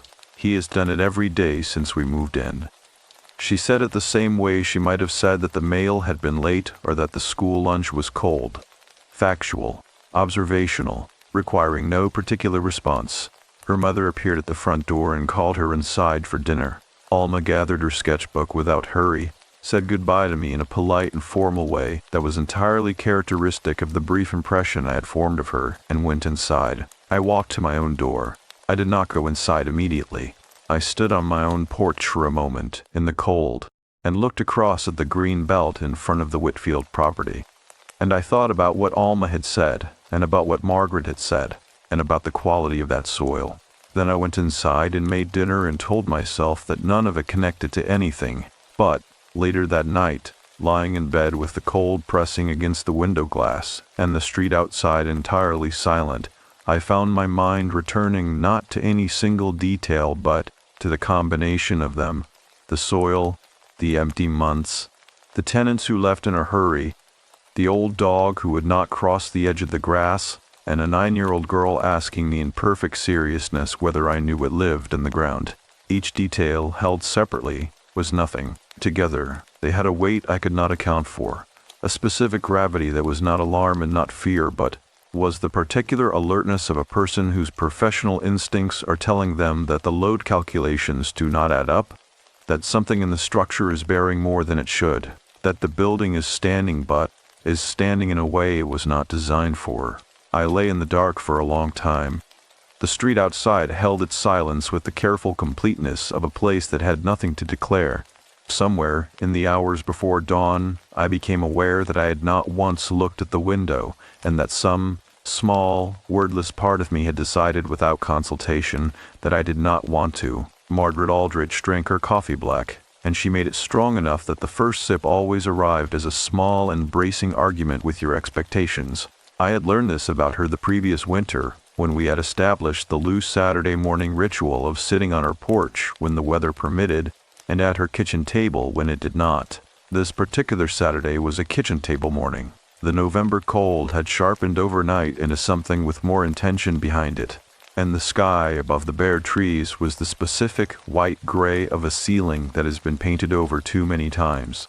Flat, close, and slightly oppressive in a way that had nothing to do with the weather and everything to do with the season. I had slept badly, not with the dramatic sleeplessness of genuine anxiety, but with the shallow, interrupted quality of sleep that keeps releasing you back into wakefulness, just far enough to notice the dark before pulling you under again. I had been aware at several points in the night of the street outside, of its particular silence, of the quality of that silence, which I had begun. And I want to be careful here about the word I use. I had begun to find deliberate. That is not a rational observation. I know that. I am setting it down because it is what I noticed, and because this account is an attempt to be accurate rather than comfortable. Margaret poured the coffee and sat down across the table from me, and we talked for a while about things that had nothing to do with the Whitfield house, the library restoration, a decision by the county about the road at the edge of the development to the north, a letter she had received from her daughter in Knoxville. We had the easy, unhurried conversation of two people who have learned each other's rhythms and do not feel the need to fill every silence. Then I asked her about the tenants who had left in a hurry. She wrapped both hands around her mug, a habit of hers when she was deciding how much to say, and she was quiet for a moment in the precise, considered way that I had learned meant she was not withholding so much as organizing. She said their name was Greer. A couple, mid-40s, no children. They had rented the house from Darrell Fitch for about 14 months. She had known them in the same passing, neighborly way she knew most people on the street. Well enough to wave, well enough to exchange a few words at the mailbox, not well enough for anything deeper. She said that for the first 8 or 9 months they were there, they seemed entirely ordinary, kept the property neat. The woman, whose name was Sandra Greer, had planted the greenbelt strip with a small herb garden that first spring. Rosemary, thyme, a row of something Margaret thought was oregano. It had done well initially. Then, toward the end of their first summer, the herb garden stopped doing well. Margaret described it the way a gardener describes plant failure. Specifically, attentively, with a slight personal affront of someone for whom growing things successfully is a matter of both skill and pride, she said the herbs did not simply die. They went wrong in a way she had not seen before in that kind of soil. They yellowed from the base up, which was not typical of drought stress or overwatering. The stems went soft and dark before the leaves showed any distress, which reversed the usual order of things. By September of that year, the entire strip was bare, and the soil where the herbs had been held that color she had mentioned to me on my first evening, darker than it should be, deeper in tone than the ground on either side. Sandra Greer had told Margaret in one of their mailbox conversations that fall that she thought something was wrong with the earth itself, that whatever she planted there failed within weeks, that she had brought in fresh topsoil and the same thing happened to that. She had said it lightly, the way people mention a garden nuisance, but Margaret told me that her expression when she said it had not been light at all. I asked Margaret when the Greers had left. She said the following March. 14 months after they arrived, they were gone within a single weekend. She had seen the moving truck on a Friday evening, and by Sunday morning the house was empty. Sandra Greer had knocked on Margaret's door on the Friday night to return a dish she had borrowed and to say goodbye, and Margaret said that she had looked, at that point, like someone in the final stages of a long illness, thin, gray around the eyes, moving with that same careful economy I had noticed in Carol Whitfield, but more pronounced, pushed further along whatever spectrum it occupied. Margaret was asked if everything was all right. Sandra Greer had said, "We just need to be somewhere else." I held my coffee mug and looked at the kitchen table for a moment. I asked Margaret whether in her 31 years on that street, she had any sense of how long the soil in front of that particular house had been the way it was. She was quiet for longer this time. Then she said, "My husband noticed it the first year we were here. He was a practical man. He did not say much about things he could not explain, but he noticed it, and he did not like it, and he told me once that whatever was in that ground had been there a long time." She said it without drama, without the particular performance that people sometimes layer over genuinely unsettling information to signal that they know it sounds strange. She said it the way she said everything, flatly, precisely, as a report of fact. I walked home through the cold with my hands in my pockets and my breath coming in short, visible clouds, and I stood for a moment on my own porch and looked across at the Whitfield property. Porter was at the edge of the green belt. He was sitting in the same posture Alma had described, upright, still, his gray muzzle pointed toward the ground in front of him rather than up at the street or the trees or any of the things a dog in an open yard typically attends to. He was looking at the ground with the absorbed and patient attention of an animal that has detected something and is waiting to understand it better. I watched him for perhaps 2 minutes. He did not move. He did not look up. The cold pressed down over the street and the white sky sat close and flat above the bare trees, and Porter sat at the edge of the grass with his full attention directed at the earth beneath him. Then Carol Whitfield appeared at the front door and called his name, and he rose slowly, with the deliberate care of an old dog managing old joints, and went inside. The green belt was empty. I looked at it for a moment longer than I needed to. Then I went inside and sat at my drafting table and opened the library restoration files and stared at them for a while without making any progress, because I kept returning to a specific and simple question that I could not answer by looking at the files, and could not stop myself from asking. What precisely was in that ground? Not in the way a person asks a rhetorical question, in the way an engineer asks when a structure is behaving in a way that contradicts the load calculations, with the specific, tactical urgency of someone who understands that the gap between the predicted behavior and the actual behavior is not an abstraction, but a real condition with real consequences, and that closing the gap requires information, and that the information has to come from somewhere. I did not go back outside that afternoon, but later, when the last of the white light had drained out of the sky, and the street lamps had come on and the neighborhood had settled into its early evening quiet, I found myself at my window looking down at the green belt in front of the Whitfield house, and I noticed something I had not noticed before. The darkness of the soil was not uniform. There was a shape to it, roughly rectangular, perhaps 2 feet by 3 feet, perhaps a little larger. It was difficult to judge scale from above and through a window and lamplight, but it was not a formless discoloration spreading outward from some central point.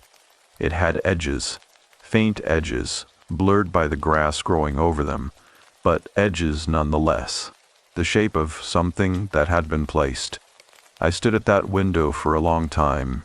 The cold came through the glass in its patient and thorough way, and the street held its silence, and the rectangular darkness in the earth in front of Carol Whitfield's house did not change, did not move, did not do anything at all. It simply persisted, the way certain things persist, not through force, but through the specific and inexhaustible patience of something that has been waiting in one place for a very long time and has learned that waiting is sufficient.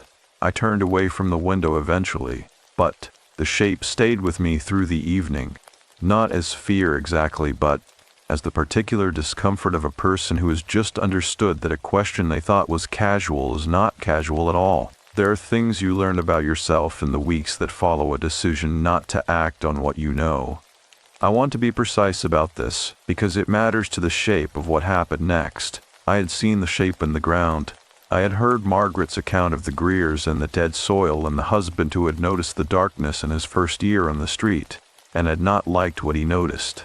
I had watched a geriatric golden retriever sit at the edge of that strip of earth, with the focused and unmoving attention of an animal responding to something I could not perceive. I had these things assembled in my mind with the clarity that my professional training had given me, the ability to look at a set of observations and understand that they were not independent data, points, but related elements of a single structural problem, and I did not act on any of it. I went to work. I assessed the load-bearing walls in the library's 3rd floor with the care and attention the job required. I ate dinner.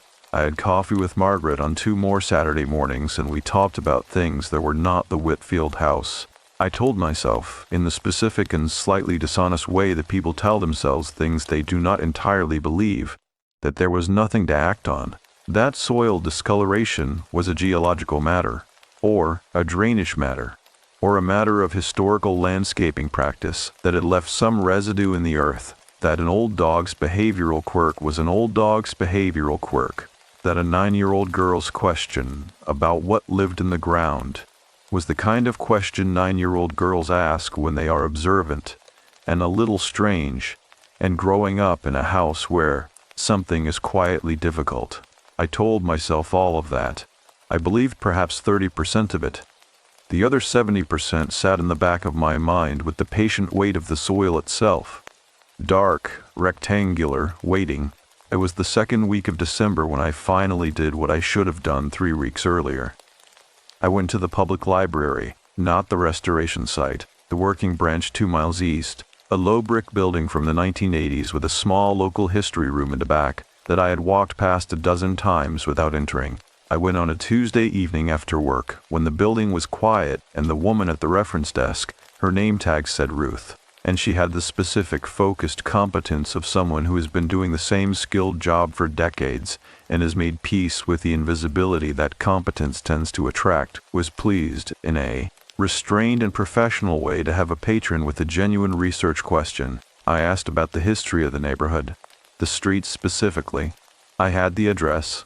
Ruth brought out 2 things. The first was a folder of photocopied county deed records going back to the original subdivision plat of 1948, when the neighborhood had been laid out and the lots sold off individually. The second was a slim, paper-bound local history booklet produced by a regional historical society in 1991 that covered the development of the plateau communities in the post-war period. I sat at a reading table under a fluorescent light and worked through the deed records first.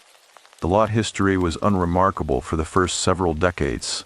The house had been built in 1951, sold 3 times between then and 1984, and had since changed hands with slightly more frequency than the surrounding properties, 7 times in the following 34 years, against an average of 3 or 4 transfers for comparable lots on the same street. That was not dramatic. People moved. Circumstances changed. 7 transfers over 34 years was elevated but not alarming. What was more interesting was a notation in the county assessor's supplemental records from 1966.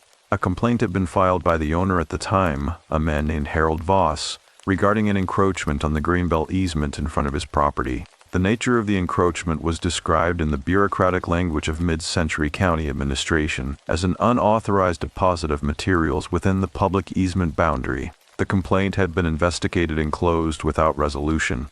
The notation in the closing record said simply, "Materials of unclear origin. No actionable violation identified." I sat with that language for a while. Materials of unclear origin. I turned to the Historical Society booklet. Most of it was not relevant. Post-war housing development, the extension of the utility grid, the establishment of the school district. But there was a chapter near the back about older land use in the plateau communities before the residential development. And in that chapter, there was a section about what the author, a retired schoolteacher named Doris Calloway, called the remediation traditions of the region's earlier rural population. Doris Calloway wrote with the careful and slightly apologetic precision of an academic who is aware that her subject matter sits at the edge of what her audience will credit. She described a practice that had existed in isolated plateau and hollow communities since at least the mid-19th century. A practice brought originally, she believed, from older Appalachian traditions further east, and adapted over generations into something specific to this particular geography. The practice involved the burial of what Calloway called a working, a collection of materials assembled with specific intent and placed in the ground of a property or a shared boundary. The intent could vary. In the historical record she had assembled, most workings were described as protective. Things buried to guard a family or a household against harm from outside, but a minority of the historical accounts she cited described workings of a different kind. Workings assembled not to protect, but to direct, to aim something at a specific target, and let the ground hold it in place, active and patient, for as long as the materials lasted. Calloway was careful to frame all of this in the language of historical cultural practice. She did not editorialize about efficacy. She was writing about what people had believed and done, not about whether those beliefs had any correspondence with reality.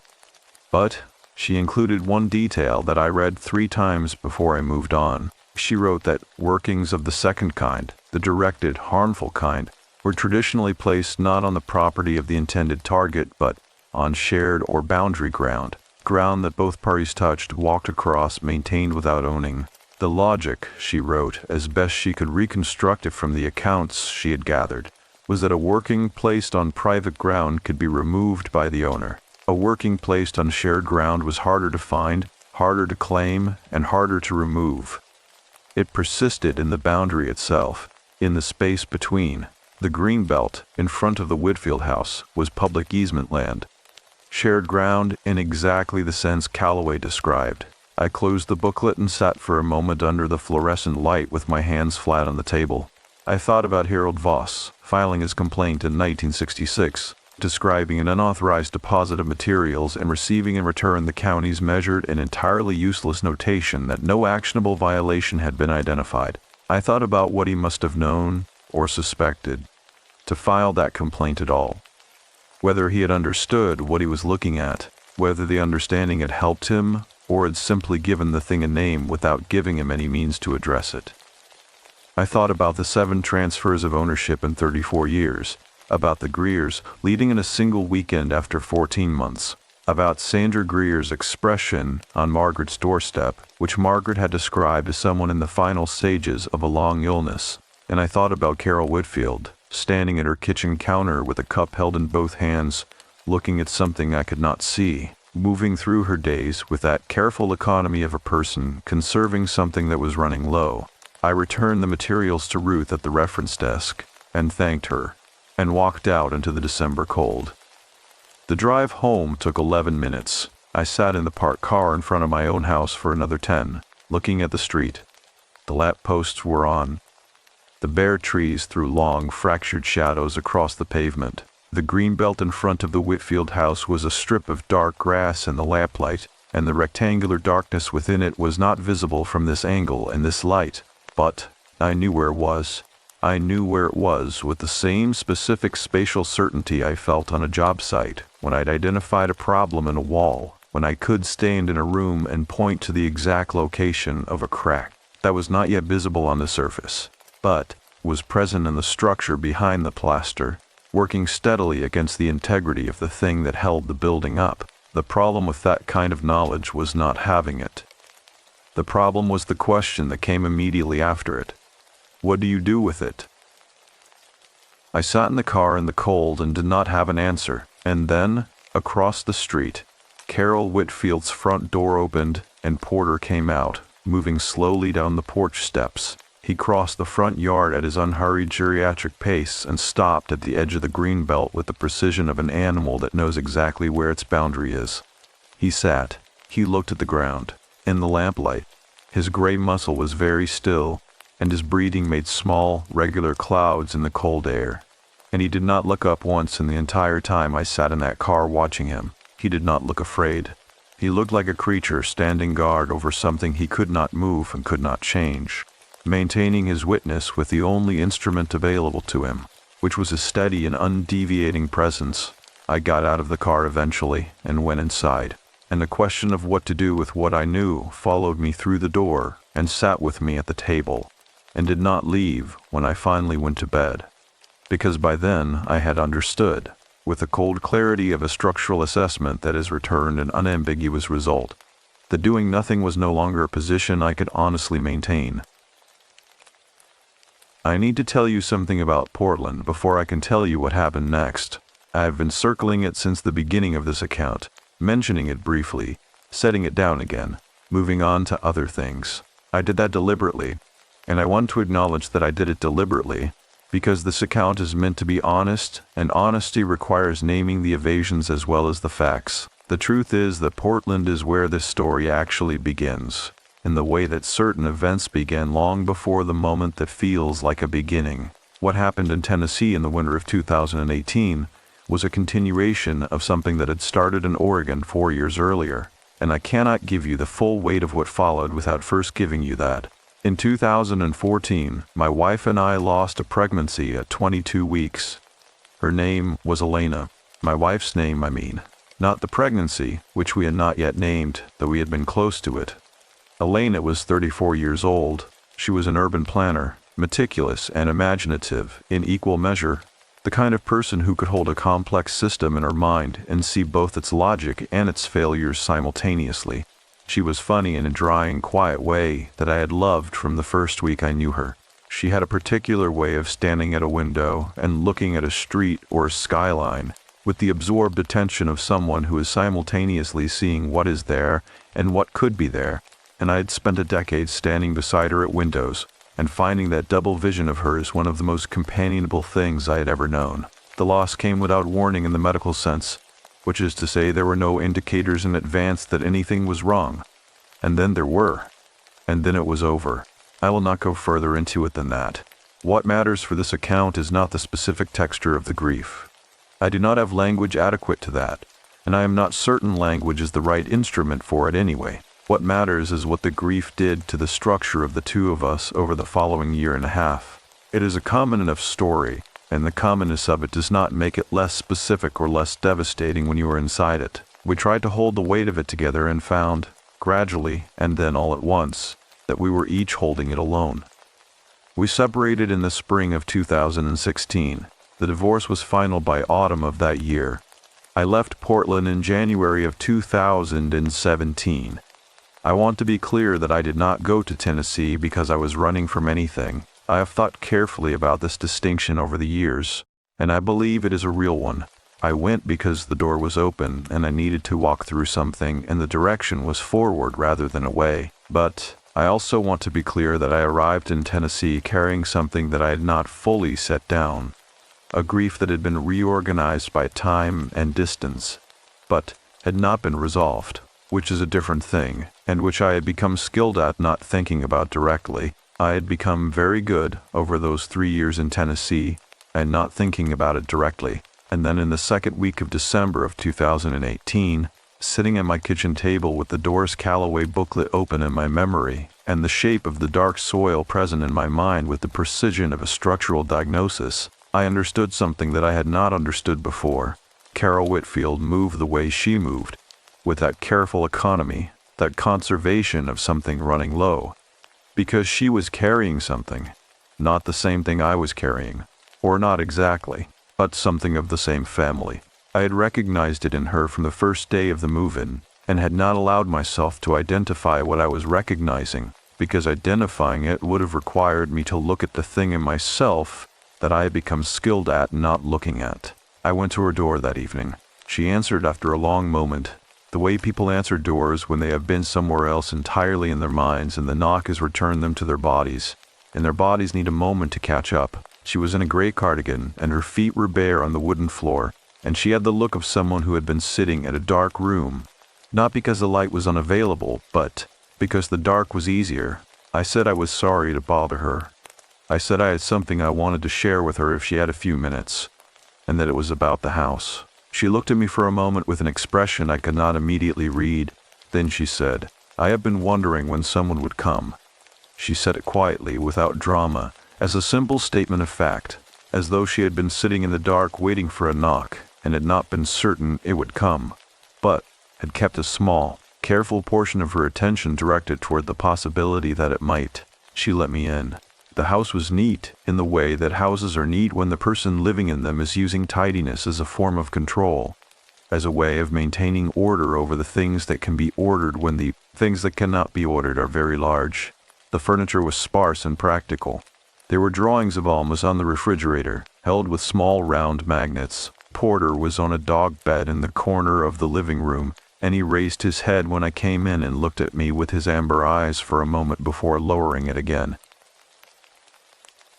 We sat at our kitchen table. She made tea without asking if I wanted any, which I found I was grateful for. I told her what I had found at the library. I told her about Doris Calloway and the workings and the shared boundary ground.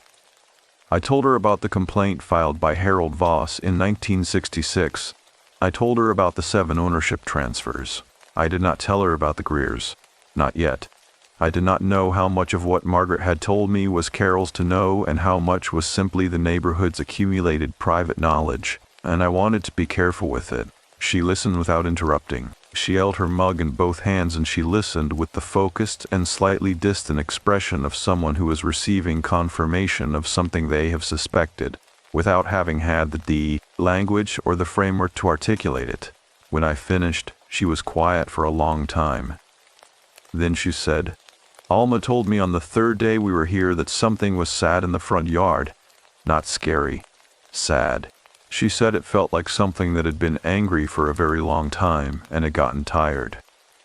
She said it carefully, the way mothers relay their children's perceptions when the perceptions are accurate and the accuracy is difficult to sit with. I asked her if she had noticed anything herself, beyond the things she might attribute to a difficult year. She looked at her hands around the mug.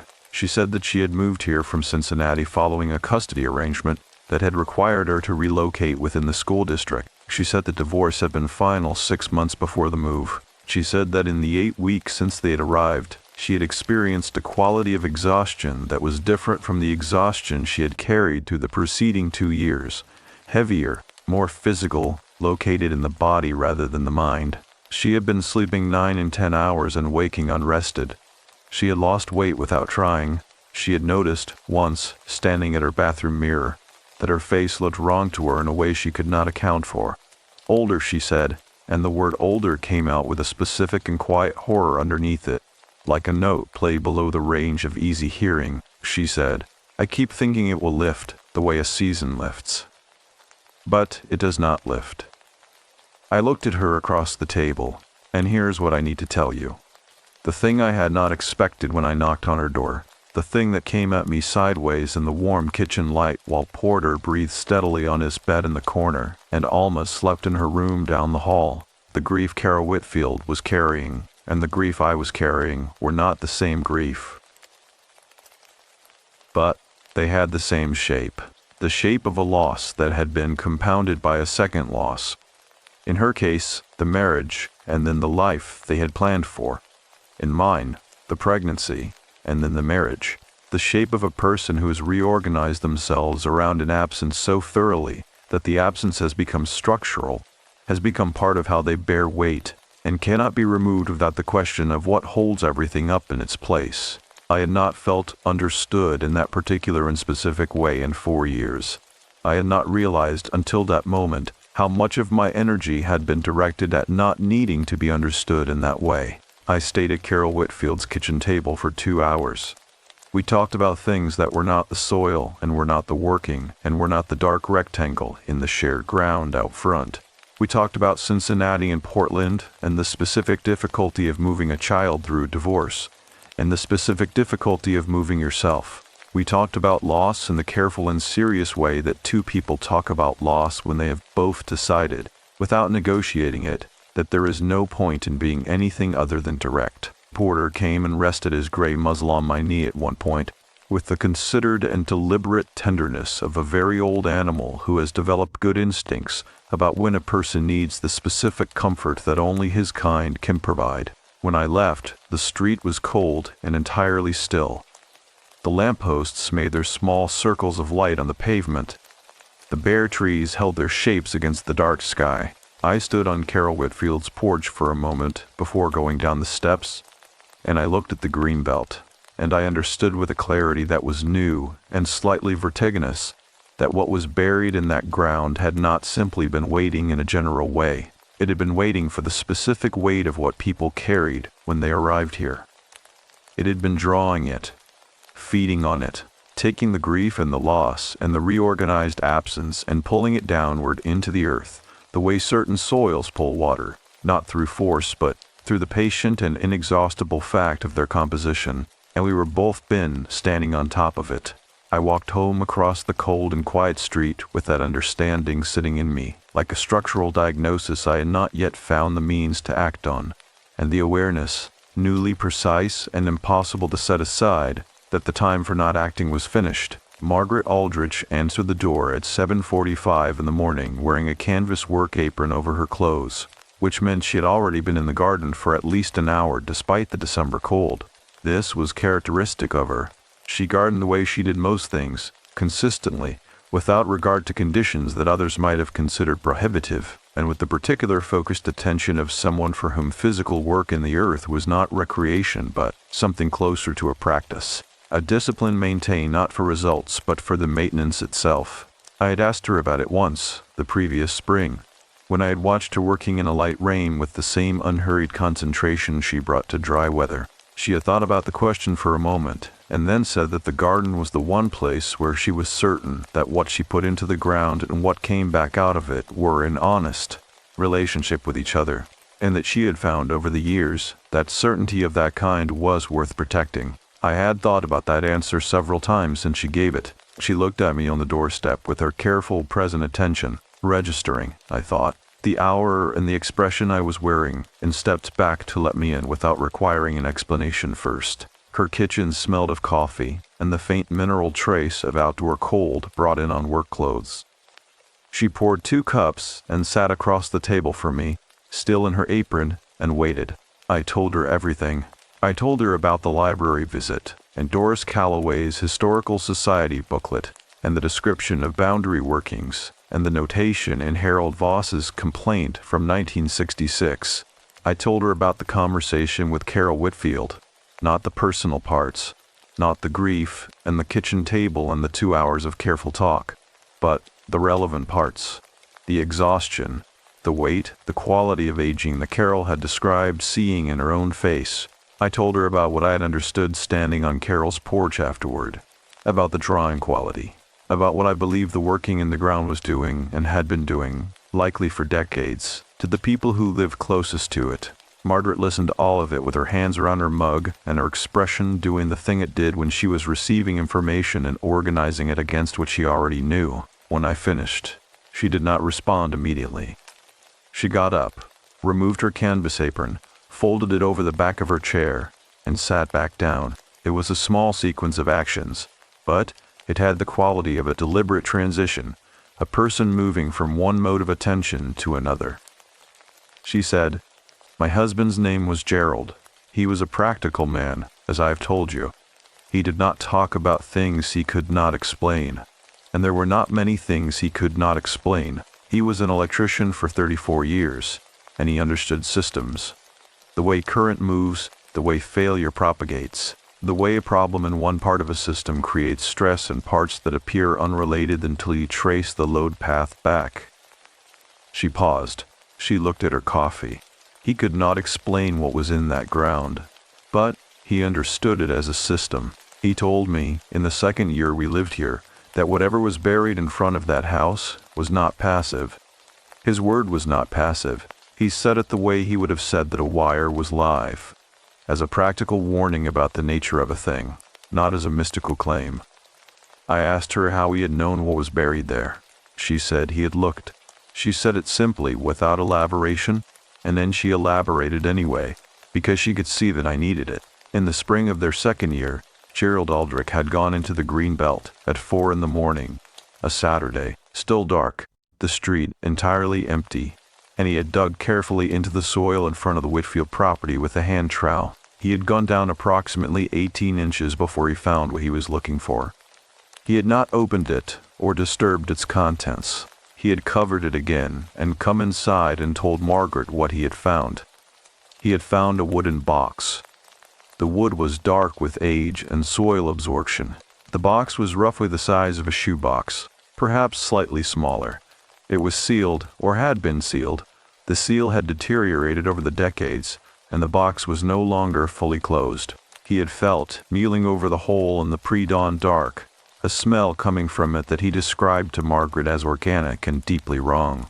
The specific wrongness of decomposition that has been arrested partway through and held in a state that was neither fully living nor fully dead. He had covered it and come inside and never gone back to it. I asked her why he had not removed it. She said, he looked into that first. He read what he could find, which in those days before the internet was not very much. Some library material, some correspondence with a woman in Knoxville who knew something about the old plateau traditions. What he understood was that removing a working without the correct preparation did not end it. It relocated it. He was an electrician. He understood that cutting a live wire without first isolating the current did not solve the problem. It moved it. She looked at me steadily. He decided that the safest thing was to leave it contained where it was, and to make sure we understood what we were living beside, and to watch the neighboring property carefully, and to help where we could help. I thought about Margaret at my door on my first evening with a dish of chicken and dumplings, about her telling me the soil might be strange in the spring, about the coffee on Saturday mornings and the 31 years of careful, consistent, attentive neighboring. I asked her what helping had looked like over those 31 years. She was quiet for a moment. She said, mostly it looked like being present, paying attention, making sure that the people who lived in that house knew they were not invisible, that someone saw them. She paused. Gerald believed that the working fed on isolation, that its effect was strongest in people who were carrying something and carrying it alone. He thought, and I am telling you his thinking, not mine, though I have come to share it, that the antidote to it was connection. Specific, genuine, human connection, not as a cure, not as a removal, but as a reduction, as a way of keeping the effect from reaching its full capacity. I sat with that for a long moment. Then, I asked the question I had come here to ask. I asked her whether Gerald had ever found, in his reading and his correspondence, any account of how a working of this kind was actually ended, not managed, not reduced. Ended. She got up and left the kitchen. I heard her in the room at the back of the house, the room that adjoined the garage, the room where Gerald's workshop was. where the tools still hung on the pegboard wall, and the half-finished birdhouse still sat on the bench exactly where he had set it down. She was in there for perhaps 4 minutes. She came back with a letter. It was handwritten on plain white paper, 3 pages and a small and precise script, dated February of 2001. The return address at the top was a street in Knoxville. The name above it was Nora Vass. Margaret said she was the woman my husband corresponded with. She died in 2009, but she knew the plateau traditions thoroughly. Her family had been in this region since the 1800s, and she had spent most of her adult life documenting what the older generations had known about workings, both kinds. She set the letter in front of me. I read it carefully, twice. Nora Vass wrote with the deliberate and unhurried precision of someone who has spent a long time thinking about how to be accurate on a subject that resists accuracy. She described workings of the directed, harmful kind in the same terms Doris Calloway had used, but with considerably more specificity. She described their mechanism, the way they drew on the emotional state of people in proximity, not indiscriminately, but selectively, targeting specifically what she called unfinished grief, which she defined as grief that had been interrupted before it could complete its natural movement. Grief that had been reorganized around its own absence rather than allowed to discharge. She wrote that a working of this kind could not be ended by removal alone. The box could be dug up, and the contents could be destroyed, and the hole could be filled with clean earth. And it would make no lasting difference, because the working was not the box. The box was the anchor. The working itself was in the relationship between the anchor and the grief it had drawn.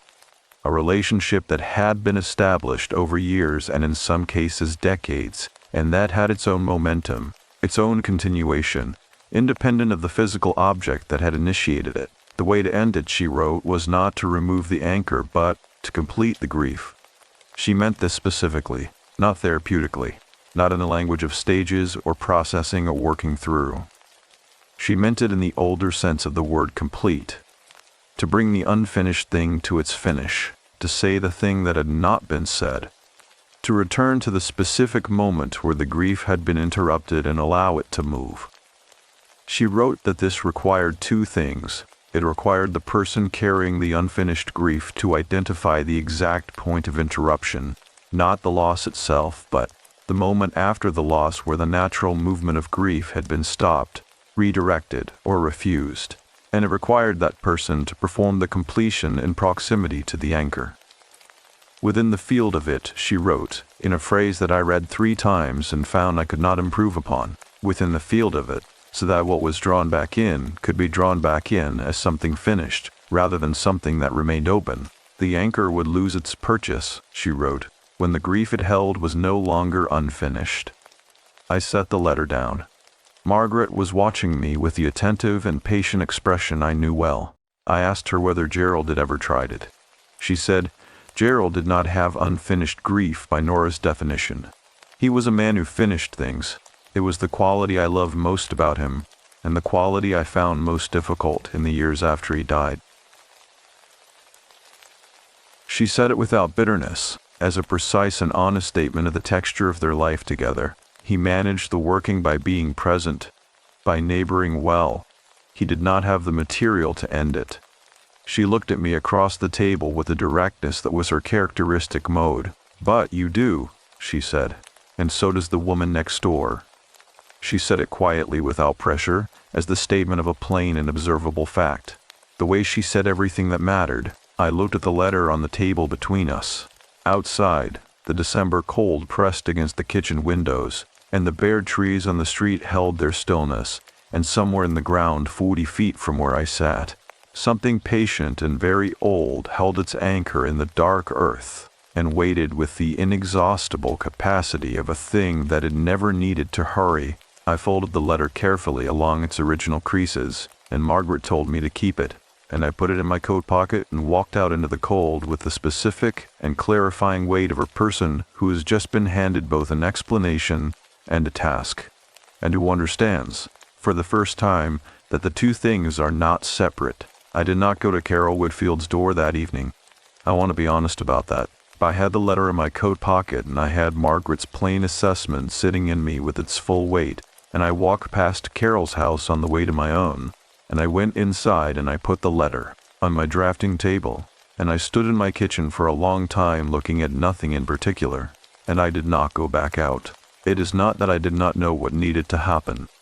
I knew exactly what needed to happen, with the specific and slightly terrible clarity that Nora Vass's letter had given me. The difficulty was not the understanding. The difficulty was the thing the understanding required, the identification of the exact point where my grief had stopped moving, the exact moment of interruption, and the willingness to return to that moment in the cold ground-level air of a December night, and allow it to finish what it had started 4 years earlier and never been permitted to complete. I had been a long time not doing that.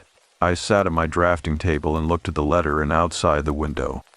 The street was dark and quiet, and the lampposts made their small, steady circles on the pavement, and I thought about Elena. Not the loss, not the hospital, not the clinical language, not the specific sequence of events in the 22 weeks that had ended so abruptly and so completely. I thought about the morning after, the particular morning after in a hospital room in Portland with the light coming through the window at a low and patient winter angle, when Elena had reached across the space between the beds. We were in adjacent recliners, both of us sitting upright, neither of us able to lie flat, and she had reached across and I had looked at her hand and I had not taken it. And that was the moment. I had not taken her hand because I had been, at that precise moment, inside a grief so complete and so structural that I had lost the ability to perceive that she was in the same place, that her reaching was not a request, but an offering. That the correct response to an offering is to receive it.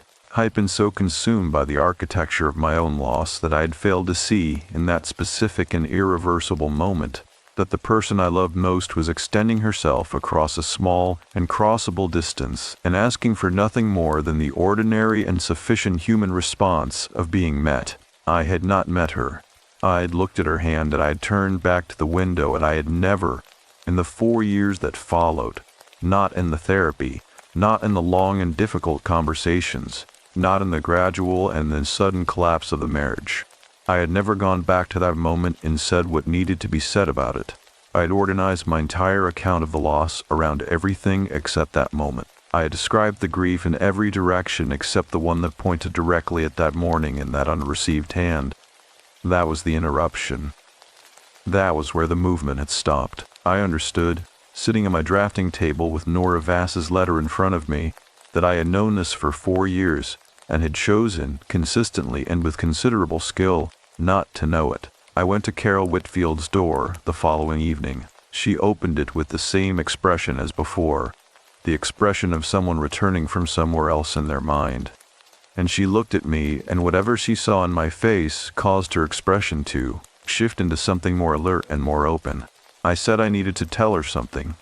I said it might sound unreasonable. I said that I believed it was true, and that I believed it was relevant to how she and Alma had been feeling since the move, and that it required her trust in a way I wanted to be upfront about before I asked for it. She stepped back from the door. We sat at the kitchen table again. Porter came and settled near my feet with the quiet deliberateness that had become familiar to me, and I told Carol Whitfield about Gerald Aldrich's pre-dawn excavation, and about Nora Vass's letter, and about the mechanism of it, the way it selected for unfinished grief, the way it drew on the specific quality of loss that had been interrupted before it could complete its movement. I told her what Nora Vass said was required to end it. Carol listened with her hands around her mug and her eyes on the table, and when I finished, she was quiet for a long time. Then she said, "My daughter's name is Alma because her father chose it. It was the one thing in the divorce proceedings where I did not argue. I had chosen her middle name, and he had chosen her first name, and we had agreed on that before she was born, and I honored it even though by the time she was born, we both already knew the marriage was not going to survive what we had done to it." She paused. "What I have never said to anyone is that I am grateful he chose it. Alma is exactly the right name for her. He saw something in her before she arrived that I was too frightened to see, and he named it correctly, and I have never told him that. I told myself it did not matter, that the naming was done and the gratitude was private, and there was no reason to give him that. But the reason I never said it was not that it did not matter. The reason was that saying it would have required me to acknowledge that he had been present for her in a way that I had not fully allowed, and acknowledging that would have required me to look at the part of the divorce that was mine. She said it quietly, looking at the table, with the specific exhaustion of a person setting down something very heavy that they've been carrying for a long time without acknowledging its weight. I looked at her across the table. I said, "I did not take my wife's hand." She looked up.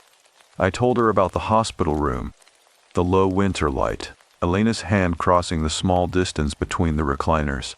I told her about looking at it and turning back to the window and the 4 years of everything that had followed from that single failure of presence.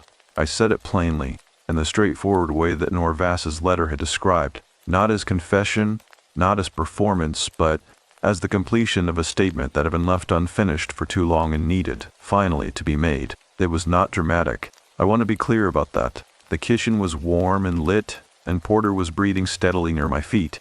And outside the window the December night was cold and still, and I said the true thing about the moment I had been avoiding, and it did not feel like a breaking open.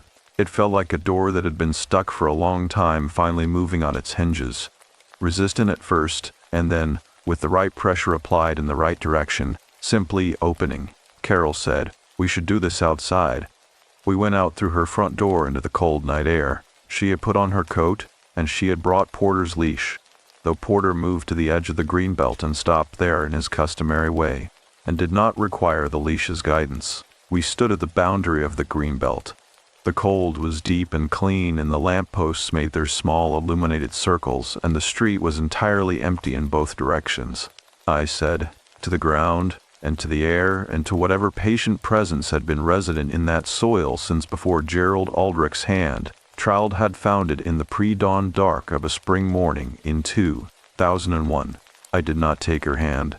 I was there, and she reached, and I did not meet her, and I am telling you now that I know what that moment was, and I am not turning back to the window." Carol said quietly and without preamble, "Alma's name is right. Her father saw her clearly and named her correctly, and I am grateful for that. And the part of the dissolution that belongs to me is mine, and I am done carrying it as though it belongs to someone else." She set it to the ground, to the cold air above the dark soil, in the plain and serious voice of a person delivering a statement that has been a long time overdue. Porter, who had been sitting at the edge of the grass in his invariable posture of patient witness, stood up. He did not make a sound. He simply rose slowly and with the careful management of old joints that was his characteristic way of moving, and he stepped forward across the edge of the green belt and walked, unhurried, across the strip of ground in front of the house and stood on the far side of it. He turned and looked back at us. His amber eyes in the lamplight were entirely calm. The cold air over the green belt felt different. I want to be precise about this, and I want to resist the temptation to make it more dramatic than it was. Because the truth of it was not dramatic, and the truth of it is what matters. It did not warm, it did not shift in any theatrical way, but the quality of it changed. The attentive, deliberate quality I had been feeling in that strip of air since my first week on the street. The quality I had come to think of as intentional, as directed, that quality was gone. What replaced it was simply the ordinary cold of a December night in Tennessee. Patient and impersonal and belonging to no one. We stood there for a while without speaking. The street held its silence, but it was a different silence now. The silence of a place that has finished something rather than the silence of a place that is waiting to begin. Carol looked at the ground in front of her for a long time.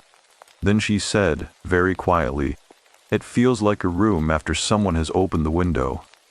That was exactly what it felt like. Porter walked back to us across the green belt without hesitation, and Carol clipped his leash to his collar, and we stood together in the cold for another minute, and then we went inside. I sat at Carol Whitfield's kitchen table for a long time after that, not talking about what had happened, but simply present in the aftermath of it, in the specific and unfamiliar quiet of a room from which a long-held pressure had been released, and I became aware, slowly and then with certainty, that I was less tired than I had been in 4 years, Margaret Aldrich was in the garden when I came to her door the following morning. Not the front garden, the back, the long rectangular plot she kept along the south wall of the property where she grew vegetables in the warmer months and maintained the soil through winter with a kind of attentive minimalism, turning it periodically, adding compost, keeping it ready for what would come when the cold lifted. I found her there by walking around the side of the house when she did not answer the front door, following the sound of a trowel working steadily in frozen ground. She looked up when she heard my footsteps on the gravel path. She read my face in the same way she had read it the morning I came with Nora Vass's letter in my pocket, and whatever she found there caused her to set the trowel down against the raised bed frame and give me her full attention. I told her what had happened.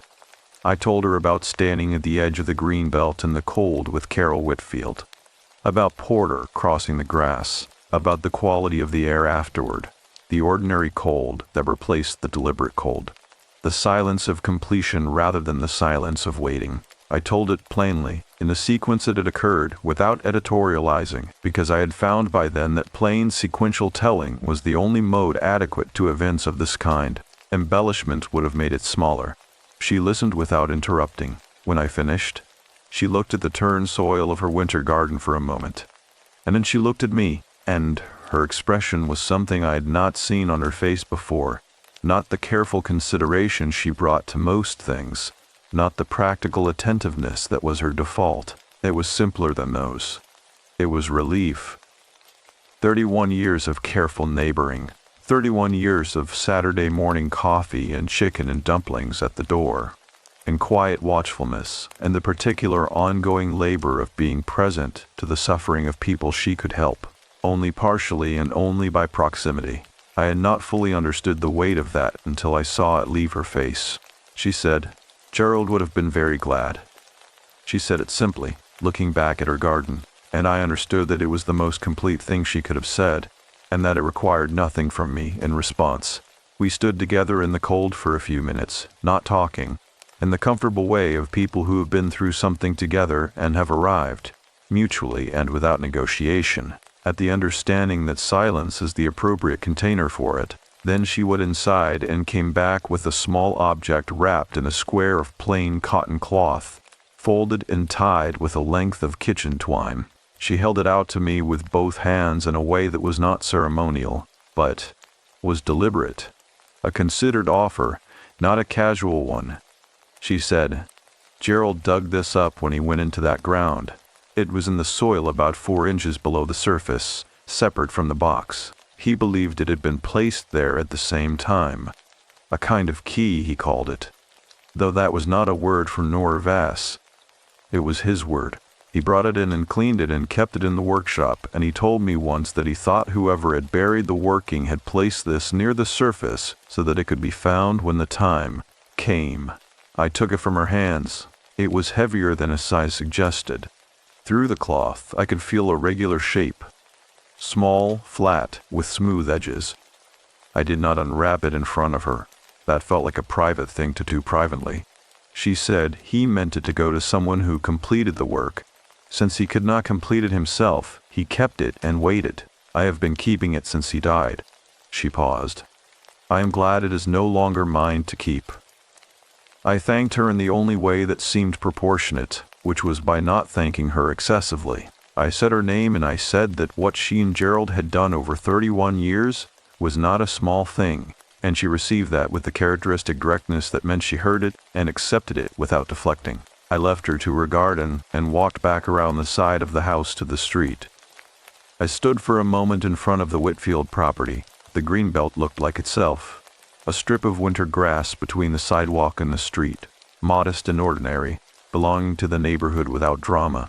The soil where the dark, rectangular shape had been visible from my window was not visibly different from the soil around it. The discoloration I had observed for weeks, the blue-toned brown density that had distinguished it in every quality of light, was simply gone.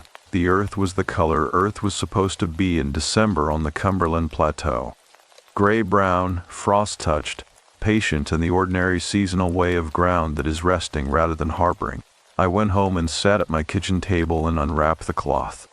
Inside was a piece of worked iron, roughly circular, perhaps 2 inches across. It had been shaped into a simple, continuous loop with a small raised ridge running around its outer edge.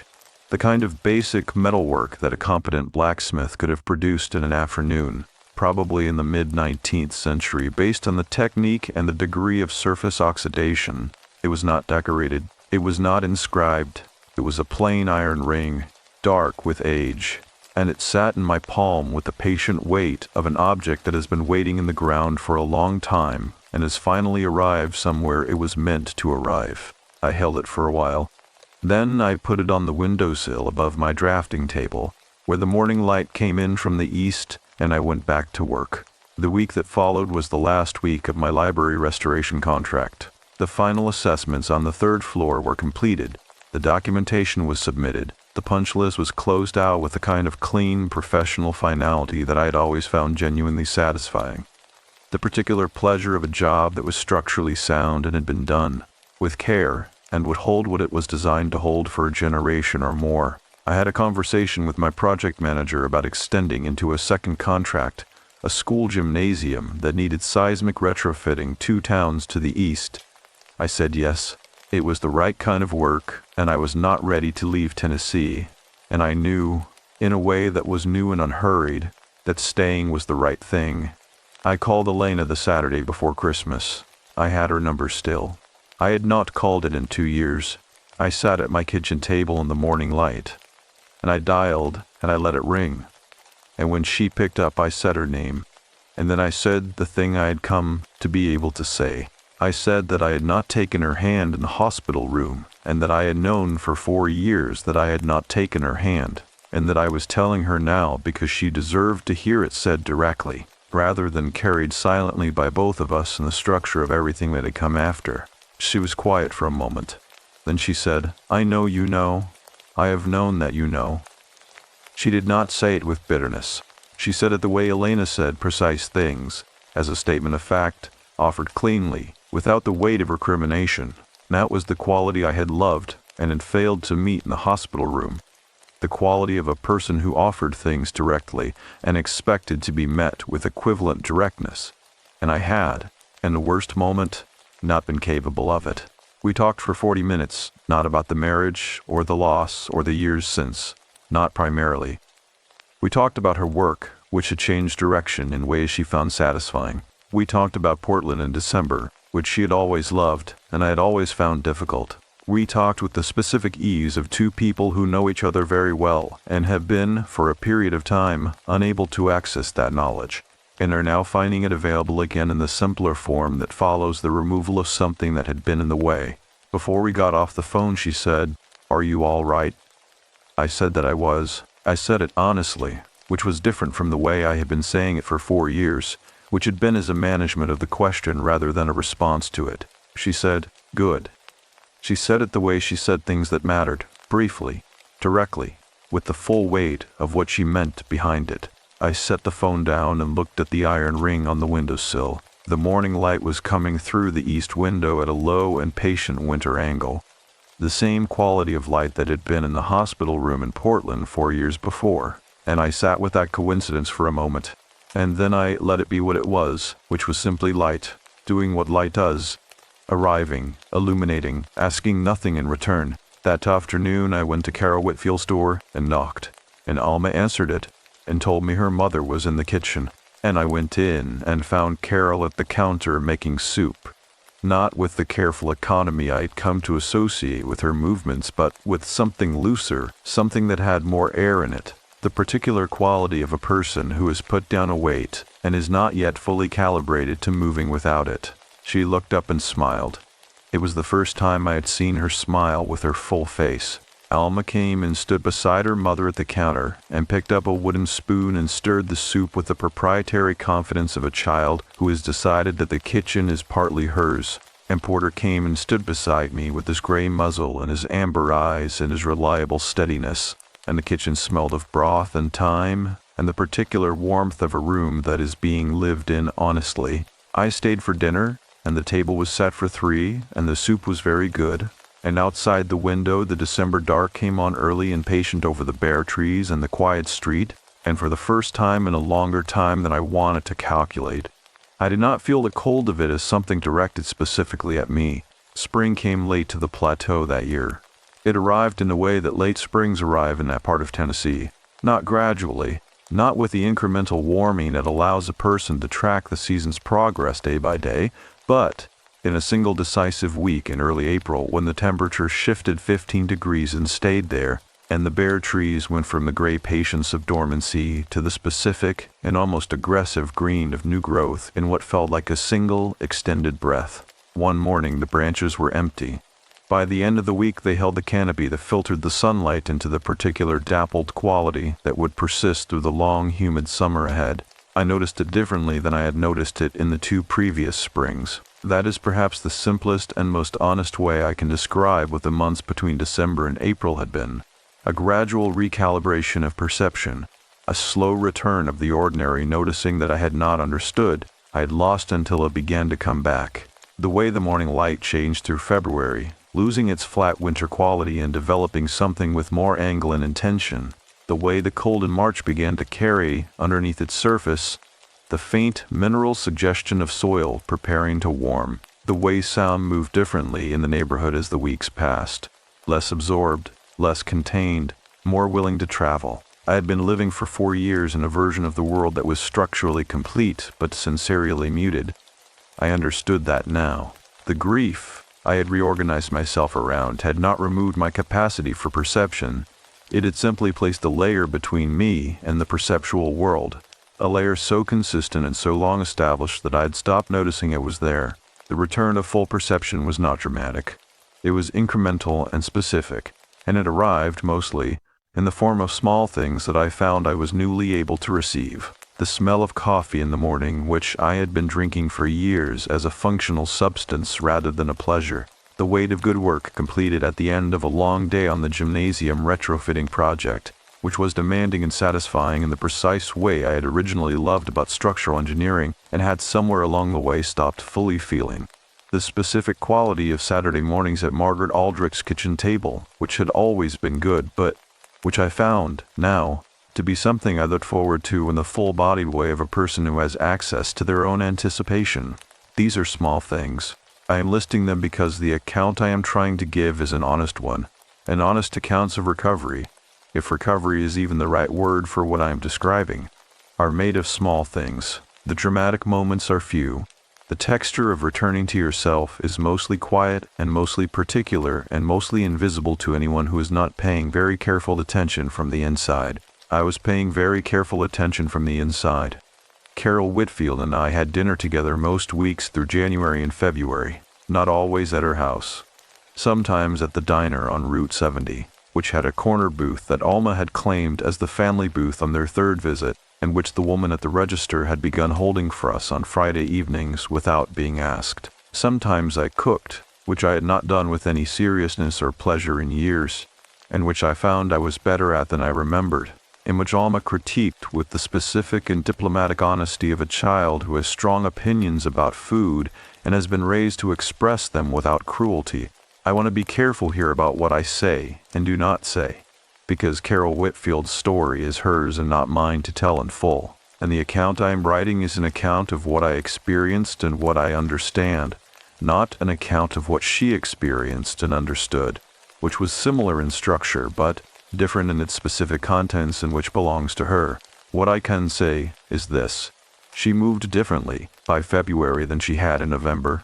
Not dramatically. The change was not the kind that announces itself, but the careful economy was gone, replaced by something with more range of motion in it, more willingness to spend rather than conserve. Her face had color in it that had not been there when I first saw her. The quality she had described, the aging she had noticed in her bathroom mirror, had reversed in a way that I observed but did not comment on, because some observations are better kept as private confirmations. Alma showed me her sketchbook one Saturday afternoon in late February. She had been drawing the street, page after page of careful pencil studies, the houses, the lampposts, the bare trees, the green belt, Porter sitting in various positions of repose. Her drawings had the quality of a child who looks at things with genuine attention and whose hand has learned to follow the looking accurately. They were good drawings, specific and observational, Near the middle of the sketchbook there was a drawing of the green belt in front of their house, from a period I recognized as the early weeks after the move-in. She had drawn it with a density of line in one section that was distinct from the rest of the strip, heavier, more worked. The pencil applied in short overlapping strokes that created a darkness in the paper with a roughly rectangular shape. She looked up at me while I looked at it.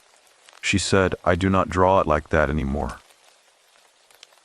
I looked at the pages that followed. She was right.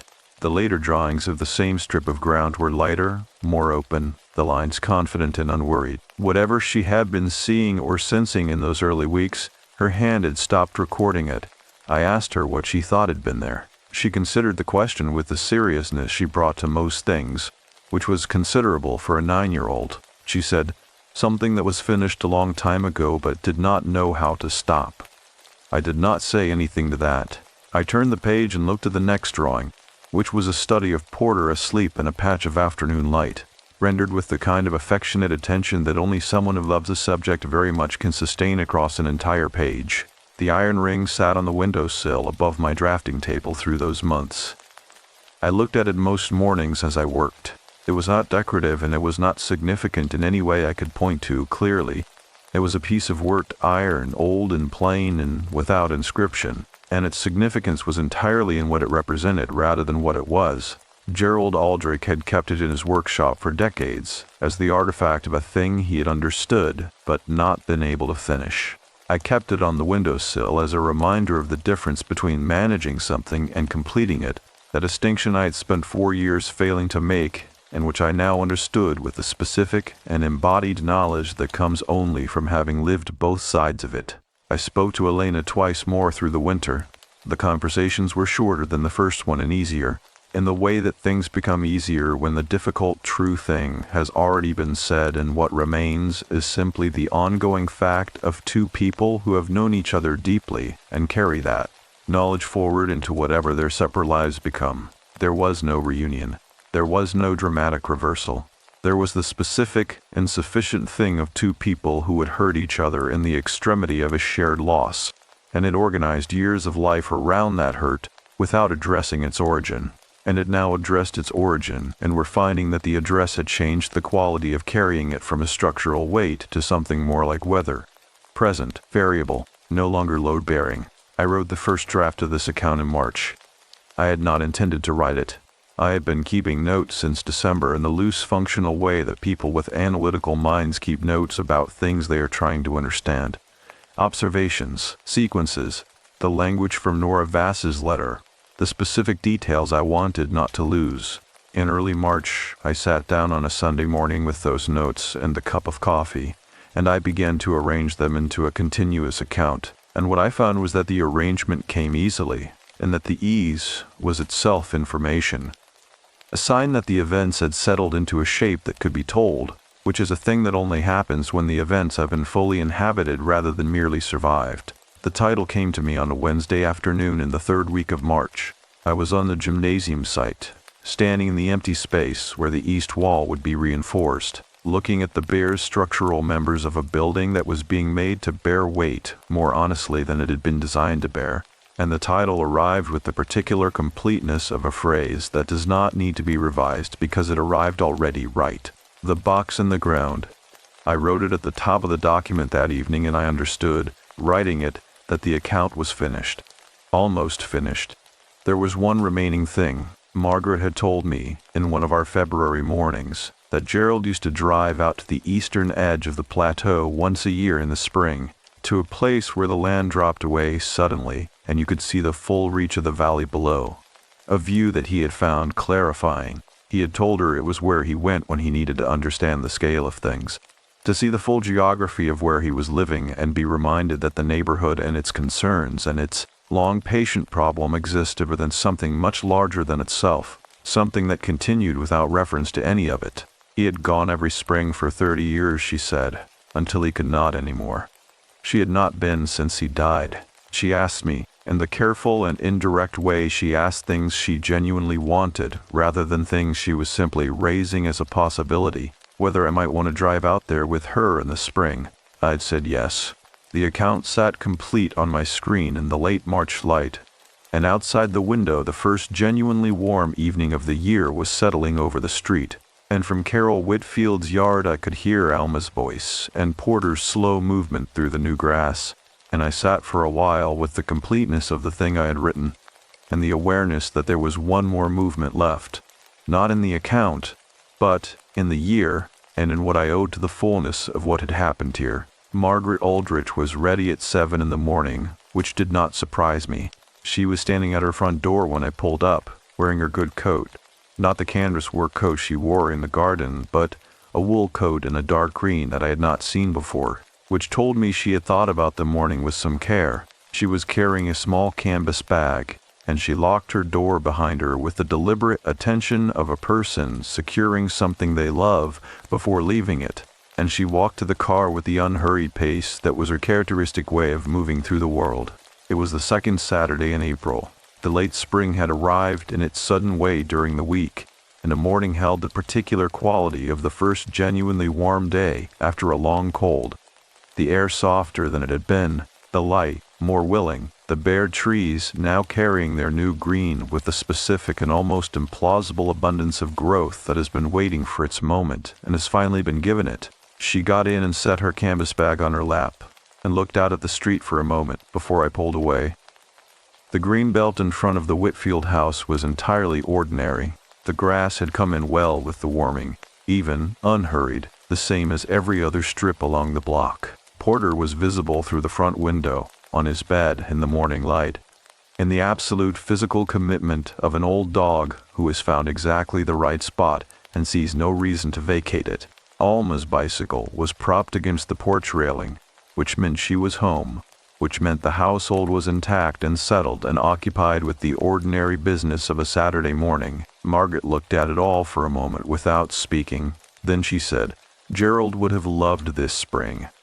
She set it to the window, to the green belt, to the general direction of what had been resolved, not with grief in it, or not primarily, with the particular quality of a statement that is both true and complete, that requires no response and invites none, that exists simply as an acknowledgment spoken aloud because speaking it aloud is the honest thing to do.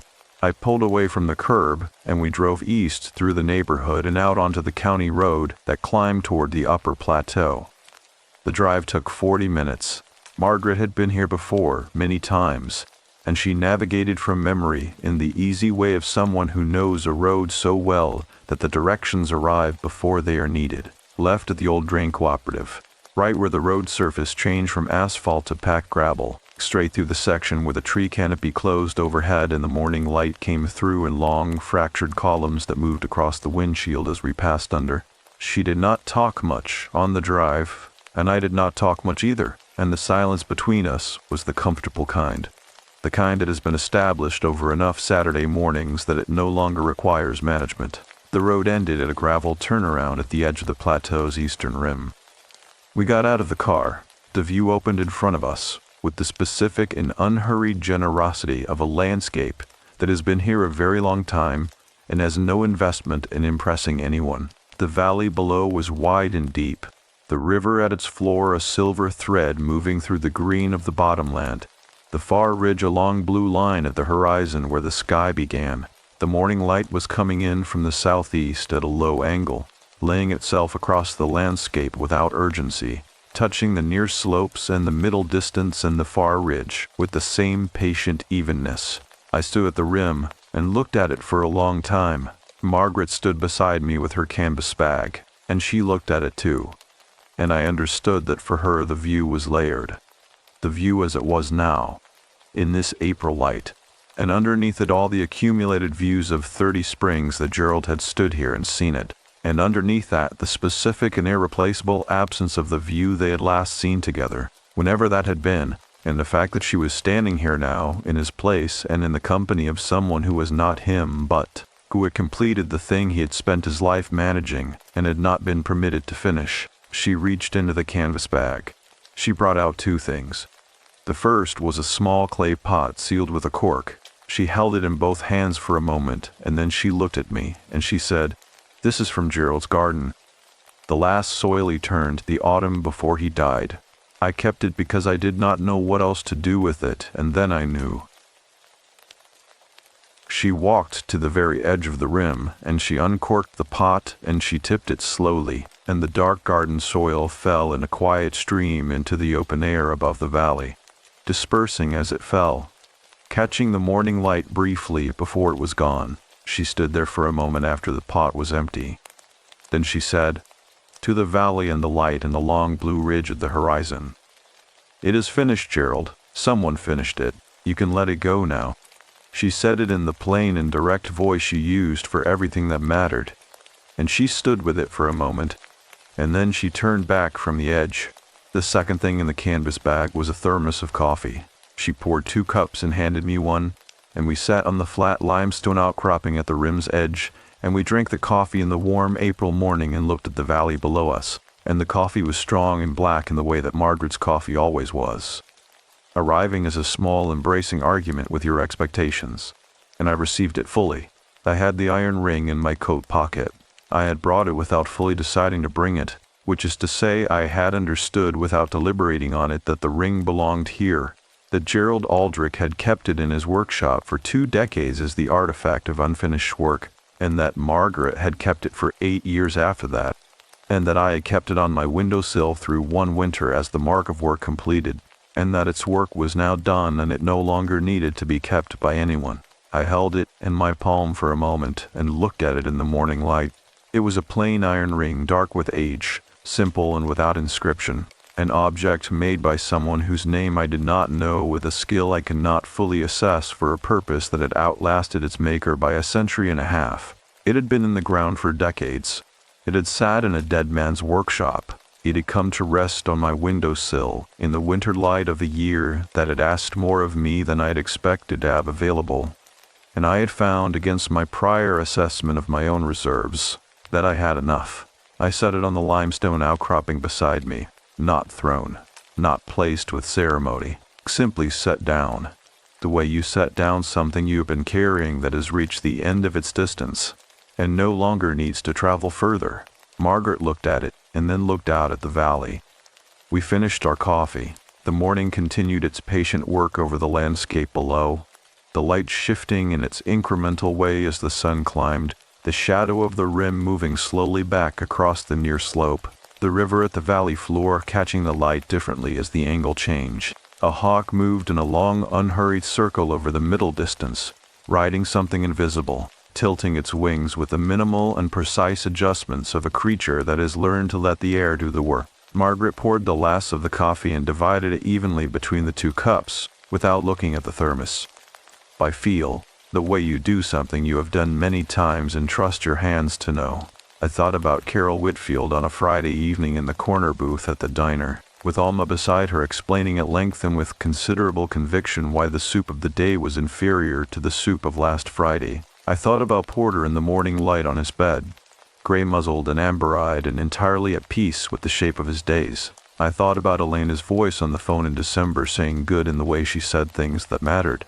I thought about the library on the plateau, its 3rd-floor walls now bearing their load honestly, the way things bear load honestly when someone has taken the time to understand the structure and address what was failing in it.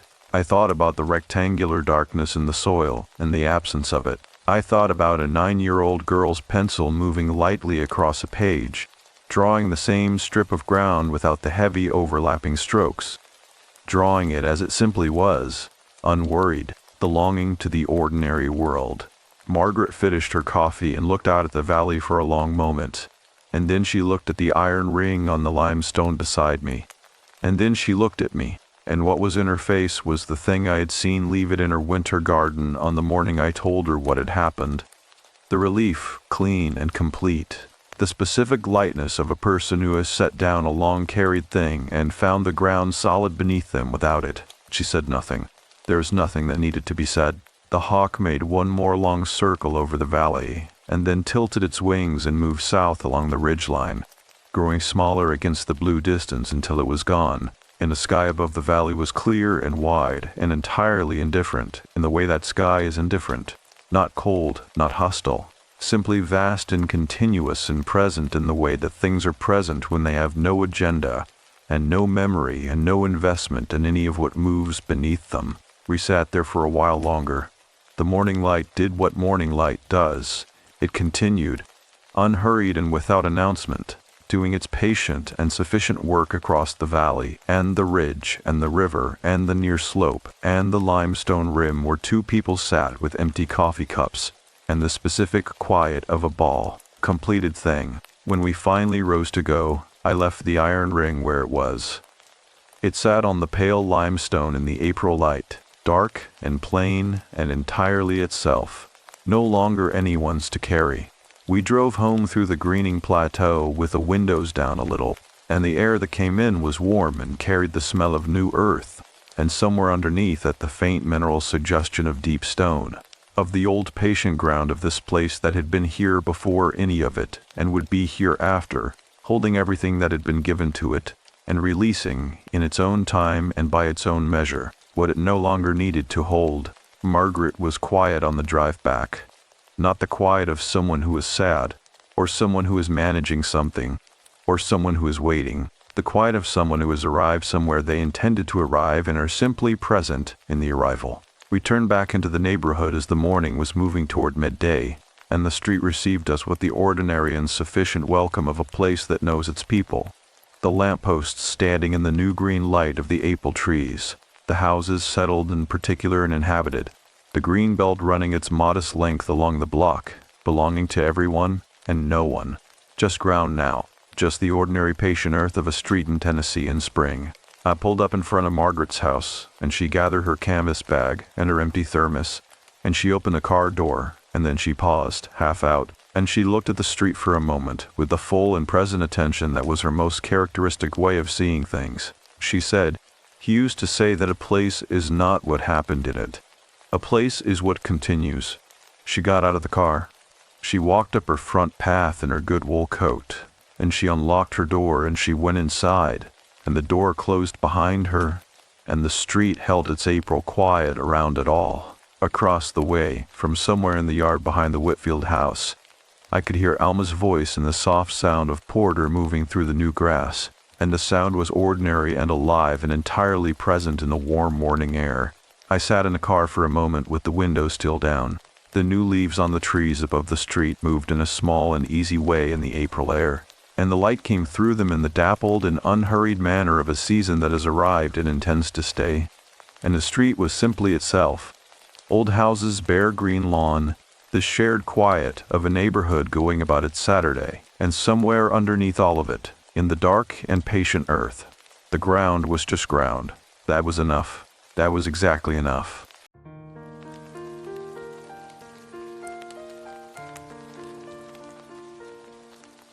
The Hollow remembers.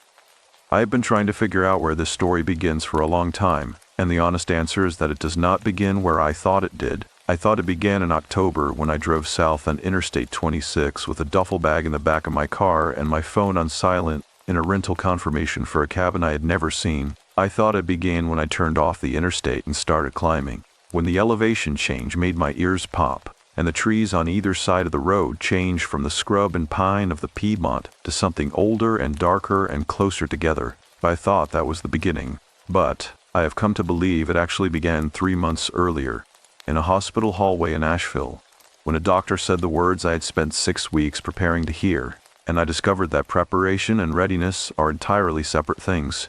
That was when whatever followed me into those mountains first recognized my shape. That was when something in the forest learned my name. My name is Nathan Dre. I am 41 years old. I was, until this past spring, the kind of person who organized things. My job as a structural engineer required it. And somewhere along the way, the habit of organizing had colonized the rest of my life until even my grief was filed into neat compartments with their lids kept firmly closed. My wife, Caroline, had been sick for 14 months when she died. I had spent those 14 months being practical on her behalf. I managed the appointments and the insurance and the adjustments to our house that each new development required. I was good at it. I was so good at it that when she was gone, I had no idea what to do with the part of me that had been managing, and that part just kept going, arranging empty space, making plans for a life that had nobody in it anymore. The cabin in Brevard was one of those plans. A colleague had mentioned the area months ago, the Pisgah National Forest, the small towns tucked into the Blue Ridge Valleys, the particular quality of autumn in western North Carolina. I had listened without really hearing, and then, in September, I had looked it up and booked 2 weeks without thinking about it too carefully.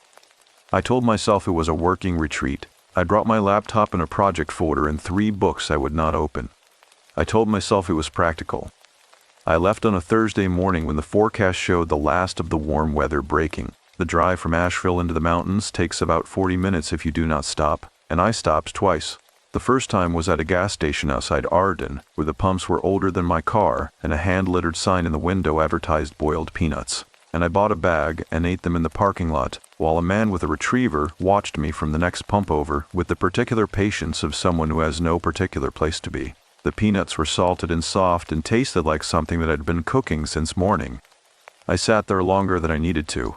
The second stop was outside Brevard itself, on the shoulder of a 2-lane road where a pullout offered a view east across the first ridge, and I stood in the cold air with my hands in my jacket pockets and looked at what I had come to. The fog was still in the lower valleys. It was just after 10 in the morning, and the ridge lines above it were dark and exact, against a sky the color of old pewter. The trees had turned, not the bright theatrical red of the northeast, but a deeper, more complicated set of colors. Rust and bronze, and the particular dark amber of a sourwood in the last of its season. I stood there for a few minutes with the wind moving through the valley below, and for the first time in months I felt something other than the low, flat numb that had been my default.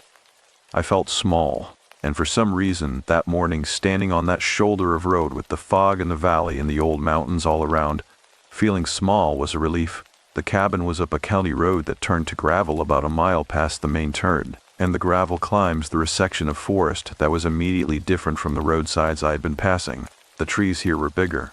Tulip poplars and white oaks with trunks wider than my arm span, their crowns so high and so close overhead that the road moved through a corridor of canopy that filtered what light was left in the morning into something dim and greenish and much older feeling. The gravel made a sound under the tires like a slow applause that nobody had agreed to start. The cabin sat at the end of a widened gravel pull-off, and my first impression of it was that it was more serious than the listing photographs had suggested. The photographs had shown it as charming, a 1-story log structure with a front porch and a wood-burning insert and a view from the back windows across a small meadow toward the tree line. The photographs had been accurate in their facts. What they had not prepared me for was the weight of the place. The logs were old, really old, darker than weathering alone would account for, and the roof moss was thick and continuous from eave to ridge. The porch posts were straight and sound, but they had been touched by so many seasons of damp that they had taken on the color of the forest floor. The whole structure had the particular quality of something that has been in one place for so long that it has begun to belong to the ground it sits on, the way a stone belongs to a riverbed. I stood beside my car for a moment and looked at it. The air smelled of cold water and leaf matter and the particular sharp note of wood smoke coming from somewhere. Though there was no fire I could see, a creek ran somewhere to the left of the meadow. I could hear it, but not yet locate it.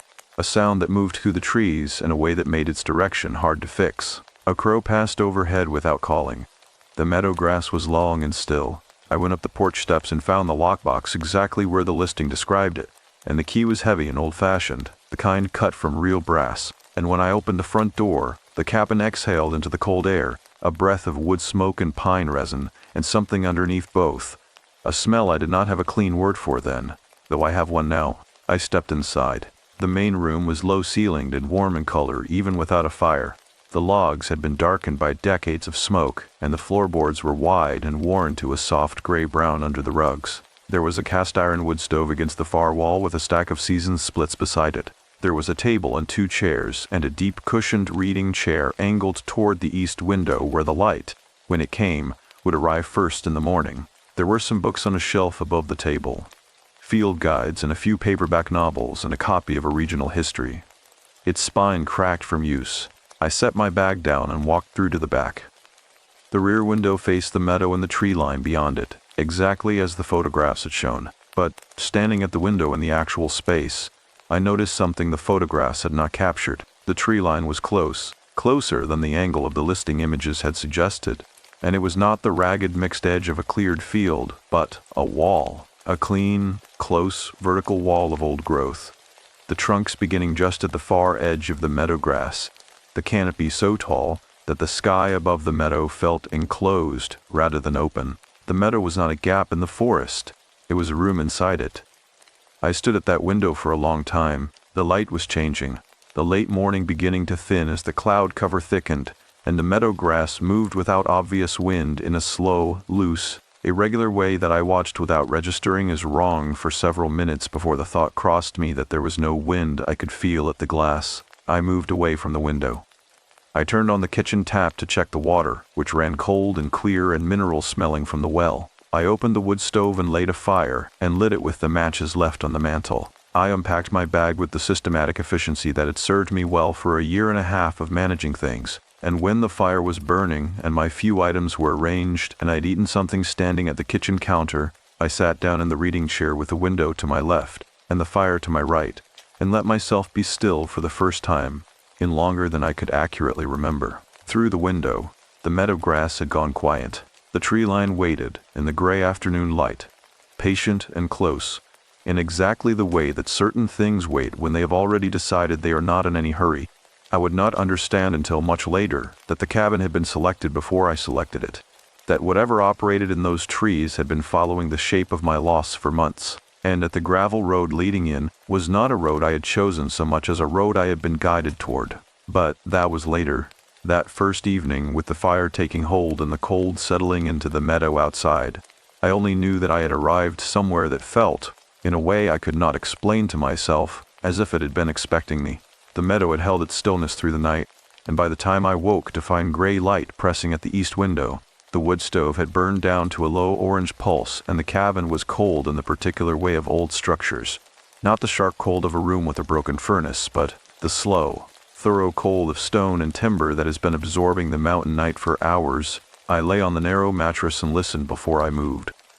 The creak was audible again, louder than it had been the evening before, which told me it had rained at some point in the dark. A bird, something small, a junco or a wren, was working the eave above the front window with a quick metronomic tapping. The wood stove made the low contracting tick of cooling metal. Outside those sounds, the forest held the kind of silence that is not actually silent, but is instead so full of small, layered sounds that no single one dominates, and the overall impression is of a place that has been breathing quietly on its own for a very long time. I got up and added wood to the stove and stood in front of it with my hands out, until feeling came back into my fingers. Then I made coffee on the 2-burner gas range. The cabin had a drip machine, but I had brought a small pour-over kit, one of the rituals I had kept from before, one of the ones Caroline had started, and I stood at the back window while the water boiled and looked at the meadow in the early light. The grass was wet. The fog was lower than it had been the previous evening, and it settled into the meadow itself, shin-high, moving in slow pulls that followed no wind. I could identify. The tree line at the far end was almost entirely obscured. I could see the first row of trunks and then, behind them, nothing, just white, uniform and patient. I drank my coffee and did not think about anything in particular, which had been impossible for months and was now, in this kitchen, in this cold, simply what was happening. I noted that without attaching anything to it. After breakfast I decided to walk. The property listing had mentioned a trail access at the back of the meadow, a connector to the Pisgah Forest trail system that, according to the regional map I had printed, ran north along a creek drainage before climbing to a secondary ridge. I had no plan for distance or destination. I pulled on my layers and laced my boots on the front porch steps and walked across the wet meadow through the shin-high fog toward the tree line. The trail entrance was marked with a small aluminum diamond nailed to a poplar at the meadow's far edge. The nail was old and the bark had grown around it on 3 sides, meaning the marker had been there for decades. Beyond it, the trail entered the forest immediately, and the change was complete and sudden. The meadow light, already thin, simply ended. The canopy overhead was so dense even in late autumn that the bare branches layered into an effective roof, and the light under it came through filtered and directionless, without shadow, the kind of light that makes distances hard to judge and depths uncertain. The trail followed the creek. I could hear it now on my right, close but lower, moving fast over rock in the way of mountain streams after rain. The ground was thick with wet leaves and the walking was soft and quiet, my footfalls absorbed before they could echo. The smell in here was different from the meadow, richer and more layered. the mineral cold of the creek water, the iron and copper smell of wet leaf tannin, something resinous from the hemlocks where the trail passed under them, and underneath all of it, an earthier bass note that I associate now with deep forest soil, the kind that has been building for centuries without being turned. I walked for about 40 minutes, following the trail north as it climbed gradually. I was not looking for anything. That is the honest account.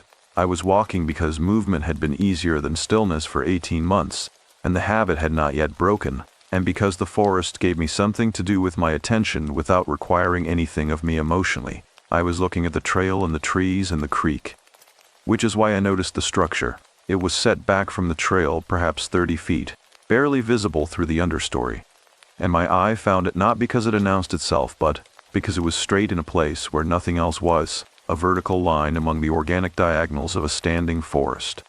I stopped walking and looked. What I could make out, moving a few steps off the trail into the underbrush, was a stone foundation, 3 courses of dry-laid fieldstone, the top course still mostly intact, forming a rectangle roughly 12 feet by 18 feet. Whatever had stood on it was gone. The interior of the foundation was level with leaf matter and a small, determined growth of years, fern and wood sorrel, and a few thin stripling saplings that had found the clearing, but the foundation itself was sound. The stones were large and well fitted, and had been set by someone who knew what they were doing, and the corners were true. I stood at the edge of it and looked in. There was nothing remarkable about it, taken alone. Old foundations in Appalachian forest are common. This part of the mountains had been extensively homesteaded through the 19th and early 20th centuries, and the Forest Service acquisition in the 1930s and 40s had absorbed hundreds of private holdings, many of which left nothing behind but a chimney stack or a cleared patch. This was an ordinary remnant. What I registered and did not immediately know what to do with was a detail at the foundation's interior center. The leaf matter covering the floor had been disturbed. Not raked or swept, but disturbed, as if something had turned over the top layer relatively recently. The wet undersides of leaves showing dark against the drier surface above them. The disturbance was roughly circular, perhaps 2 feet in diameter, and it was placed with a precision that felt deliberate, though I could not have said why I read it that way. I stood there for a moment. Then I stepped back to the trail and kept walking because the rational explanation was entirely available. Deer bed in forest hollows, and their weight turns the leaf layer exactly that way, and there was no reason to read anything further into it. I filed it and moved on, which was what I was practiced at doing. I turned back toward the cabin after another 20 minutes, when the trail began to climb more steeply than my unbroken legs could manage comfortably on wet ground. On the return, I stopped at the foundation again without planning to. I stood at its edge and looked at the disturbed leaves in the straight stone corners, and I thought about Caroline in a way that surprised me. Not the managed, filed version of thinking about her that I had been doing for months, but something more direct and unguarded. The way a bruise surprises you when you press it unexpectedly. There had been a house here. Someone had built it and lived in it, and at some point left it, and the forest had reclaimed it the way the forest reclaims everything in this part of the mountains, thoroughly and without ceremony. And there was nothing particularly frightening about that. It was just true. I walked back through the forest and crossed the meadow in the thin noon light and went inside and made lunch. That afternoon I walked to the small town of Brevard, 4 miles on the county road, because I needed coffee and because the cabin's solitude was beginning to work on me in ways that I thought a little human activity might usefully interrupt. Brevard was a real small town with a proper main street, a hardware store, a used bookshop, 2 or 3 restaurants, a regional outfitter that sold rain gear and trail maps. I bought coffee beans at a small roaster on the main block and stood on the sidewalk while the man behind the counter, older, narrow, wearing a wool vest despite being indoors, ground them for me without being asked and wrapped the bag in brown paper and asked where I was staying. I told him the cabin name from the listing. He looked at the bag in his hands for a moment before handing it across. "Good property," he said. It was the pause before the word good that I noticed. Not long. A breath's worth, maybe less. The kind of pause that could mean nothing. The kind that, in a different context, I would not have registered at all. "How long are you in for?" he asked. 2 weeks, I said. He nodded as though this was a satisfying answer, the way you might nod when someone confirms something you had already guessed. I almost asked him something, I cannot reconstruct exactly what the question was forming itself into, but it had something to do with the property, the age of the cabin, the trail behind it, the forest that began where the meadow ended. Before I could shape the words, he had turned back to his counter and was busy with something else with the smooth efficiency of a man who has ended conversations before. I walked back to the cabin with my coffee and the low sky pressing down over the ridges and the road going gray under the afternoon overcast. Back inside, I looked at the regional history on the shelf above the table, the one with a cracked spine that suggested someone had read it more than once. I pulled it down and sat in the reading chair and opened it without a specific section in mind. The book was a locally published history of the Transylvania County area, covering settlement through the 20th century. I read with the aimlessness of someone who was not looking for anything, turning pages, skimming sections on logging history and the flood of 1916 and the establishment of the Forest Service boundaries. Then, in a chapter on folk traditions of the pre-Forest Service settlers, a single paragraph stopped me. It described a belief common to several of the old hollow country families, a belief that certain low places in the forest, particularly those in creek drainages where the fog collected and the old growth was unbroken, held what the text called a memory of loss. The language was a folklore summary, dry and clinical, but the idea underneath it was clear enough. The settlers believed that the forest in those hollows could learn the shape of a person's grief, that it held that shape the way still water holds a reflection, and that the shape once held could be inhabited. I read the paragraph twice. Then I read it a third time. I set the book face down on the arm of the chair and looked at the back window and the meadow beyond it, where the fog had returned with the evening and was moving in that slow, sourceless pull across the grass again, and the tree line beyond it had gone entirely to dark. I told myself the paragraph was folklore, the preserved anxiety of people who lived alone in a hard country before electricity or roads, who needed explanations for the things the forest did to them at night. I told myself that, and I believed it mostly. But I left the book face down and did not turn it back over. And when I went to bed, I lay awake for longer than usual, listening to the creek, trying to locate the direction of the water by sound, and unable, as I had been the previous night, to fix its position at all. The regional history book was still face down on the arm of the chair when I came through from the bedroom the next morning, and I moved it to the shelf without opening it again, which told me something about the state I was in that I did not spend time examining. The weather had changed overnight. The fog was gone, and in its place was a hard, clean cold, the kind that arrives in the Blue Ridge when a front has pushed through and scraped the air clear, and the sky above the meadow was a deep, unambiguous blue that made the tree line look sharper and more defined than it had in 2 days. The mountains on the far ridges were visible for the first time, their upper slopes showing the bare gray of leafless canopy, and the whole landscape had the quality of something that had been revealed rather than uncovered. I stood on the back porch with my coffee and looked at it and felt, briefly, better. That feeling lasted until mid-morning. I had decided to walk again, but this time in the other direction, south along the county road rather than into the forest. A different kind of movement, pavement underfoot, the openness of roadsides. I wanted the straightforwardness of a paved surface and the occasional passing car and the ordinary sounds of a working rural landscape. I wanted, in other words, to be reminded that I was in a real place with real human geography. The road south of the cabin turnoff descended gradually through mixed forest before opening into a broader valley where 2 or 3 other properties were visible.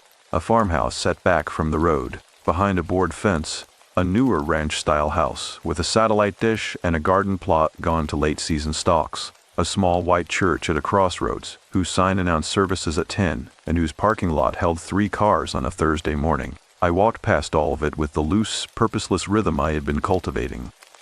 About a mile south of the cabin turnoff, I passed a property I had not noticed from the car when I arrived. It was set closer to the road than the others, a narrow frame house, white paint gone gray, a porch that ran the full front width, and a side yard with a large vegetable garden, the beds mulched and put to rest for the season in the neat, practiced way of someone who had been doing it for a long time. An older woman was working the far bed with the garden fork, turning the soil with slow and deliberate strokes. She looked up when I passed. "Morning," she said, not loud, but carrying the practiced projection of someone accustomed to speaking across open space. I stopped and said good morning back. She set the fork in the soil and straightened, and I put her at somewhere in her mid-70s, small and wiry, with the particular uprightness of someone whose body had spent decades doing physical work and had organized itself around that fact. She had white hair pinned back without ceremony, and wore a canvas work coat over her clothes and rubber boots with the tops turned down. "Staying up at the Greer cabin?" she asked. I said I was, and registered mild surprise that she knew, which she read immediately. "Only rental on this road," she said. "I see cars go up." Her name was Vera Calhoun. She told me this simply, the way people who have lived in one place for a long time introduce themselves, as a piece of information that already belongs to the landscape. She had grown up in this valley, and had left for 20 years when she was young and had come back, which she described as the natural outcome of things rather than a decision. Her family had been in this part of Transylvania County for 4 generations. We talked for a few minutes over her fence. I told her I was from Asheville, which was near enough to true, and that I was taking some time away from work.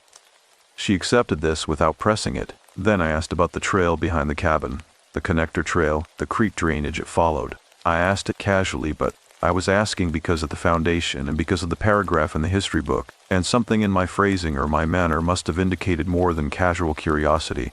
Because she looked at me for a moment before answering. "That trail goes up through Cutter Hollow," she said. "Old country up there. Some of the oldest in this valley." I asked what she meant by old. She picked up her garden fork and turned another section of soil before she spoke again. "There were families in that hollow before the Forest Service came through. Calhouns, some Greers, a few others. They were in there a long time. Some of them didn't want to leave when the buyout came." I asked if the stone foundation I had found was from one of those families. She looked at me with an expression I could not read cleanly, not guarded exactly, more like someone deciding how much of a true answer to give to a question they have been asked before. "Could be," she said. "There were 3 or 4 homesteads up that drainage. The Greer family had the closest one."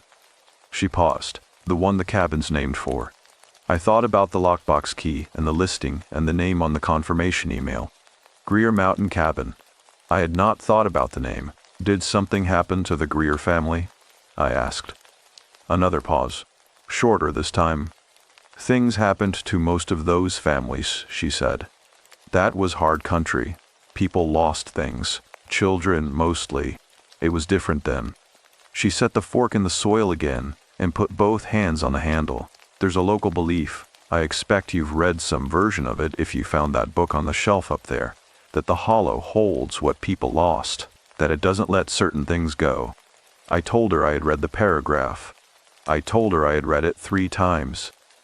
She nodded once, without surprise. "Most people who rent that cabin don't want to the foundation," she said. "Most people don't notice it from the trail." I asked her how she knew I had found it. She smiled then. A small, closed smile that belonged to someone who had been living beside a particular piece of knowledge for a very long time. "Because you're standing here asking about it," she said. "People who don't find it don't ask." I walked back to the cabin with the cold air working at my collar, and the blue sky overhead doing nothing to warm the road under my feet, and I thought about what she had said with the part of my mind that analyzes load-bearing structures for weak points. Methodically, mechanically, looking for the place where the logic held, and the place where it did not. The place where it did not hold was this. She had said the hollow holds what people lost. She had said it in the present tense. Back at the cabin I made tea and stood at the east window, which faced away from the forest and toward the road and the open air of the county, and I did something I had not done in months. I took out my phone and scrolled back to the photographs of Caroline, not the ones from the hospital, which I had placed in a separate folder I had not opened, but the earlier ones from before. From a trip we had taken to the coast of Maine 2 summers before the diagnosis. She was standing on a granite ledge above the water with her jacket open despite the wind, laughing at something off frame, her dark hair moving in a direction the wind seemed to have chosen just for that moment. I sat with that photograph for a long time. The thing about grief that nobody adequately prepares you for is not the acute pain of the first weeks. People expect that. People brace for it. But the secondary loss that follows, the way a person's absence slowly erodes the memories of their presence, blurring details you swore you would never lose. The exact register of a voice, the particular way a hand moved when making a point, the full body weight of a specific laugh. These things thin. They thin despite every effort to preserve them, and the thinning is its own kind of loss, quieter and more sustained, and in some ways more devastating than the first blow. I had been losing Caroline twice. Once when she died, and again slowly every week since. I put the phone down and looked at the window. Outside, the blue sky of the morning had clouded back over while I sat there, and the quality of the light had changed in the way it does in the mountains when a new system is building. Flatter, more diffuse, the shadows gone and the colors dulled. The meadow through the back window had taken on a gray-green cast, and the tree line was dark again. I heard the creak. That was not unusual. I had been hearing it intermittently since I arrived, when the wind was right or the forest was otherwise quiet. But the sound I heard now was different from the previous sound in a way that took me a moment to identify. The previous sound had been consistent with a fast-moving mountain stream, the stochastic rush and tumble of water over rock. This sound was slower, more deliberate, a rhythmic soft percussion like water moving in and out of a contained space rather than rushing through an open channel. It lasted for perhaps 30 seconds. Then it stopped entirely, and the creak returned to its ordinary voice, and I sat very still in the reading chair with my hands on my knees and looked at the back window with a focus I could not immediately account for, and listened to the ordinary water moving in its ordinary channel, and told myself, with the practiced competence of a man who had been managing himself for 14 months, that there was a reasonable explanation. I believed myself less completely than I had the day before. That night, the temperature dropped hard, and I built the stove fire high, and sat close to it with the regional history book open again, this time reading from the beginning rather than skimming. The chapter on hollow country belief was 30 pages long, and I read all of it by the light of the single overhead lamp and the fluctuating orange of the fire. The folklorist who had compiled the material was a woman named Ruth Haverford, who had worked through the county in the 1950s, interviewing the oldest surviving members of the pre-Forest Service families. She was careful and precise, and she had a researcher's distrust of easy interpretation, which made the chapter more disturbing in some ways than a less rigorous account would have been. She was not telling ghost stories. She was recording testimony. Several of the testimonies concerned Cutter Hollow specifically.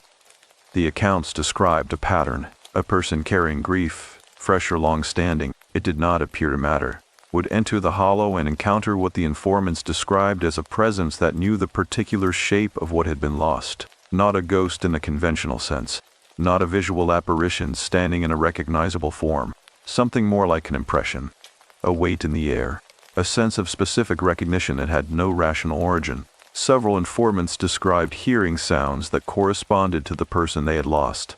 Not voices, but sounds associated with that person, sounds that could not be sourced. One informant, recorded in 1953, described walking into Cutter Hollow 6 weeks after the death of her husband and hearing, from somewhere in the trees above the old homestead, the specific sound of her husband turning the pages of a book. He had been a reader, she told the folklorist. He read every night before sleeping. She would know that sound anywhere in the world, she said. And she had heard it in the hollow, clear and close and deliberate, and there was no wind and no animal and no human explanation she had ever been able to construct. I read that account 3 times. Then I closed the book, set it on the table routed in the chair arm, and went to bed with the fire still burning and the cold pressing at the window glass and the creek moving in the dark beyond the meadow, steady and sourceless, in the direction I could never quite determine, what I had not yet told myself. What I would not be able to avoid telling myself for much longer was that the sound I had heard that afternoon, the slow and rhythmic percussion that was not a rushing mountain stream, was a sound I recognized with the same cellular certainty that the woman in Ruth Haverford's notes had described. It was the sound of Carolyn filling the bathtub in our house in Asheville, the particular interval and weight of water falling into cast iron, a sound that had been the background of 10 years of ordinary evenings, and which I had not heard since the last time she was well enough to draw her own bath. Vera Calhoun was already at her fence when I came down the road the following morning, and I understood when I saw her standing there, not working, just standing, facing the direction of my approach, that she had expected me. She did not pretend otherwise. "Come inside," she said. "I have coffee on." Her kitchen was the kind of room that accumulates rather than decorates. A long table of scarred pine, 4 mismatched chairs, a gas range with a cast iron skillet seasoned to black, shelves of canning jars along the far wall and the graduated amber and dark red of preserved things, a wood stove in the corner, smaller than the cabins, throwing a dry, even heat. a window above the sink that looked onto the side garden, and, beyond the garden, the tree line of the lower forest. She poured coffee into mugs that had no matching relationship to one another, and set a plate of biscuits between us without asking if I wanted any, and we sat across the table from each other in the way of people who have arrived at the part of a conversation that the earlier parts were preparation for. I told her about the sound. I told it plainly, without hedging. The rhythm of it, the duration, the way it had stopped. I told her what the sound was and what it meant and who it belonged to. I had not said Caroline's name out loud to another person since leaving Asheville, and when I said it now, it arrived in the warm kitchen air with a weight and a presence that I had not anticipated, and I stopped talking for a moment and looked at the table. Vera waited without filling the silence, which was one of the things I would come to understand about her, that she had spent long enough in proximity to grief to know that silence was not something that needed to be repaired. "How long?" she asked when I was ready. 4 months, I said. She nodded. The nod of someone who had done the calculation and found the number significant rather than recent. "Tell me about the foundation," she said. "Tell me exactly what you saw." I described it. The dry-laid stone, the true corners, the disturbed leaf matter at the center. I told her about the circular disturbance, the dark undersides of the leaves turned upward. I told her I had read it as a deer bed, and then returned to it without planning to. She listened with her hands around her mug, and her eyes on a point just past my right shoulder, the way a person listens when they are fitting what they hear against a map they have been carrying for a long time. "That foundation is the original Greer homestead," she said. Ezra Greer built it in 1871. He and his wife Margaret raised 6 children in that hollow. She paused. 4 of them died before the age of 10.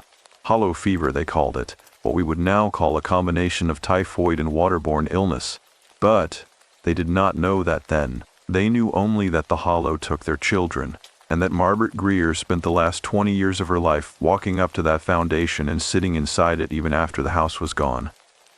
I asked when the house had gone. "Fire," Vera said. 1903. Margaret survived it. She was the only one in the house. Ezra had died the year before. She looked at me directly. She sat in that foundation for the rest of her life. Every day that weather permitted.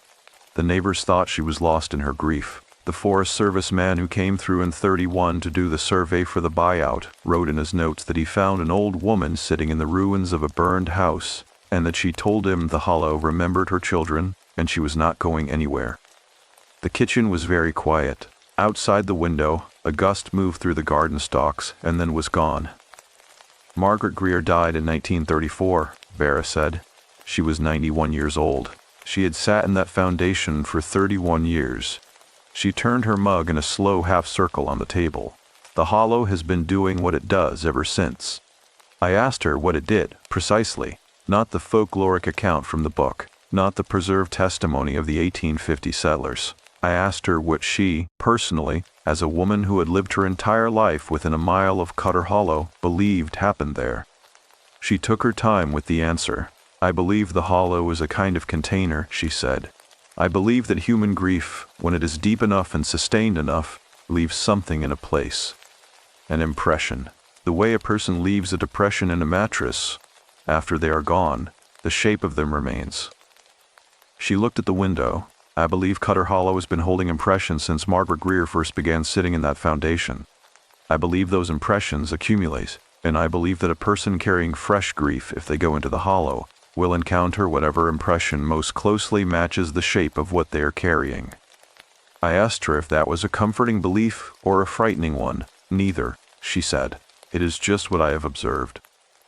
She refilled my coffee, and we sat in the quiet kitchen while the wind worked at the garden outside, and I thought about what she had said with the part of my mind that engineers structures and the part that had loved Caroline, and the part that had been managing both of those parts for 4 months. Then I asked the question I had walked a mile down the road to ask.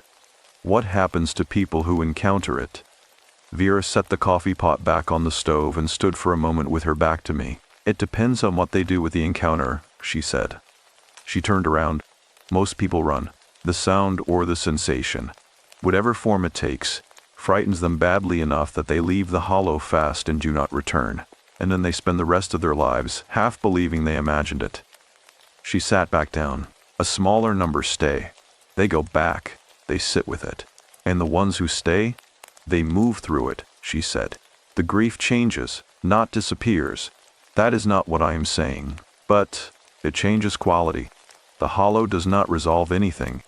It holds the impression and allows you to sit with it directly, without the distance that time puts between you and the person you lost. The people I have known who went into that hollow with their grief, and stayed with what they found there. They came back different.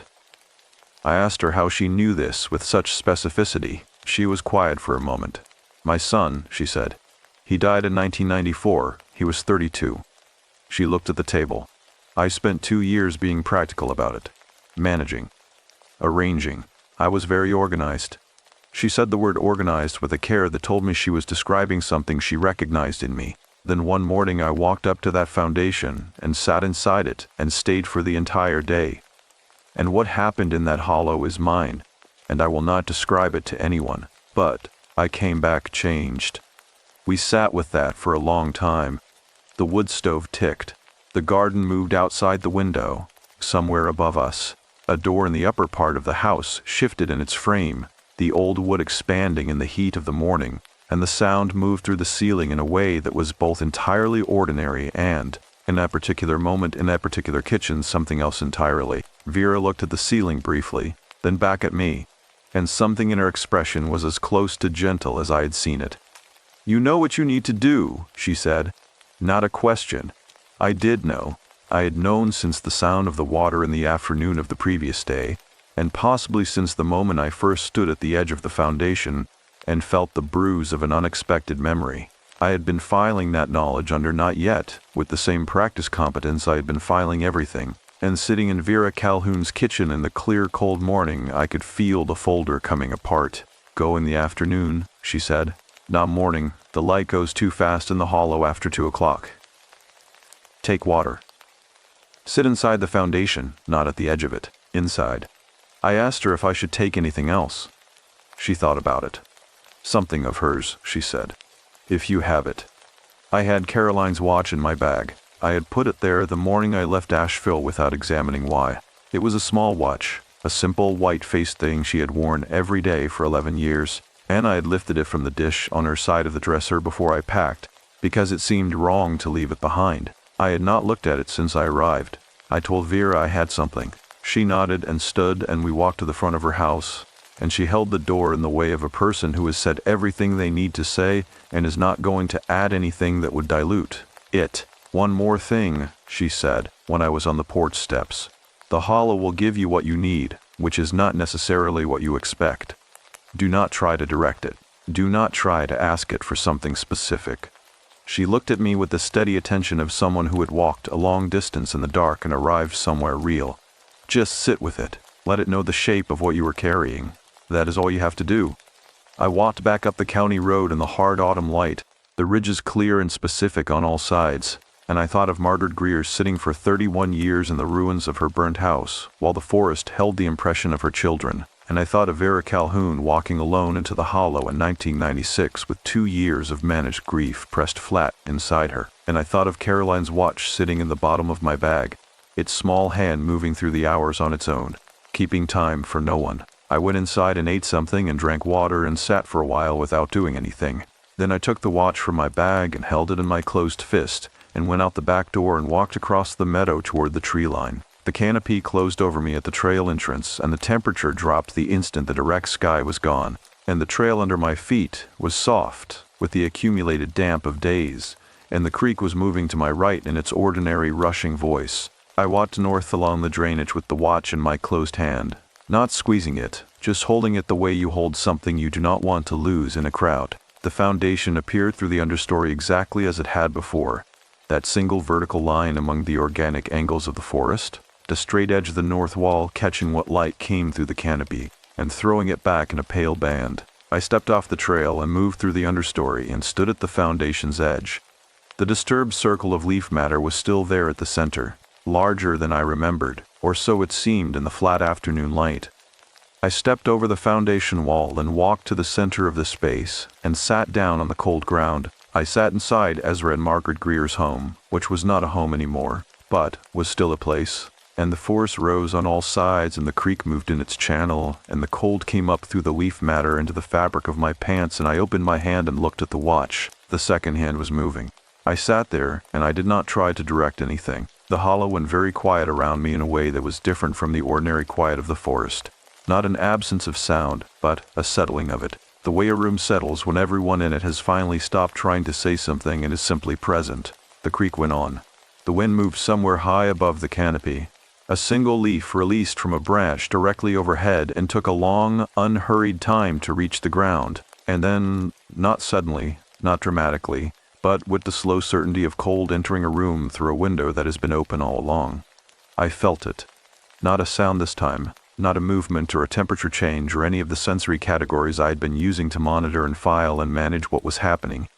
Something that had no category. A specific weight in the air at the east corner of the foundation. Not a visual presence, not a shape I could have described to anyone who asked, but a quality of attention directed toward me that I recognized the way you recognize a person entering a dark room before they speak, before they touch anything, by the simple displacement of air that is particular to them and to no one else. It was not frightening.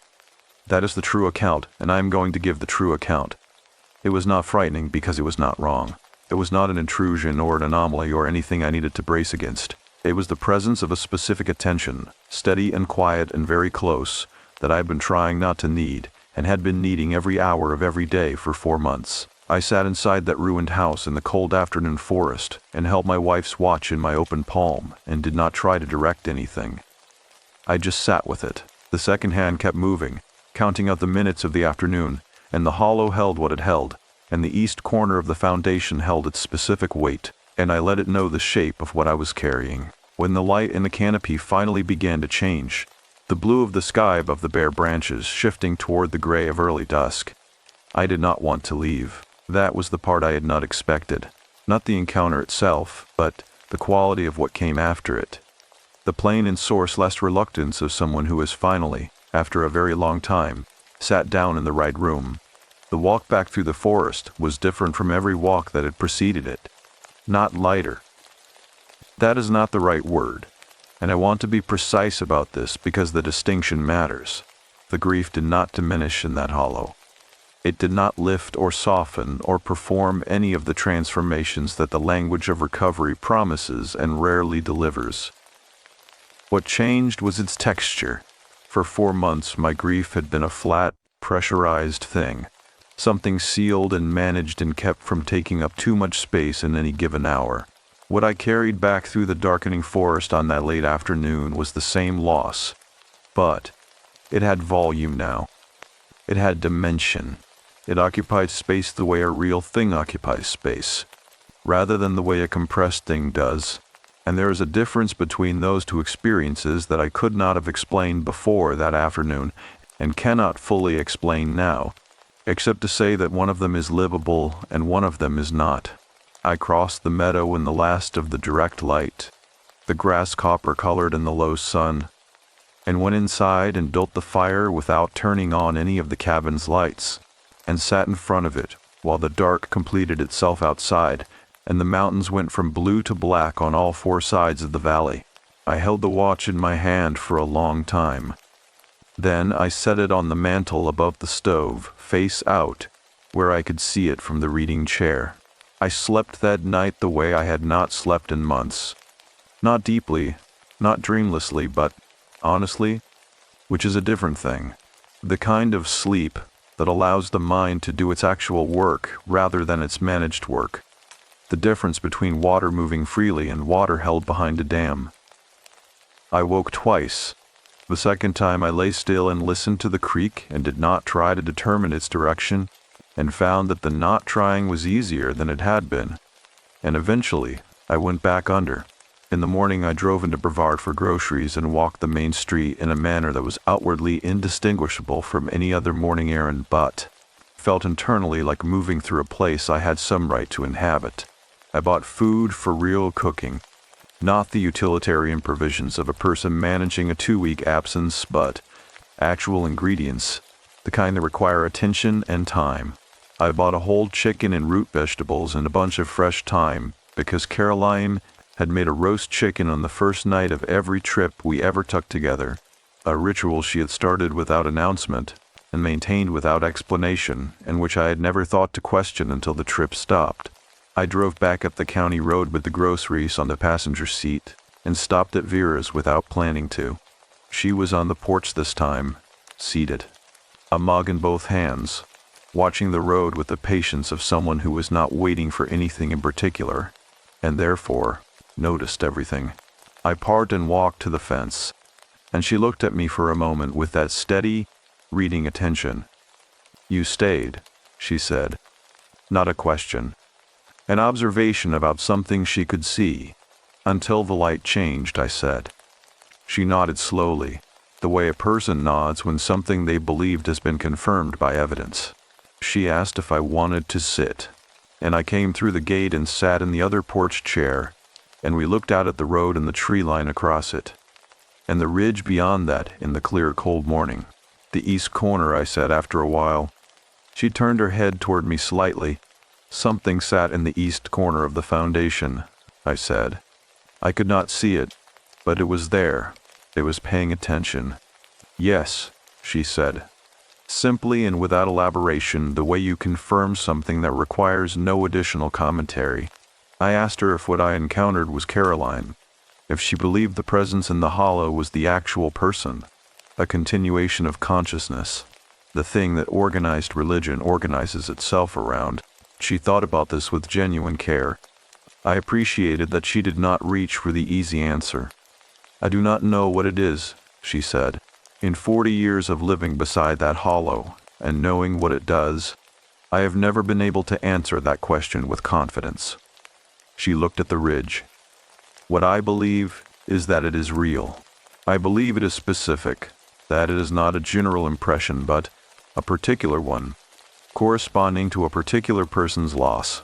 Beyond that, I cannot tell you whether it is the person themselves, or the shape the person left behind, or something the forest constructed from what grief gave it." She paused. "I am not sure the distinction matters to the person sitting in the hollow." I thought about that for a long time, sitting on her porch with the cold working at the back of my neck. She was right that the distinction had not mattered in the moment. What had mattered was the quality of the attention, the specificity of it. The fact that whatever occupied the east corner of the Greer Foundation on that cold afternoon knew the precise shape of what I was carrying in a way that nothing and no one in the 4 months since Caroline's death had come close to knowing.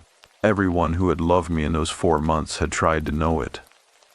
I want to be clear about that. There had been no shortage of care, no failure of good intention from the people in my life.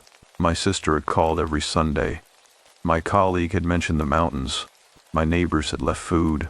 All of it was real, and none of it had touched the actual thing.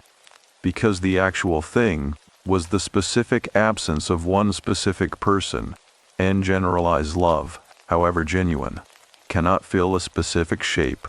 The hollow had filled it.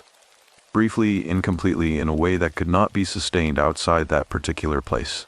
But it had filled it, and the relief of that, the plain animal relief of having the specific absence acknowledged by something that knew its exact dimensions, had changed the internal pressure of everything. I told Vera some of this. Not all of it. Enough. She listened without interrupting, and when I was done she was quiet for a moment, and then she said something that I have returned to many times since. "Grief is not a problem with a solution," she said. "It is a change in the structure of a life. The structure has to be rebuilt around the space the person left, not filled in over it." She looked at me directly. "Most people try to fill it. They work very hard at the filling. The hollow does not fill anything.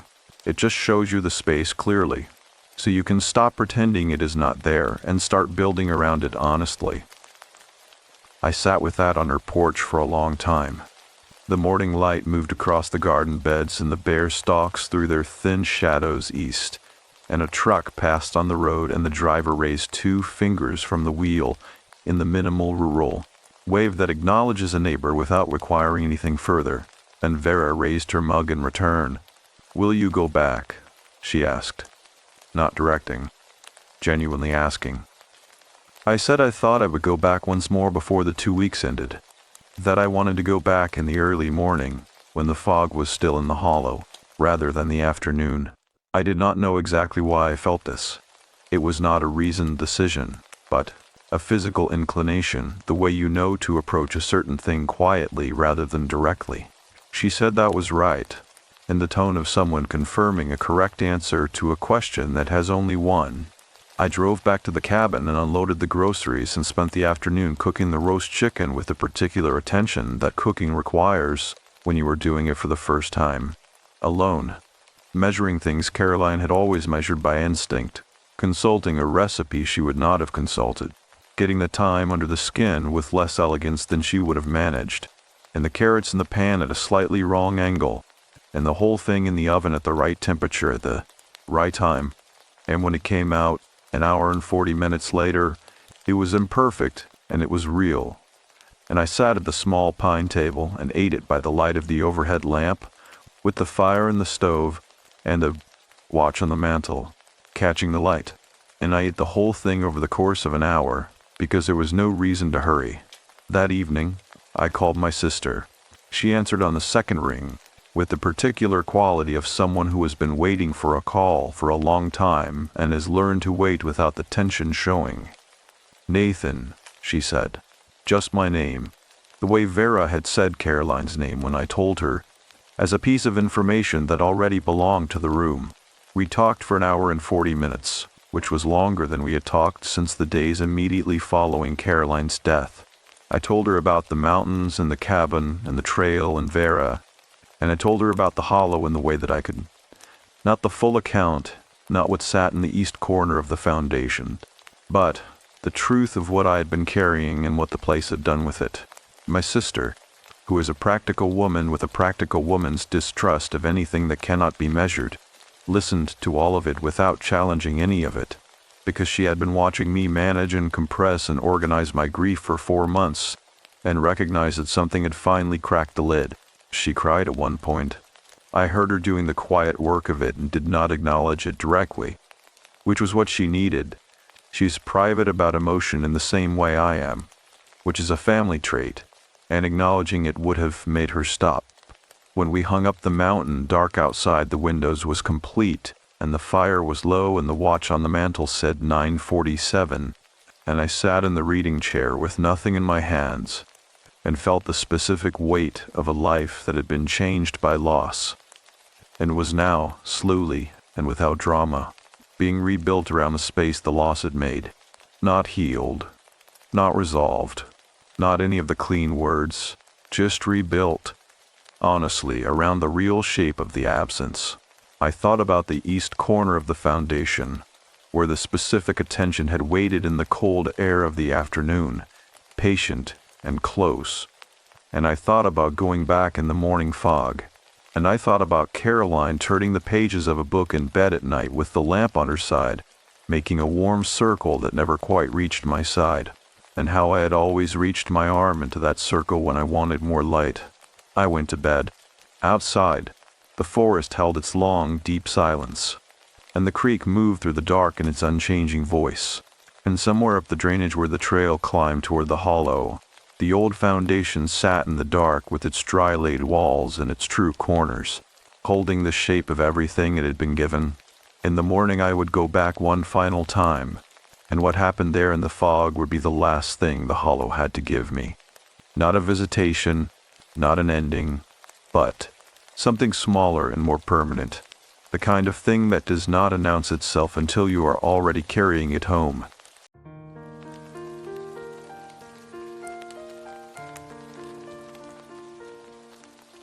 The one who let them in. There is a particular kind of summer night in coastal Georgia that I have never been able to fully describe to anyone who did not grow up there. It is not just the heat, though the heat is real and total. The kind that does not break after sundown, but simply transitions from direct to ambient, radiating back from the asphalt and the brick and the vinyl siding of every house on every street in a slow, continuous exhale that lasts until well past midnight. It is not just the humidity, though that is real too. The air so saturated that your shirt sticks to your back the moment you step outside, and the inside of a car left in a parking lot for 3 hours becomes something close to uninhabitable. It is the combination of those things with the particular social geography of a mid-sized southern suburb in July. The way the neighborhood operates at a frequency that feels completely safe, completely known, completely ordinary, and how that ordinariness becomes the mechanism by which everything goes wrong. I grew up in Savannah, but the summer I am describing was the summer we stayed at my cousin Derek's house in a neighborhood called Brookhaven Pines, about 20 minutes outside the city proper. My family had come down for 3 weeks while my father handled a job transition. The kind of adult logistics that meant nothing to me at 16, except that I had been pulled out of my regular summer in the middle of it and deposited into someone else's geography. Derek was 17, a year older than me, and we had always gotten along in the easy, low-maintenance way of cousins who see each other at holidays and like each other well enough without the complexity of actual proximity. That proximity changed things somewhat. Derek was different in his own neighborhood than he was at family gatherings, more confident, more social. The kind of kid whose phone never stopped receiving messages and who seemed to know every person on every surrounding street by first name. His house was a one-story ranch on a cul-de-sac at the quiet end of Brookhaven Pines. His parents were decent people who worked long hours, and that summer his mother was doing overnight nursing shifts 3 days a week, while his father traveled for work on a rotating schedule that left Derek alone in the house more often than any responsible adult would have authorized if they had been paying close attention. Derek was not a bad kid. I want to establish that clearly because it matters to the honest account of what happened. He was not reckless, not negligent, not the kind of teenager who made a habit of poor decisions. He was 17 and social and liked by people. And the particular failure at the center of this story was not his character so much as his judgment in a specific situation. A failure of assessment that he has spent years trying to reckon with, and which I have no interest in prosecuting here because I have done enough of my own reckoning with it to understand how it happened. The group that assembled for the sleepover that Friday night in the 3rd week of July was 5 people including me. There was Marcus, who had been Derek's closest friend since middle school, a heavy-set, good-natured kid with a loud laugh who played offensive line for the high school team and was the kind of person who made every room feel more comfortable simply by occupying it. There was Jordan, 17, who was the sharpest person in any given room and knew it, though he wore the knowledge lightly enough that it rarely became irritating. There was Trey, who was quiet and careful and observed things that other people missed, and whose silence I came to understand over the course of that summer as a form of attention rather than social withdrawal. And then there was Caleb Reese. I had met Caleb once before that night, briefly, at a barbecue Derek had thrown 2 weeks earlier when my family first arrived. My impression of him had been minor and unremarkable. He was 20 years old, a few years older than the rest of the group, with a half-attentive, half-absent expression of someone whose thoughts were consistently somewhere other than the present room. He had a connection to Derek through an older brother who had graduated with Derek's older sister, which was the kind of tenuous social bridge that gets built in small suburban ecosystems and then treated as something more substantial than it actually is. Derek described him as someone who sometimes needed a place to land when things at home were difficult, and this was true as far as it went, though it did not go far enough. The evening began with the ordinary texture of a summer sleepover among teenage boys. Pizza ordered from a place on the main road that Derek used so frequently the driver knew the address without being told. A stack of movies nobody would finish. A session of competitive gaming that lasted until the living room got too hot, and someone turned the ceiling fan to its highest setting, and we sprawled out across the furniture in the defeated posture of people who have stopped fighting the heat and accepted it. Caleb arrived at 20 minutes past 9 while we were still eating. He let himself in through the unlocked front door. Derek had told him it would be open, and moved through the entryway and into the kitchen with the particular ease of someone who had been in this house before and did not need to orient himself. He said a general hello to the room, took a plate from the cabinet without being offered one, helped himself to the remaining pizza on the counter, and settled into the armchair near the window, with his phone face up on the arm and his eyes moving between the group and the screen in a rhythm I would later understand as something other than casual. Social monitoring. We ignored most of this. He was older and we were 16 and 17, and the small social authority of 2 additional years read in that room on that evening as something like indifference, the natural remove of someone slightly beyond the orbit of our particular concerns. Marcus made a joke about the armchair being his usual spot. Caleb smiled without much in it. Jordan asked if he wanted to get in on the gaming rotation, and he declined, gesturing at his phone as explanation. He stayed for maybe 45 minutes. He ate, scrolled his phone, said a few things that did not add much to any conversation, and then stood and announced he had people to meet and would probably catch up with Derek later in the week. He gave the room a general wave that landed on no one specifically, and he let himself out the same way he had let himself in. And the door closed, and the lock did not click because nobody locked it behind him, and none of us thought to. I am going to hold that moment here for a second, because it is important. The door did not lock. We moved back into the living room, and Jordan took the armchair and someone turned the movie back on, and Marcus found a bag of chips behind one of the couch cushions, and Trey sat near the window and watched the street for a moment with that particular quality of attention he carried, and then looked away. Outside, Brookhaven Pines was doing what it did on summer Friday nights. A few porch lights on, a dog somewhere in the midi-distance, the occasional sweep of headlights across a quiet intersection, the sprinkler system on the corner lot cycling through its program with the patient indifference of automated things.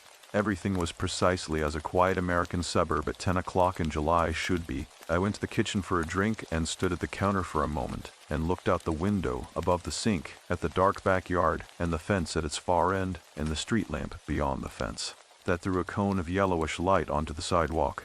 There was nothing there. I went back to the living room and sat on the floor with my back against the couch and watched the movie and ate some of the chips and listened to Marcus tell a story about practice that made Jordan laugh hard enough to lean sideways in the armchair, and Derek came out of his room with extra sleeping bags and tossed them at people without ceremony. And the evening had that quality that good evenings have. At 16, the particular warmth of a group of people who are comfortable enough together that nobody is performing. Nobody is managing themselves for an audience.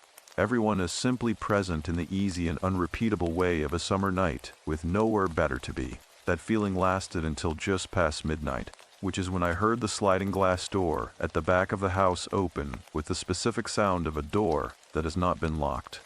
Not the crack and resistance of a forced entry, not the shattering of glass, not any of the sounds you associate with danger, but the smooth, quiet, almost domestic sound of a door that has simply been slid open by a hand that already knew it would not be stopped. Nobody moved for a moment.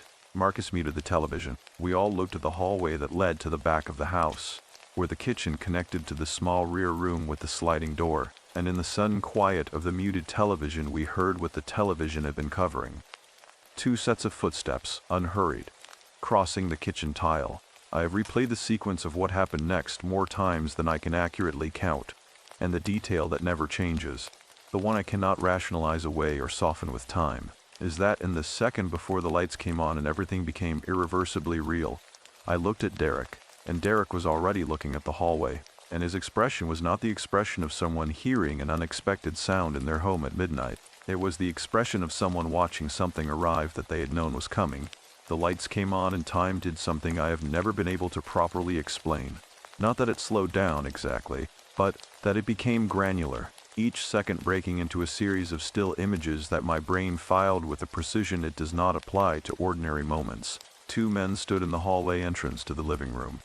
Both wore black ski masks pulled to the jaw. Both wore dark clothing, dark jeans, dark long sleeves despite the Georgia heat. The kind of deliberate uniformity that belongs to people who have thought about being seen and made decisions accordingly. The taller of the 2 carried a gun at his right side, not raised yet, but held with the practiced looseness of someone who did not need to raise it to communicate its presence. The second man carried a dark duffel bag on his left shoulder, and he was already scanning the room with the quick, methodical eye movement of someone taking inventory rather than experiencing surprise. Neither of them said anything for the first 3 seconds. That silence was the worst part of the initial moment, worse than the gun, worse than the masks, worse than the sudden violent intrusion of their presence into a room that had been warm and ordinary 10 seconds earlier. The silence was the silence of people who were not frightened, who had no adrenaline to manage, who were operating from a position of such complete control that they did not need to rush the opening. Then the taller one raised the gun and said very quietly, "Everybody up. Hands out, right now." What happens to a body in that moment is not what movies suggest. There is no clean surge of fight or flight, no decisive physical response, no clarity. What there is instead is a total temporary suspension of the self. The thinking, deciding, reacting self simply goes offline for a moment while the body does whatever it does when the thinking self is not available, which in my case was to stand up from the floor with my hands rising ahead of any conscious decision to raise them. Marcus was already standing. Jordan had not moved from the armchair, but his hands were up. A space entirely still in the way that very intelligent people go still when they are thinking faster than their expressions can keep pace with. Trey was on his feet by the window, his back against the wall, his eyes moving between the two men with that careful, cataloging attention I had come to recognize in him over the preceding weeks. Derek was on the couch, and he stood slowly, with a deliberateness that did not look like fear. The second man with a duffel bag moved into the room. "Phones," he said. "Wallets, watches, everything in the middle of the floor. You do it fast, and you do it without drama, and nobody has a bad night." The phrasing was practiced, not improvised. The cadence of it was too even, too economical. This was a script delivered by someone who had delivered it before, who had refined it through repetition into something efficient. Marcus set his phone on the coffee table and then, at a sharp look from the masked man, moved it to the floor. Jordan placed his phone and wallet down with the careful precision of someone who was controlling the only variable available to him. Trey put his phone down without looking at it, his eyes staying on the man with the gun. I put my phone down. I was aware in the specific and detailed way that extreme fear sharpens certain observations of two things simultaneously. The first was that the man with the gun had positioned himself at an angle that covered the room entirely. The front door, the hallway to the bedrooms, and the entryway to the kitchen were all within his sightline from where he stood, which meant the position was not casual. It had been chosen. Someone had stood in this room or in a room described to them with enough detail and worked out where to stand. The second was Derek. Derek had placed his phone on the floor like the rest of us, but his wallet was still in his back pocket, and neither of the men had asked him for it specifically, which should have been a small thing, and was not. The man collecting items had looked at each of us with the sweeping efficiency of someone running through a checklist. He had looked at Derek and moved on. He had not asked Derek for his wallet. He had not asked Derek for his watch, which was a decent watch, visible on Derek's wrist from across the room. I filed that and said nothing because there was nothing to say, and nowhere to say it. The second man worked through the room methodically, adding our items to the duffel bag, occasionally crouching to retrieve something, never turning his back fully to the group. He went through Jordan's backpack near the couch with a practiced efficiency, dumping the contents, sorting through them, taking the phone charger and a pair of wireless earbuds, and leaving the notebooks and the water bottle. He went through Marcus's bag and took a portable speaker and a Nintendo Switch that Marcus had brought from home. He lifted a pair of shoes near the door, expensive sneakers, the kind that carry real resale value, then set them back down. He set them back down. I watched him set them back down, and I looked at Marcus, who had watched it too. And Marcus's expression had shifted from the blunt shock of the initial moment into something more complicated, a narrowing, a calculating quality. The beginning of a question that neither of us was yet in a position to ask. The man with the gun had not moved from his position. He had been still for the entire duration, steady, patient, his weight evenly distributed in a slight forward lean that communicated readiness without agitation. At one point Trey shifted his weight near the window, and the gun came up an inch and stopped, and Trey went completely motionless, and the gun returned to its resting position. And the whole exchange lasted perhaps 1 second and communicated everything there was to communicate about the balance of power in that room. Then the man with the gun turned his head, just slightly to his left. It was a fractional movement, the kind you notice only if you are already watching the right thing at the right moment. And I was watching because I had been watching everything with the heightened, involuntary attention of someone whose nervous system has been running on emergency power for the past 7 minutes. He turned his head to his left and his eyes moved to Derek. And Derek looked back. Not the look of a hostage making accidental eye contact with a captor and immediately dropping his gaze. Not the involuntary flinch of someone caught looking at the wrong moment. A look, a directed, specific, held look that lasted less than a full second and communicated something between the two of them that I did not have the context to decode in the moment, but whose existence I could not explain away. I looked at Jordan. Jordan was looking at Derek. His expression had not changed, but something behind his eyes had. I looked at Trey. Trey was looking at Derek's watch, still on Derek's wrist, still uncollected. Nobody said anything. The second man zipped the duffel bag and straightened and said something to the man with the gun in a low voice that did not carry across the room. The man with the gun nodded once. Then the second man reached into the duffel bag and removed something, and I did not understand what I was seeing for a half second before the sound arrived. A single shot fired upward into the ceiling. The report enormous in the low-ceilinged room, a physical pressure against the eardrums that arrived before the comprehension of what had caused it. The plaster came down in a slow white cloud. Marcus made a sound that was not quite a word. Jordan gripped both arms of the armchair with a whitening of the knuckles that was the only external sign of the shock moving through him. Trey pressed back against the wall. I dropped back to the floor without deciding to. Derek flinched. He flinched. But there was a timing to it. A fraction of a second behind the rest of us. A slight delay between the shot and the physical response that the rest of our bodies had produced instantaneously and without mediation. His flinch was real, but it was late, and lateness of that particular kind, in that particular context, meant something I could not yet name, but could not stop turning over. Next one, the man with the gun said in the same quiet, even voice as before, is not a demonstration. They finished in approximately 90 seconds after that. The duffel bag was shouldered.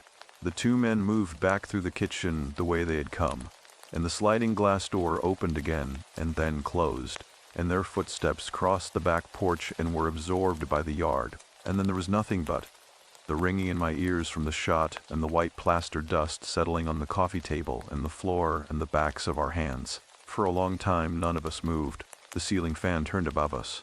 Outside, through the front window, Brookhaven Pines was entirely unchanged.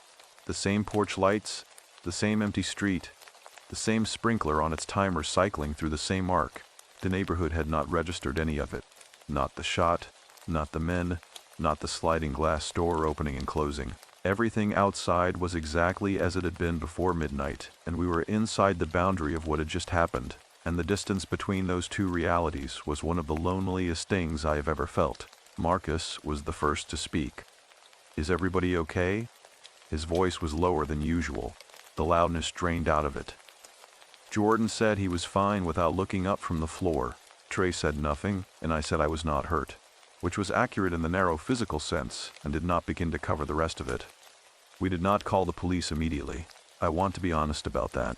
We called our parents first, which is what 16 and 17-year-olds do when something exceeds the boundaries of their management. We called the people whose job it has always been to absorb the events that are too large, and we waited on the front porch in the thick Georgia night air while Brookhaven Pines went about its quiet business around us. And I sat on the porch steps with my arms on my knees and looked at the street and did not say anything. Marcus came and sat beside me. "The shoes," he said quietly. "I know," I said. "And the watch." "I know." We sat with that in the night air for a moment, the two of us, while the crickets maintained their indifferent chorus, and a car passed slowly at the far end of the cul-de-sac and turned without stopping. And the way Derek looked at him, Marcus said.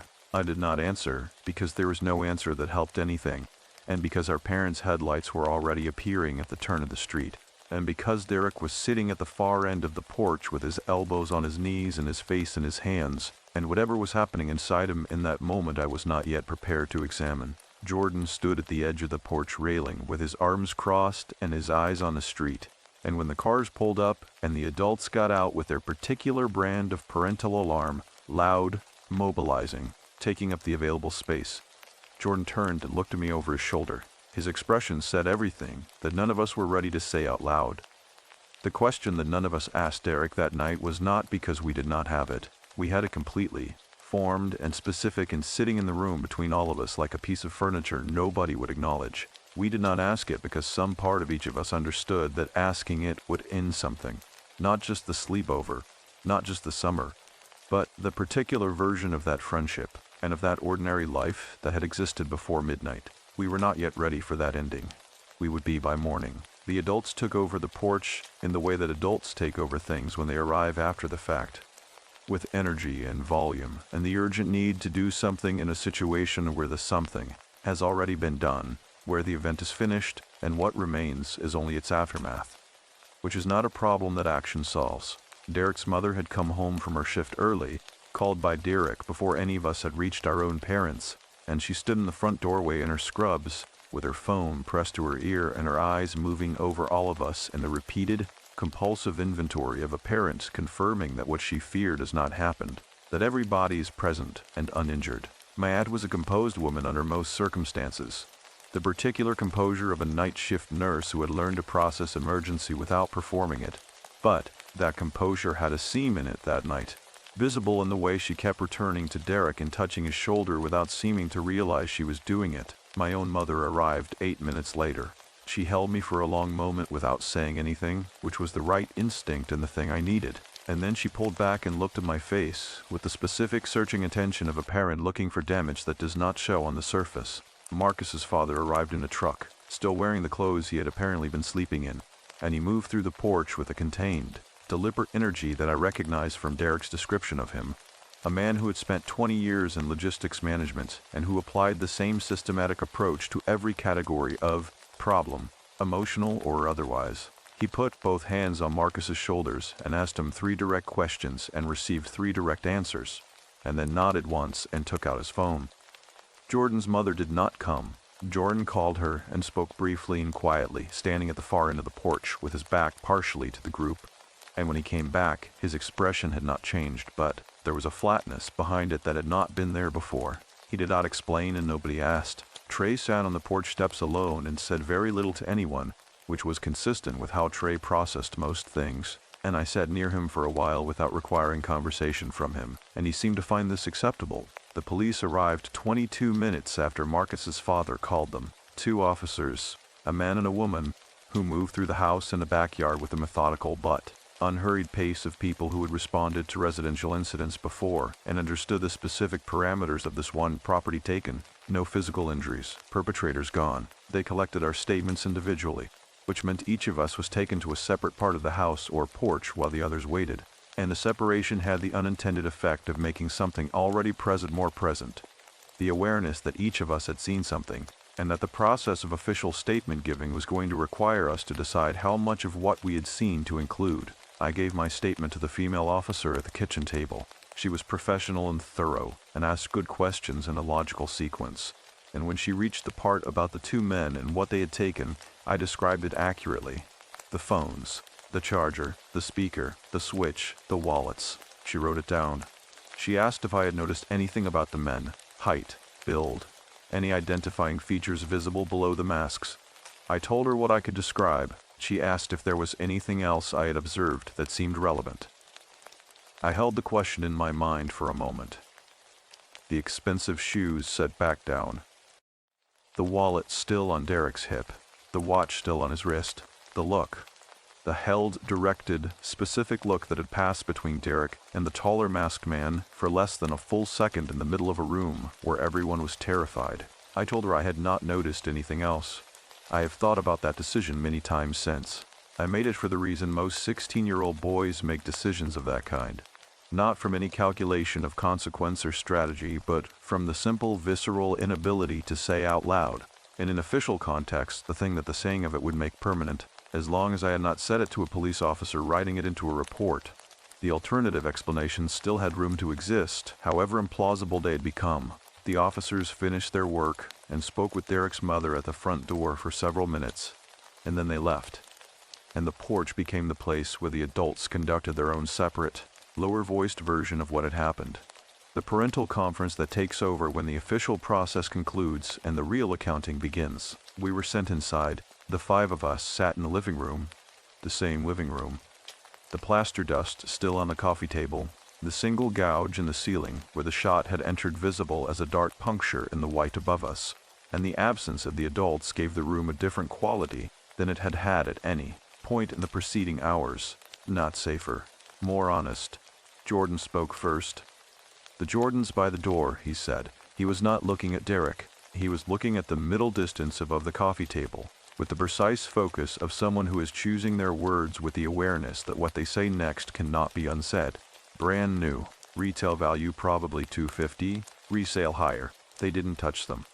Nobody responded immediately. My switch, Marcus said, that they took, but Derek's AirPods were on the end table right next to it and they left them. The room absorbed this. In your wallet, Trey said, speaking for what felt like the first time in hours, his voice even and without inflection. He was looking at Derek directly. You still have it. Derek had not spoken since his mother arrived. He sat at the end of the couch with his hands between his knees, and he was not looking at any of us, and the particular quality of his not looking was the most telling thing about him in that moment. The avoidance of someone who knows that what the room is building toward is accurate, And who does not yet have the architecture to meet it? Derek, Jordan said. Derek looked up. Jordan held his gaze for a moment with the flat, unsparing quality of someone who has already completed the analysis and is now simply waiting for the other person to confirm what the analysis produced. Caleb, Jordan said. It was not a question. It was a name placed in the room like an object, precise and solid, and the silence that followed it had a specific shape. The shape of something that has been obvious for hours finally being said where everyone could hear it. Derek looked back down at his hands. That was the confirmation. Not words, not admission, not the explicit acknowledgement that any of us would have preferred. Just the dropping of his eyes, the slight forward curl of his shoulders, the physical language of a person who has run out of the energy required to maintain an alternative. Marcus stood up and walked to the window and stood with his back to the room for a moment. His arms crossed and the set of his shoulders communicated something that did not need translation. I looked at Trey. Trey was still watching Derek with that careful, cataloging attention. And for a moment he looked like he might say something, and then he pressed his mouth together and looked at the ceiling, at the dark puncture in the white plaster, and was quiet. The thing I want to try to describe, because it is the part that has stayed with me longest and most completely, is not the anger of that moment. The anger was present. I felt it moving under my sternum in a way that had a temperature to it, a low, specific heat. But it was not the dominant experience. The dominant experience was something closer to the particular grief of discovering that a version of a person you thought you knew was a construction, and that the actual person had been operating on different terms the entire time without your knowledge. The anger was about what happened. The grief was about what it meant. That the danger had not come from outside the circle of people we trusted, but from inside it, and that we had had no way to see the difference. That is the specific horror of that kind of betrayal. Not the masked men and the gun and the plaster coming down from the ceiling. Those things were frightening in the immediate physical way of genuine threat. But the other thing, the knowledge that someone you spent the evening with, who sat in the armchair and ate pizza from your cousin's kitchen and said a general goodbye and walked out, had walked directly to a phone and directed that threat toward you. That was the thing that did not resolve with the departure of the masked men. That was the thing that stayed in the room. Jordan asked Derek how long he had known Caleb. Derek said 2 years. His voice was the voice of someone who has been scraped hollow. Jordan asked if Derek had known what Caleb was going to do. The pause that followed was long enough to be its own answer, but Derek filled it anyway. He told me there might be some people coming by later, Derek said. He said it was just to scare us a little. He said nobody would get hurt. The room was very quiet. He said it was a prank, Derek said. And the word prank arrived in the air of that living room with a weight that bent under it immediately, collapsing under the distance between what the word described and what had actually happened. The gun, the ceiling, the ringing in our ears. Marcus's hands shaking while he talked to his father on the porch. He told you it was a prank, Marcus said from the window without turning around. He said they weren't going to do anything real. He said. There was a gun, Derek. The two words landed and Derek had nothing to put against them because there was nothing to put against them. There had been a gun. It had been fired. The plaster was still on the coffee table. The Jordans were still by the door where the masked man had set them back down because they belonged to the cousin who had opened the window, so to speak, and the items belonging to the rest of us were in a duffel bag somewhere in the Savannah night. I looked at my cousin, this person I had known at Christmas and Thanksgiving for 16 years, who had loaned me a spare toothbrush on the first night of our visit, and who knew where his mother kept the good cereal, and who had seemed, in all the ordinary transactions of 3 weeks of shared space, like a person I understood adequately, and I tried to locate, in the face I was looking at, the face of someone who had made the decision he had made. It was the same face.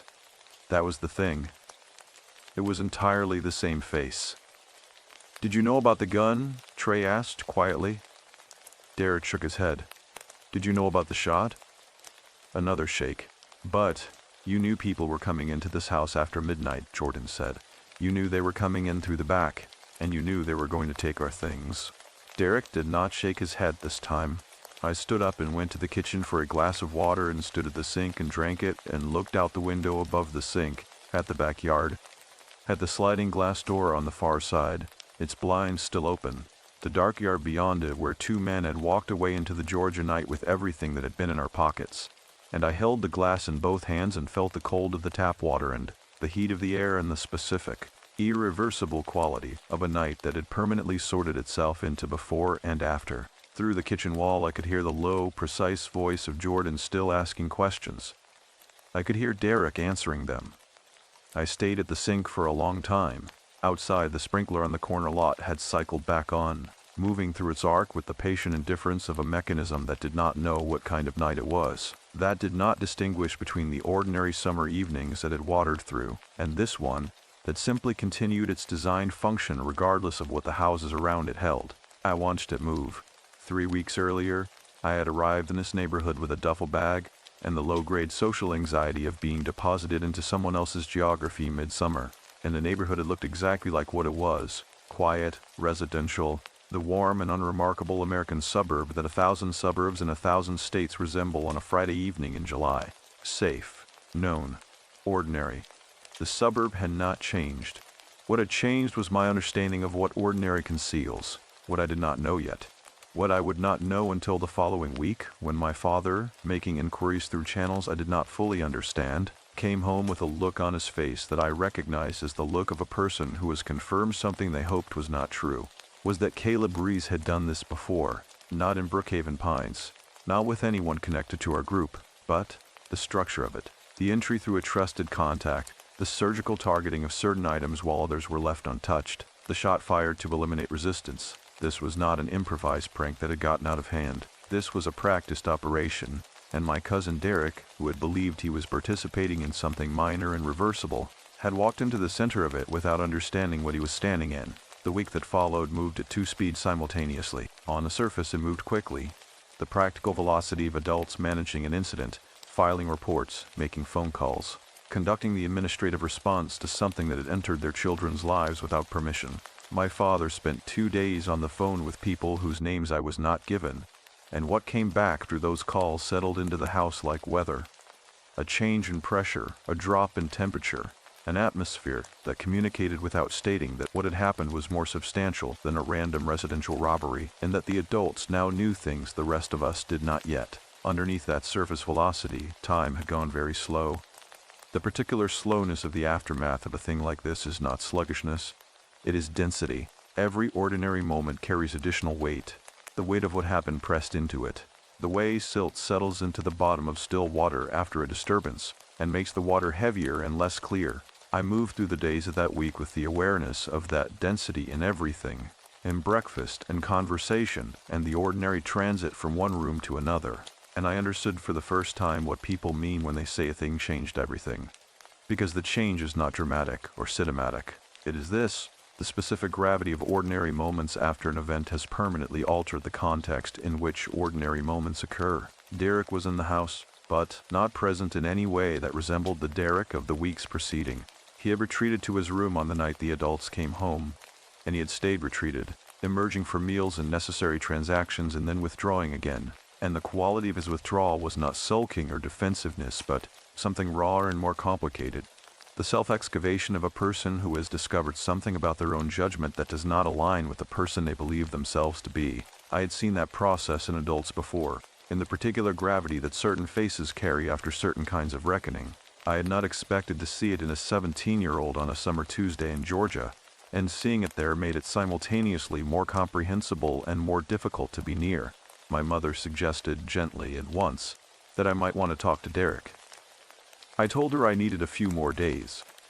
She accepted this without pushing it, which was the right call. On Wednesday afternoon, Jordan called me. We had been in contact by text since the night, the 5 of us maintaining a loose thread of communication that was more about the comfort of presence than the exchange of information.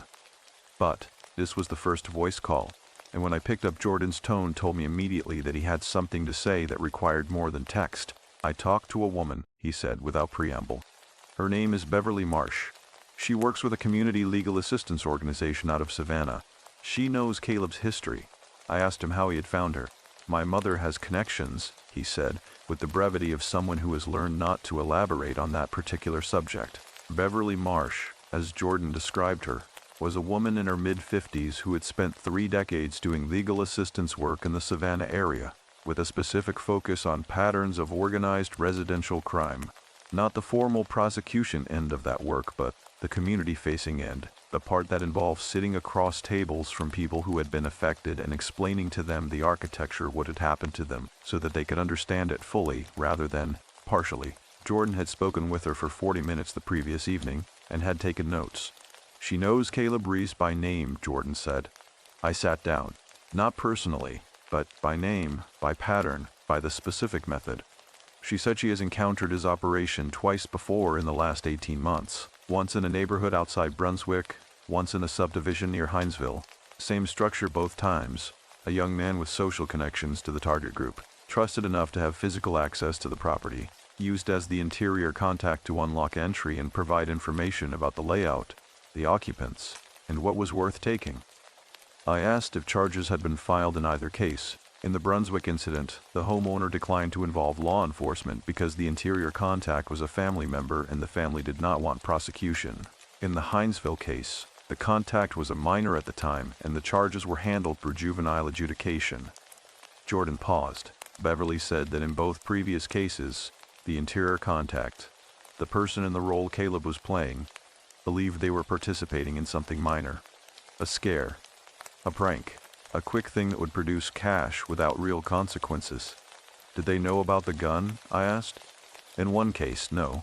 In the other case, the contact said they knew a gun would be present, but were told explicitly it would not be used. Another pause. Beverly said that is a consistent feature of how Caleb recruits his contacts. He calibrates what he tells them to whatever level of involvement he needs. He gives people exactly enough information to get their cooperation and not enough to make them refuse. I stood up and walked to the window of the room I was staying in and looked out at the street. "Derek believed it was a prank," I said, not defending it, stating it because the statement was accurate and accuracy mattered. "I know," Jordan said. "Beverly knows that too." She was clear about the distinction. He paused again. "She wants to meet with us. All of us, if we are willing," she said, understanding the full structure of what happened is important. Not for legal purposes necessarily, but because partial understanding of an event like this leaves gaps that tend to fill with the wrong material.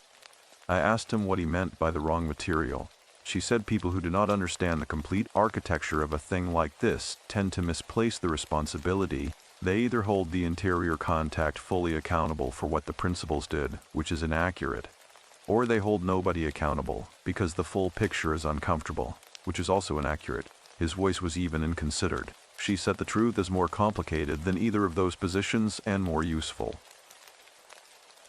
We met Beverly Marsh on Thursday afternoon. Jordan had arranged it.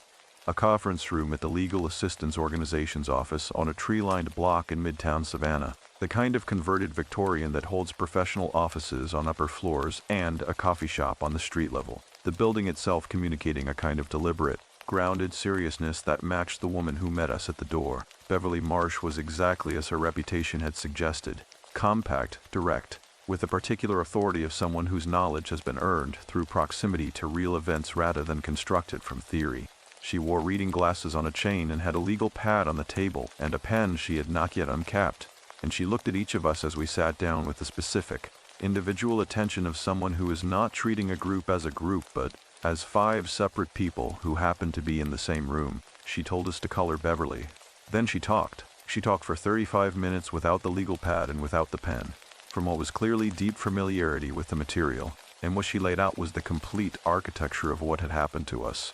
Not just the night itself, but the weeks preceding it, the decisions that had been made, the structure within which those decisions had been made, the people at the center of that structure and the people at its edges, and the different quality of culpability that attached to each position. Caleb Reese, she explained, was not the principal of the operation.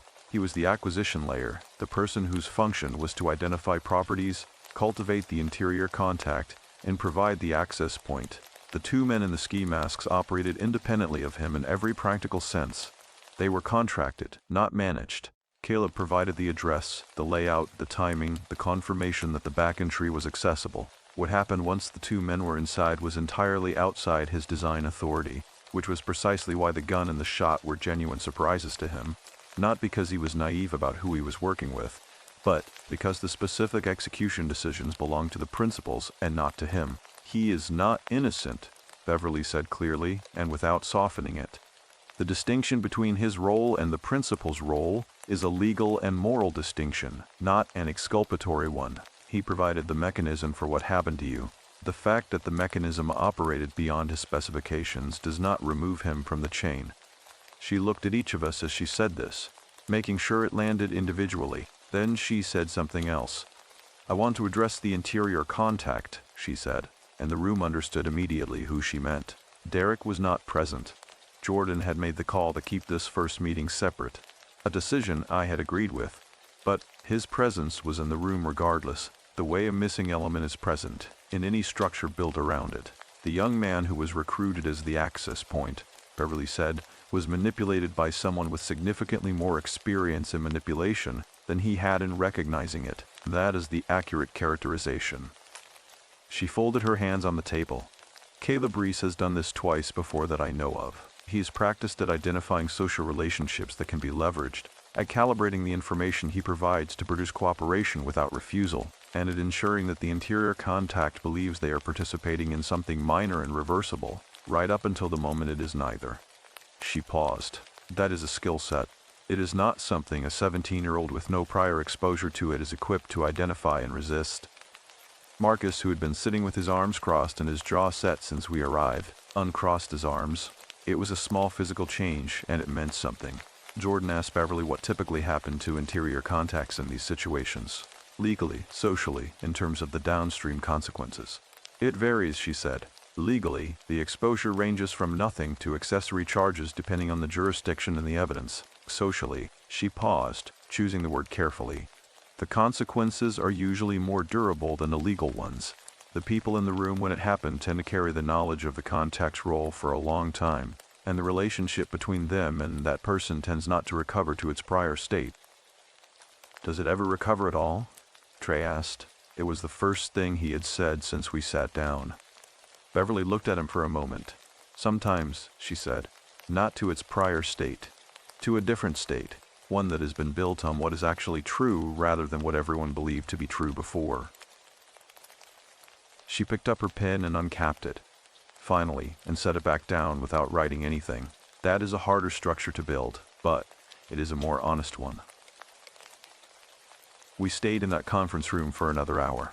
Beverly answered questions about the investigation, about what typically happened to operations like Caleb's when law enforcement built sufficient case material, about what recourse existed for the people whose property had been taken. She was precise and thorough, and she did not perform optimism or comfort where neither was warranted, which I found more useful than either would have been. When we left, the afternoon had moved into the low gold light of a Georgia summer evening, the heat still full but beginning its slow negotiation toward dusk, and we stood on the sidewalk outside the Victorian for a moment without immediately going to our cars. Jordan looked down the street. "Derek needs to know what she told us," he said. Nobody disagreed. "Not as an accusation," Jordan continued. "As information. He meets the complete picture the same way we do." He looked at me. He is probably carrying a version of this that is less accurate and more damaging than the true one. I thought about Derek in his room, in the particular withdrawn quality of someone doing the wrong kind of self-accounting. The kind that assigns total responsibility inward without the context that would distribute it more accurately, across the actual structure of what had happened. I thought about what Beverly had said about partial understanding and the wrong material. I told Jordan I would talk to Derek that evening. Marcus put his hand briefly on my shoulder as we walked to our cars, a single, wordless gesture that communicated everything it needed to without requiring language. And then we split across the parking lot toward our separate vehicles, and I drove back to Brookhaven Pines in the golden evening light with the windows down and the Georgia air moving through the car, warm and dense, and carrying the smell of cut grass and distant rain. Derek was on the back porch when I got home. He was sitting in one of the plastic chairs with his elbows on his knees and a glass of water on the ground beside him, and he was looking at the sliding glass door with an expression that I could not have described precisely, but that contained elements I recognized. The specific look of someone who has been sitting with a thing long enough that the thing has become part of the furniture of their thoughts, permanent and unavoidable. I came through the back door and pulled the other chair close and sat down. He did not look at me immediately. "I met with someone today," I said. "I want to tell you what she said." He looked at me then. His eyes had the quality of a person who has not been sleeping adequately and who has been thinking too hard for too long in the specific, circular way of someone without enough accurate information to think straight. "Tell me," he said. So I told him. I told him everything Beverly had said. The architecture, the pattern, the 2 previous operations, the calibrated recruitment, the distinction between Caleb's role and the principal's roles, the assessment of what Derek had walked into, and what had made it walkable. I told it plainly and completely, without softening the parts that reflected poorly on the decisions Derek had made, and without dramatizing them either. I told it the way Beverly had told it to us, as a complete and accurate account, because a partial account of this particular event left gaps that filled with the wrong material. Derek listened to all of it without interrupting. When I finished, the back porch was quiet in the way of summer evenings in that neighborhood.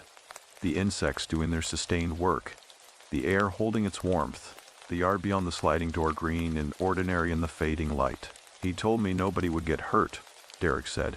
His voice was not a defense. It was the statement of a person trying to locate the exact point at which the thing he was told and the thing that was true had diverged. "I know," I said. "I should have known better."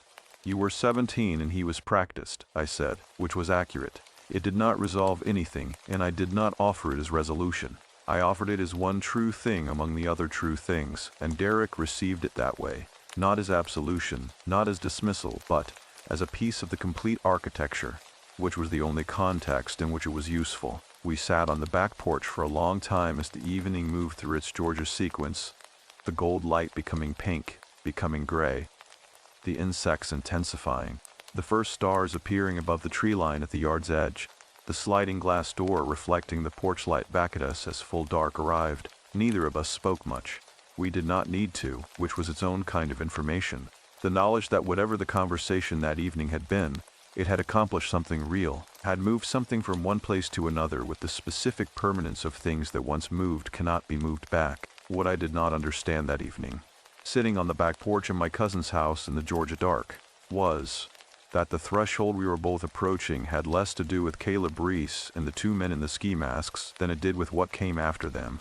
That the real test of what had happened was not the night itself, but what we were going to build in its wake, and whether what we built was going to be honest enough to hold weight. There is a specific quality to the last week of a summer that has been altered by something real. It is not the ordinary end of summer feeling, the bittersweet compression of remaining days, the awareness of school approaching, the particular melancholy of a season closing that has run its natural course. That feeling has a sweetness underneath the sadness, the way the end of something good carries the memory of what it was. What I am describing is different. It is the quality of days that have been changed in their fundamental nature by an event that occurred inside them. Days that carry the weight of that event forward regardless of what fills them on the surface. The remaining 10 days of our stay in Brookhaven Pines had that quality throughout. Not in a paralyzing way. I want to be accurate about this. We were not incapacitated. We ate breakfast and watched television, and my father took us to the beach one afternoon, and we swam in the Atlantic, and the water was warm and salt thick and entirely indifferent to what had happened in a living room 2 weeks earlier, which was its own kind of gift. Life continued in its ordinary transactions, but the ordinary transactions were happening now inside a different context, one that had been permanently altered. And we moved through them with that alteration present in everything the way a healed fracture is present in a bone. Not painful in the daily sense, not limiting in the obvious sense, but there, structural, a changed place that the body knows even when the mind is not attending to it. I talked to Marcus twice that week. The first conversation was brief, a check-in, a confirmation that he was processing things in his own way, which was the way Marcus processed most things, by doing other activities alongside the processing rather than stopping to process directly. He was back at practice by Wednesday. He told me the physical work of it helped. I believed him. The second conversation was longer and happened on the phone late on a Thursday evening. And it was in this conversation that Marcus said something I've returned to many times since. He said he kept thinking about the shoes. The Jordans by the front door set back down. The deliberate non-taking of them. The signal embedded in that action that none of us had been equipped to read in real time, but that had been there, visible and specific if we had had the context to interpret it. I keep thinking about how much information was in that room, Marcus said. Information we had access to. The shoes, the wallet, the watch, the way he looked at Derek. It was all there. We just did not know what we were looking at. I told him I had thought about that too. Beverly said something to me after you all left, Marcus said. I stayed back for a minute because I had another question. I asked her how you learn to read that kind of information, how you develop the ability to see what is actually happening in a situation, rather than what you expect to be happening. I asked him what she had said. She said most people develop it the hard way, he said. Through direct experience with a gap between what they expected and what was true. She said the useful thing about that kind of experience, if you can get to the useful part, is that it recalibrates your baseline. You stop assuming that the surface of a situation is its complete description. He paused. She said the people who get the most from an experience like this are the ones who let it make them more perceptive rather than more defended. Another pause. She said those are not the same thing. Being more defended just means you trust less. Being more perceptive means you read more accurately. One of those is useful, and one of those is just damage wearing the costume of wisdom. I sat with that for a long time after he hung up. The distinction Beverly had drawn was one I recognized in myself already. I could feel the place inside me where the two responses were competing. The defended version of myself wanted to take the lesson of that Friday night and apply it universally, which would mean approaching every room and every person with the assumption of concealment, treating the gap between surface and reality as the default rather than the exception. That version felt like safety. It was not. The perceptive version was harder. It required maintaining the basic openness of trust while sharpening the specific, particular attention that distinguishes what is actually present from what is expected to be present. It required staying in rooms rather than leaving them preemptively. It required the continued willingness to be wrong, not in the naive way of someone who has not yet been wrong, but in the deliberate way of someone who has been wrong and has chosen to remain available to experience anyway. That was the harder architecture. It was the more honest one. On Friday, 3 days before we were due to leave, Derek knocked on my door. He came in and sat on the end of the bed and did not say anything immediately, and I let the silence go where it needed to go without filling it, which had become easier over the preceding days. The practice of sitting with unresolved things rather than immediately organizing them. I called Jordan, he said. I looked at him, and Marcus, and Trey. He was looking at his hands. Separately. I called each of them separately. I asked him how those calls had gone. He was quiet for a moment. Jordan asked me questions, he said. Specific ones. About the timeline. About what Caleb had said exactly. About what I understood at each point. He was thorough. A brief pause. It felt like being deposed. Except that, at the end of it, he said he appreciated me calling and that he would rather have the accurate account than the one he had been constructing from partial information, which I think was generous. It was accurate, I said. Marcus was harder, Derek said, not in a cruel way, but Marcus does not have Jordan's, the way Jordan separates the analysis from the emotion. Marcus just said what he felt, which was that he was angry, and that the anger was real, and that he was not ready to not be angry yet, but that he wanted me to know he did not think I had planned for it to go the way it went. I asked about Trey. Derek almost smiled. Trey listened to everything I said, and then was quiet for a long time, and then said, "I believe you." Just those 3 words. Then he asked if I was okay, and we talked about something else for 20 minutes. I nodded. That was somehow the one that helped most, Derek said. We sat in the room for a while, the afternoon light coming through the window at the low gold angle of late summer.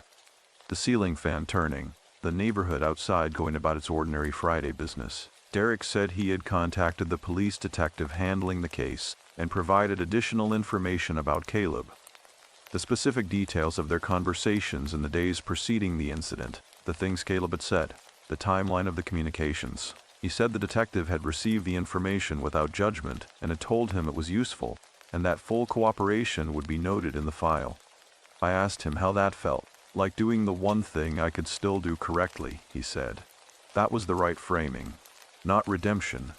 That word implies a transaction, a debt cleared, an account returned to zero. What Derek was describing was something more modest and more real than redemption. It was the simple act of doing the next correct thing after a sequence of incorrect ones, without the expectation that the correct thing retroactively fixed anything. It did not fix anything. It was just correct. And correctness in the aftermath of error has its own value, quiet and unspectacular. The value of a person beginning to rebuild from accurate materials rather than wishful ones. My last full day in Brookhaven Pines was a Sunday. My mother spent the morning organizing and packing with the systematic efficiency of someone who has been away from home for 3 weeks and is re-establishing mental ownership of her own space. My father made breakfast for all of us, which was unusual enough that it communicated care without requiring the statement of it. The house had the particular Sunday morning quality of a summer that is genuinely ending. The light different. The air carrying the first suggestion of September underneath the August heat. The neighborhood outside the window doing what it always did.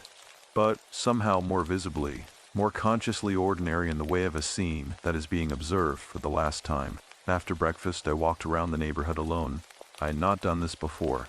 In 3 weeks of being in Brookhaven Pines, I had moved through it primarily in the company of Derek, or in the directed transit of going somewhere specific, never in the aimless, attending way of someone simply inhabiting a place. I walked the full loop of the cul-de-sac and then the broader circuit of the surrounding streets, past the houses and the lawns and the occasional evidence of other people's ordinary Sunday mornings, a sprinkler running, a car being washed, a man reading a newspaper on a porch who raised 2 fingers from the paper when I passed.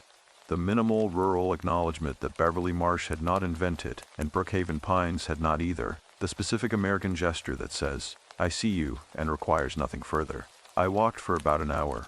What I was doing, I understood without planning it, was completing something. The neighborhood that had been the site of what had happened was also just a neighborhood, and the 2 things were simultaneously true. And the walk was a way of holding both truths at once, rather than allowing one to erase the other. Brookhaven Pines was not a safe place because nothing had happened there.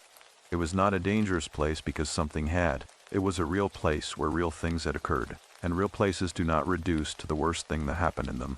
And walking through it on a Sunday morning with the Georgia light on the lawns was a way of confirming that. I passed Derek's house on the return loop, and he was on the front porch, and I stopped at the foot of the driveway, and we looked at each other across the width of the yard for a moment. "You walking?" he said. "Last one," I said. He nodded. We stood there for a moment in the late morning heat, my cousin and I, with 3 weeks of shared geography and one event that had permanently sorted itself into the before and after of both our lives between us. And the distance across the yard was the honest distance of 2 people who were not yet back to what they had been and were not going to be, and were both, in their own separate ways, beginning to understand what they were going to be instead. "Come back at Thanksgiving," he said. Not an apology, not a plea, just the statement of an invitation, offered plainly in the tone of someone who was not assuming the answer but was making the space available.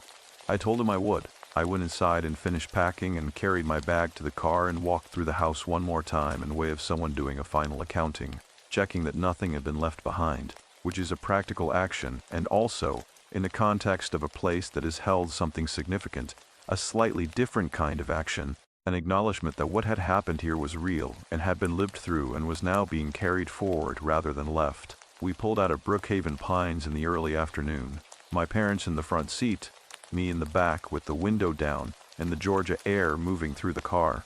And as we turned out of the cul-de-sac, I watched Derek's house past the window and then the other houses and then the main road of the neighborhood, and then the turn on to the county road that led back, toward Savannah and the interstate north. Marcus texted as we hit the interstate. It said only, "Safe travels. Let me know when you are home." I typed back, "Will do," and then I looked out the window at the Georgia landscape moving past. The low coastal plain, the live oaks, the Spanish moss, the flat sky above it all. And I thought about Beverly Marsh's distinction between defended and perceptive, and about Trey's 3 words, and about the plastered dust on the coffee table, and about the shoes set carefully back by the door. I thought about the gap between the surface of a situation and its complete description. I thought about what it cost to stay perceptive rather than defended, to remain in rooms rather than leaving them preemptively, to keep building structures on honest materials even after a structure built on assumed ones has come apart. The interstate opened up ahead of us, and the miles accumulated and the summer moved into its final days, and I sat with all of it, not resolved, not processed into something clean and finished, but present, real, carried honestly in the specific and irreducible weight of a thing that had actually happened to an actual person on an actual Friday night in July, in a neighborhood that looked exactly like everywhere and was, what I did not know yet, watching the Georgia landscape flatten toward the state line, was that the true accounting of that summer was not yet complete. That there was one more thing waiting, one piece of the architecture Beverly had not been in a position to tell us because it had not yet occurred. a thing that would arrive in the form of a phone call 6 weeks later and close the circle in a way that none of us had anticipated, and all of us, I think, had needed. The phone call came on a Tuesday in late September. I was back home by then, back in the ordinary structure of a school year that had resumed with the indifferent momentum of institutional schedules. First period, second period, the specific social geometry of hallways and cafeteria tables, the accumulation of assignments and the compression of summer into the category of the past that happens every September, whether the summer warrants it or not. Life had reasserted its ordinary shape around the events of July, the way a river reasserts its course after a flood, flowing back into familiar channels. The landscape changed in small, specific ways that only the people who knew it before could identify. I had been back for 6 weeks. In those 6 weeks I had thought about the Friday night in Brookhaven Pines every day without exception, which I had expected, and I had also thought about it differently on each of those days, which I had not expected. The texture of the thinking changed as the distance from the event grew, not fading, not diminishing in its reality or its weight, but shifting in its character. The way a landscape changes when you move away from it, the details becoming less individually distinct, and the overall shape becoming more visible. The defended version of myself had made appearances during those weeks. I would be dishonest to say otherwise. There were moments, in crowded rooms, in unfamiliar social situations, in a specific context of being somewhere with people I did not know well, where the instinct was to monitor rather than participate, to scan for the gap between surface and reality rather than simply being present in the surface, to treat the lesson of that summer as a directive toward permanent vigilance rather than sharpened perception. I recognized those moments for what they were, which Beverly had told me was the essential first step, and I tried to apply the distinction she had drawn, tried to remain in rooms, to stay perceptive without becoming defended, to keep the instrument calibrated rather than armored. It was imperfect work. I was 16 and I was doing it without a manual.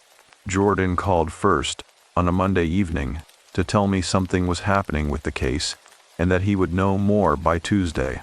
He did not have details yet. His source was his mother's network, which operated on its own timeline. But the quality of his voice told me the development was substantive. Jordan did not call to report minor updates. When Jordan called, it meant the information warranted a call. The Tuesday call came from Marcus at 4:17 in the afternoon, while I was at my kitchen table with homework open in front of me that I had not been reading for 20 minutes. "They picked up Caleb," Marcus said. I set my pen down. "Yesterday afternoon, the detective on the case filed for an arrest warrant last week, based on the information Derek provided, combined with what law enforcement had already been building from the Brunswick and Hinesville incidents. They coordinated the timing across jurisdictions because the prior cases were in different counties." Marcus's voice had the specific quality it got when he was reporting something he had processed thoroughly before delivering. The steadiness of someone who has already been through the emotional portion of the information and arrived at the factual portion. Both of the men from the night, the two who came through the sliding door, were picked up in a separate operation 3 days earlier. They got them on the Hinesville case first, and then the Brunswick case, and the Brookhaven Pines incident is being added to the charges. I looked at the homework open on the table without seeing it. "Derek," I said. "Beverly spoke with the detective," Marcus said. "Derek's cooperation is documented throughout the file. The detective confirmed he is not facing charges. His role is classified as that of a manipulated access contact rather than a principal, which is consistent with what Beverly laid out for us." A pause. She called Derek directly this morning to tell him before the information went wider. I asked how Derek had responded. She said he was quiet for a long time, and then said thank you, and then asked if there was anything further he needed to do. Marcus paused again. She told him the most useful thing he had already done. I sat in the kitchen and looked at the window above the sink, which faced the backyard of our house in a way that created a frame of ordinary afternoon. The yard, the fence, the neighbor's roofline, the sky above it going from blue toward the thin gold of a September late afternoon, and I felt the specific physical sensation of something shifting that had been under pressure for 6 weeks. Not a resolution, not the clean, architectural completion of a structure reaching its final element. Something more organic than that. The specific sensation of a weight that has been distributed incorrectly, beginning to find a more accurate distribution. I called Jordan. He had already heard. His mother's network moved faster than Marcus's call by approximately 40 minutes, which Jordan reported without smugness, simply as a fact. We talked for a while about the mechanics of what Beverly had described, the jurisdictional coordination, the timeline of the charges, the specific legal architecture, what was being built against Caleb and the 2 men. Jordan was characteristically precise about the details, and I was characteristically less precise, and the conversation moved between those 2 registers in a way that was entirely familiar and, in its familiarity, something I recognized as its own kind of gift. The evidence that the ordinary dynamics of a friendship had survived the event that had tested them. I called Trey in the evening. He picked up on the 3rd ring and said he had heard from Marcus. And then he said, "How are you doing with it? Not what do you think about the arrest? Not what do you think about the arrest? Not what does this mean for the case? Not any of the informational questions that the others and I have been navigating. Just the direct, undeflected inquiry into the actual interior state of the person on the other end of the line," which was what Trey did, and which I had come to understand over the course of that summer as a specific and undervalued form of intelligence. I told him honestly. I told him I felt the shift I had felt in the kitchen, the weight finding a more accurate distribution, and that I also felt something underneath the relief that was harder to name, something that had to do not with the arrest or the charges or the legal process, but with a more fundamental question that the arrest did not resolve, which was the question of how this happened at all, not the mechanism of it. Beverly had given us the mechanism, the practice recruitment, the calibrated information, the operation with its established pattern. The deeper question, the one about how an ordinary Friday night in an ordinary American neighborhood became the thing it became, and what that said about the nature of ordinary Friday nights in ordinary American neighborhoods. Trey listened to all of this without rushing me toward a cleaner conclusion. "I think that question does not have an answer that closes it," he said, when I was done. "I think it stays open. I think it is supposed to stay open, because the open version of it is what keeps you perceptive." He paused. "Beverly's word." "Beverly's word," I agreed. We talked for another hour about things that had nothing to do with the summer. School, practice, a movie Trey had seen, a book I was reading. The conversation moved easily between the weight and the ordinary, which was the thing I had been learning to do all fall, and which felt, on that Tuesday evening in September, more natural than it had 6 weeks earlier. After I hung up, I sat for a while in the quiet of the house. My parents were in the other room, and I could hear the low sound of the television and the ordinary domestic sounds of an evening, the particular percussion of a household going about its own business, the specific acoustic texture of a family home at 8 o'clock on a school night. I sat in the kitchen and looked at the window and thought about Brookhaven Pines. I thought about the cul-de-sac on a July evening, the porch lights coming on, the sprinkler on its timer, the neighborhood doing the slow, warm work of a summer Friday with no awareness of what one of its houses was holding. I thought about the sliding glass door and the sound of it opening in the way of a door that had not been locked, smooth and quiet and entirely domestic. I thought about the plaster coming down in a slow white cloud and the ringing in my ears and Trey pressing against the wall, and Marcus at the window the next morning, arms crossed, his back to the room. I thought about Derek on the back porch in the Georgia dark, looking at the door.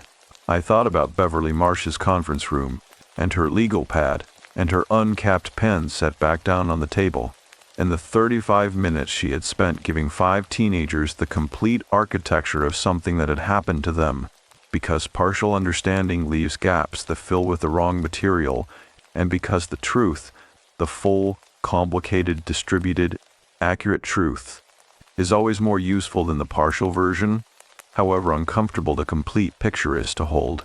I thought about what Marcus had said on the phone in August. Beverly's distinction rendered in his own language.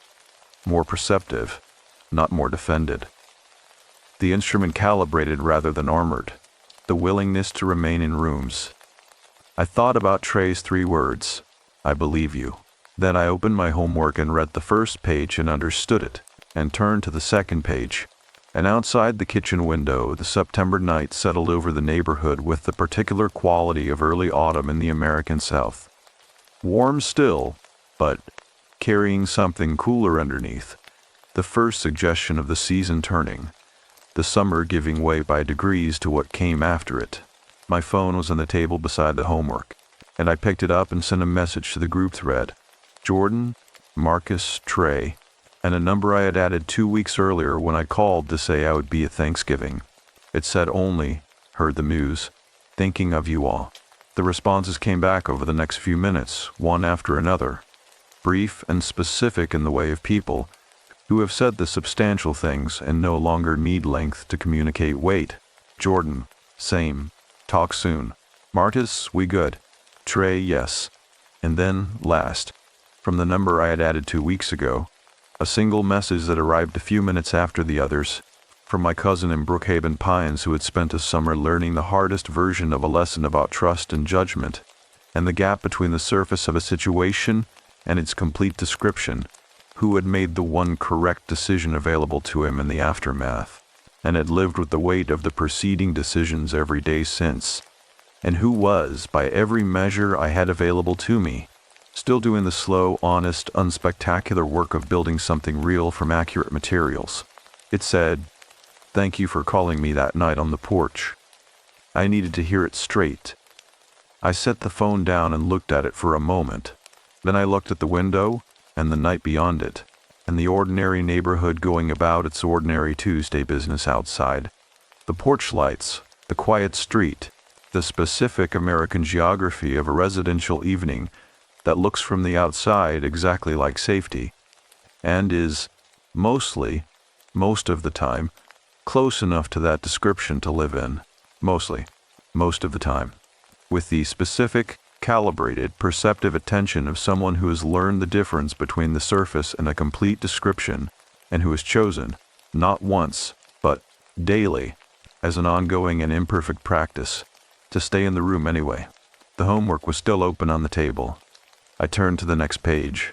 The night did its quiet work outside the window, and the house held its ordinary sounds around me, and somewhere in coastal Georgia, a Tuesday evening was ending in a neighborhood that looked exactly like everywhere, in a house on a cul-de-sac where a porch light was on, and a sliding glass door was locked, and a 17-year-old boy was learning, one honest day at a time, what it cost to build a life on what is actually true. That is what I have to tell. The rest belongs to the ordinary days that followed, which is where most of what matters actually lives, not in the events that sort themselves into before and after, but in the daily, unannounced, imperfect work of remaining open to the rooms you are in, to the people inside them, to the complete description of things rather than the comfortable partial version. That is the work. It does not end.